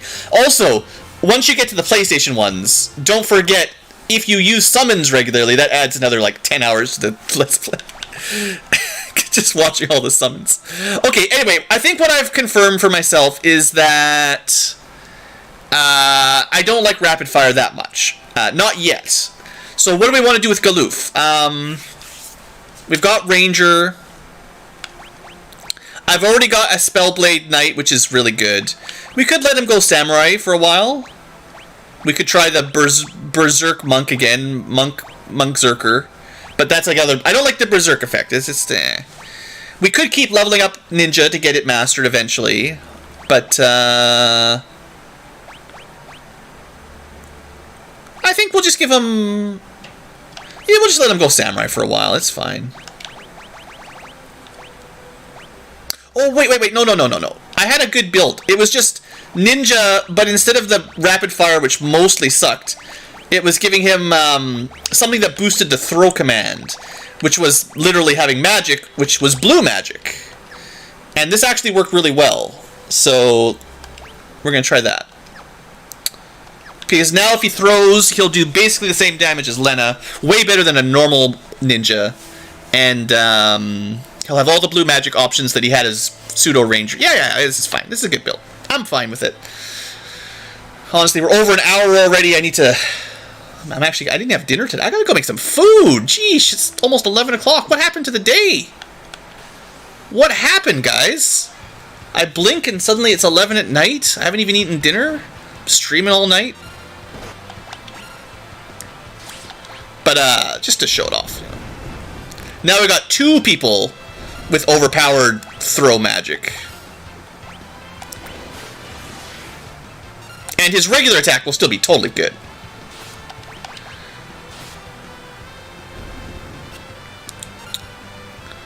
Actually, one question I have. So, we've got, we did learn Tiny Song, right? I didn't even pay attention. We're supposed to learn that, but we needed... No, I didn't learn. I need to... I keep getting interrupted. I should probably get to a save point and end the stream, or I'm going to miss something here. We can learn Tiny Song from the little mages. I just have to learn it. What I was going to check was Era, because it's boosted by the daggers. Is it any good now? No. I'm not surprised. Alright, where are we going?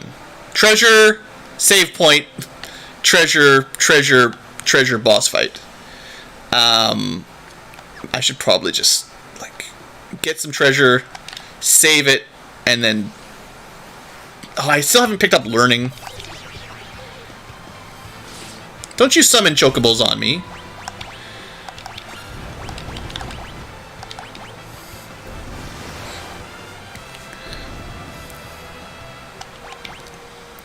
Let's, I'm gonna forget. I swear. Learn. Ferris needs to get hit. You know what? I'm just gonna force it. We're going blue magic and control. And she's gonna go Hypnotoad mode. And we're gonna force a fight. I don't wanna accidentally trigger the final boss of the game, because we're at the end of the game, of course. There we go.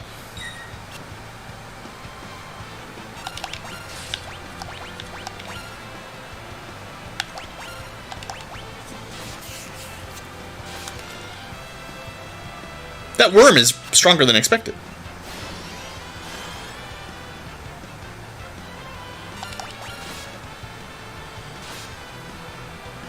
Not that bad.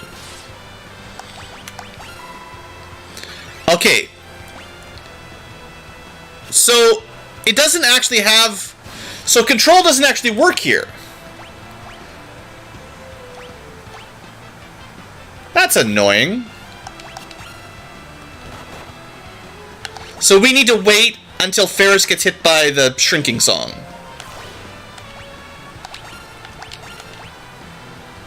Like, basically, we just have to wait till she gets hit.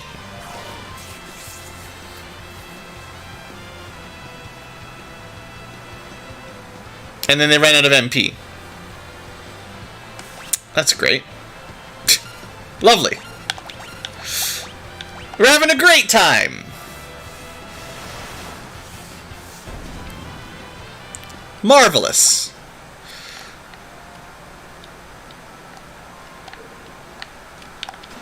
Morningstar. That's, you can two-hand these? That's a lot of damage. What if you put the Knight two-handing ability on a white mage?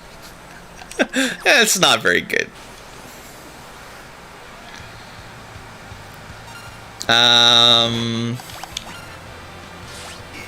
The trouble is we need to kill everything except for the little mage. And I'd like to keep everyone small so that they target Ferris next time. Maybe we should just run away. Yeah. Try to get the mini-mage battle again. Okay, hold on a sec. Just a sec. I think all of my sciencing and thinking and talking has put me off course. We're going to get this spell, and then we're going to take a break. Okay. What am I doing? I have to kill that worm, or, well, we're going to die. That's why we have no MP. We keep getting arrowed. That's rude. I wonder how much damage we can get. Like, I wonder if there's any weapons that aren't too expensive that we could just buy and throw. I expect shurikens are still the best. They're 2,500 gold. We should have bought a bunch of them, actually. Like, damage per value for single target. Actually, that's a good question, too. I wonder if, does shuriken scale on your magic? Or, like, your strength?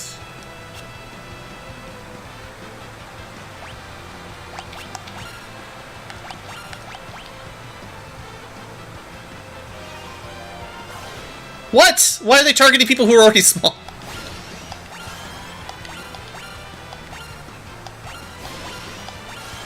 This is ridiculous. Breath, Wing, and Blaze. Neither of those are learnable.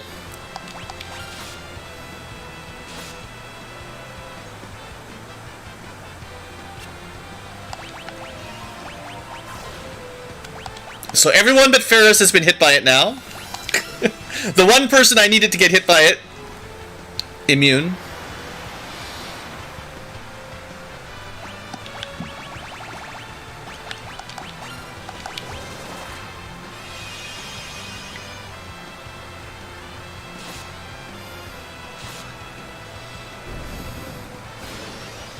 They're just gonna steal all our MP. Well, luckily we're right by a save point, so it's not as bad, but... Seriously, look at this. I wonder if she's got, like... She got, like, way too much magic defense or something? Everyone else gets turned mini all the time, clearly. Look at this nonsense. They're not even targeting her.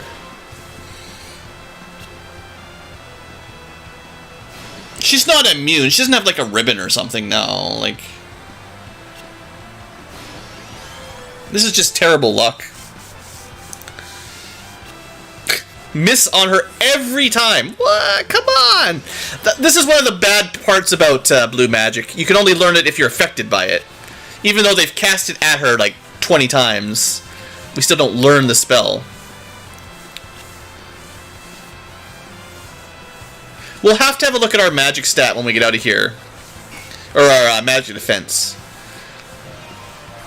Because this is kind of silly. Super silly. They just can't seem to get her.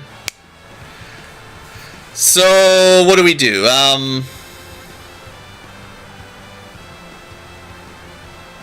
The thing is, the sad thing is, like, this is not even a good black magic spell. I just want it because it's part of my list. And this is the hardest one so far of all the stuff. Who would have believed that getting hit by Tiny is this difficult?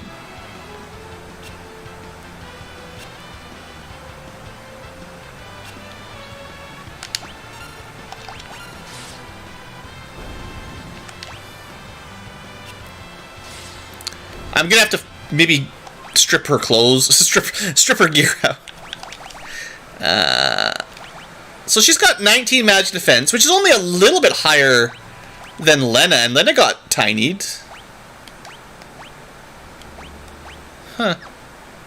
I mean, maybe the shield was giving her something? I don't know. Shouldn't be anything making you immune. Huh. Just, please learn this. Please learn this so we can go home. Blue needs to eat. Blue is hungry. Let him go, please.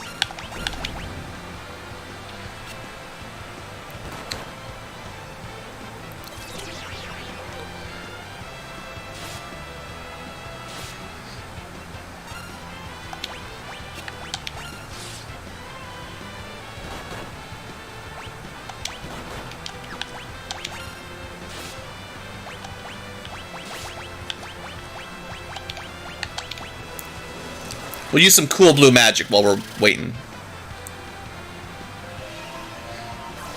I hate you. You are the worst.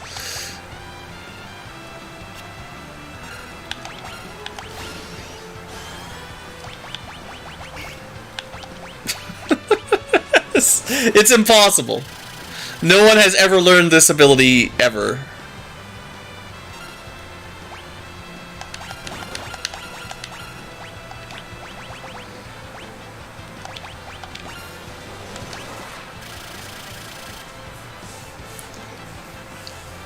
And it's out of MP again. Are you kidding me?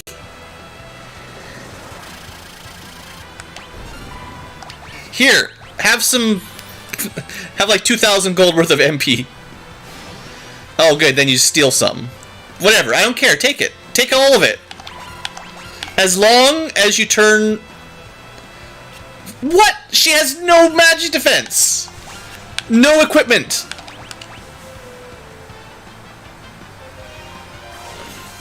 This game, man. Are you kidding me?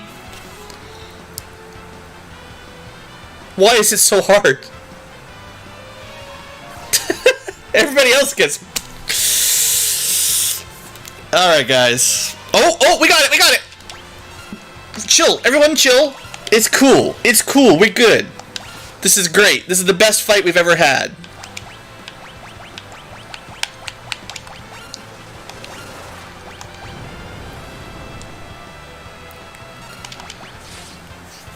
We're good, we're good. Learned Lilliputian Lyric. Now we can cast it. Huzzah! Yeah, all you gotta do is get hit by it. Well, I was about to end the episode and just get it next time. but we did get it, technically. Oh boy, that was rough. Alright, future tubers, I need to take a break. I was hoping that we could get to the end of this forest, and we're very close, but there's a really big boss coming up, and a whole bunch of talking, and some cutscenes and stuff, and we're just gonna have to save that for another episode. So, we're doing fine, we're doing great. Lena's nearly maxed out. White mage, we don't need to be a blue mage. We actually do need to be learning, maybe... If we want to learn Aeroga and level 2... No, Aeroga. Specifically Aeroga.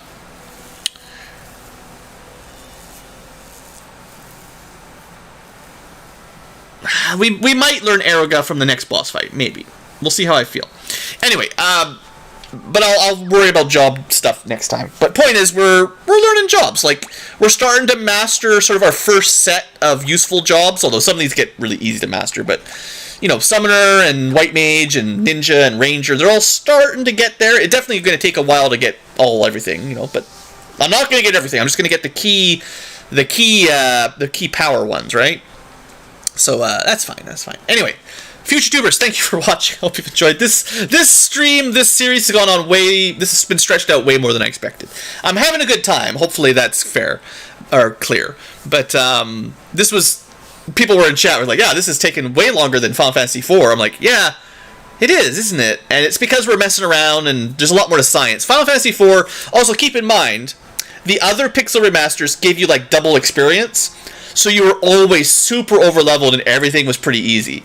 This game, this remaster doesn't, as far as I can tell, there's no boosted experience or job points. So we're going at closer to the vanilla rate. And I'm trying to test things out to see if there's any differences, and honestly, there hasn't been very much. If I was just trying to speedrun, we'd be playing it a little differently if I was trying to go fast.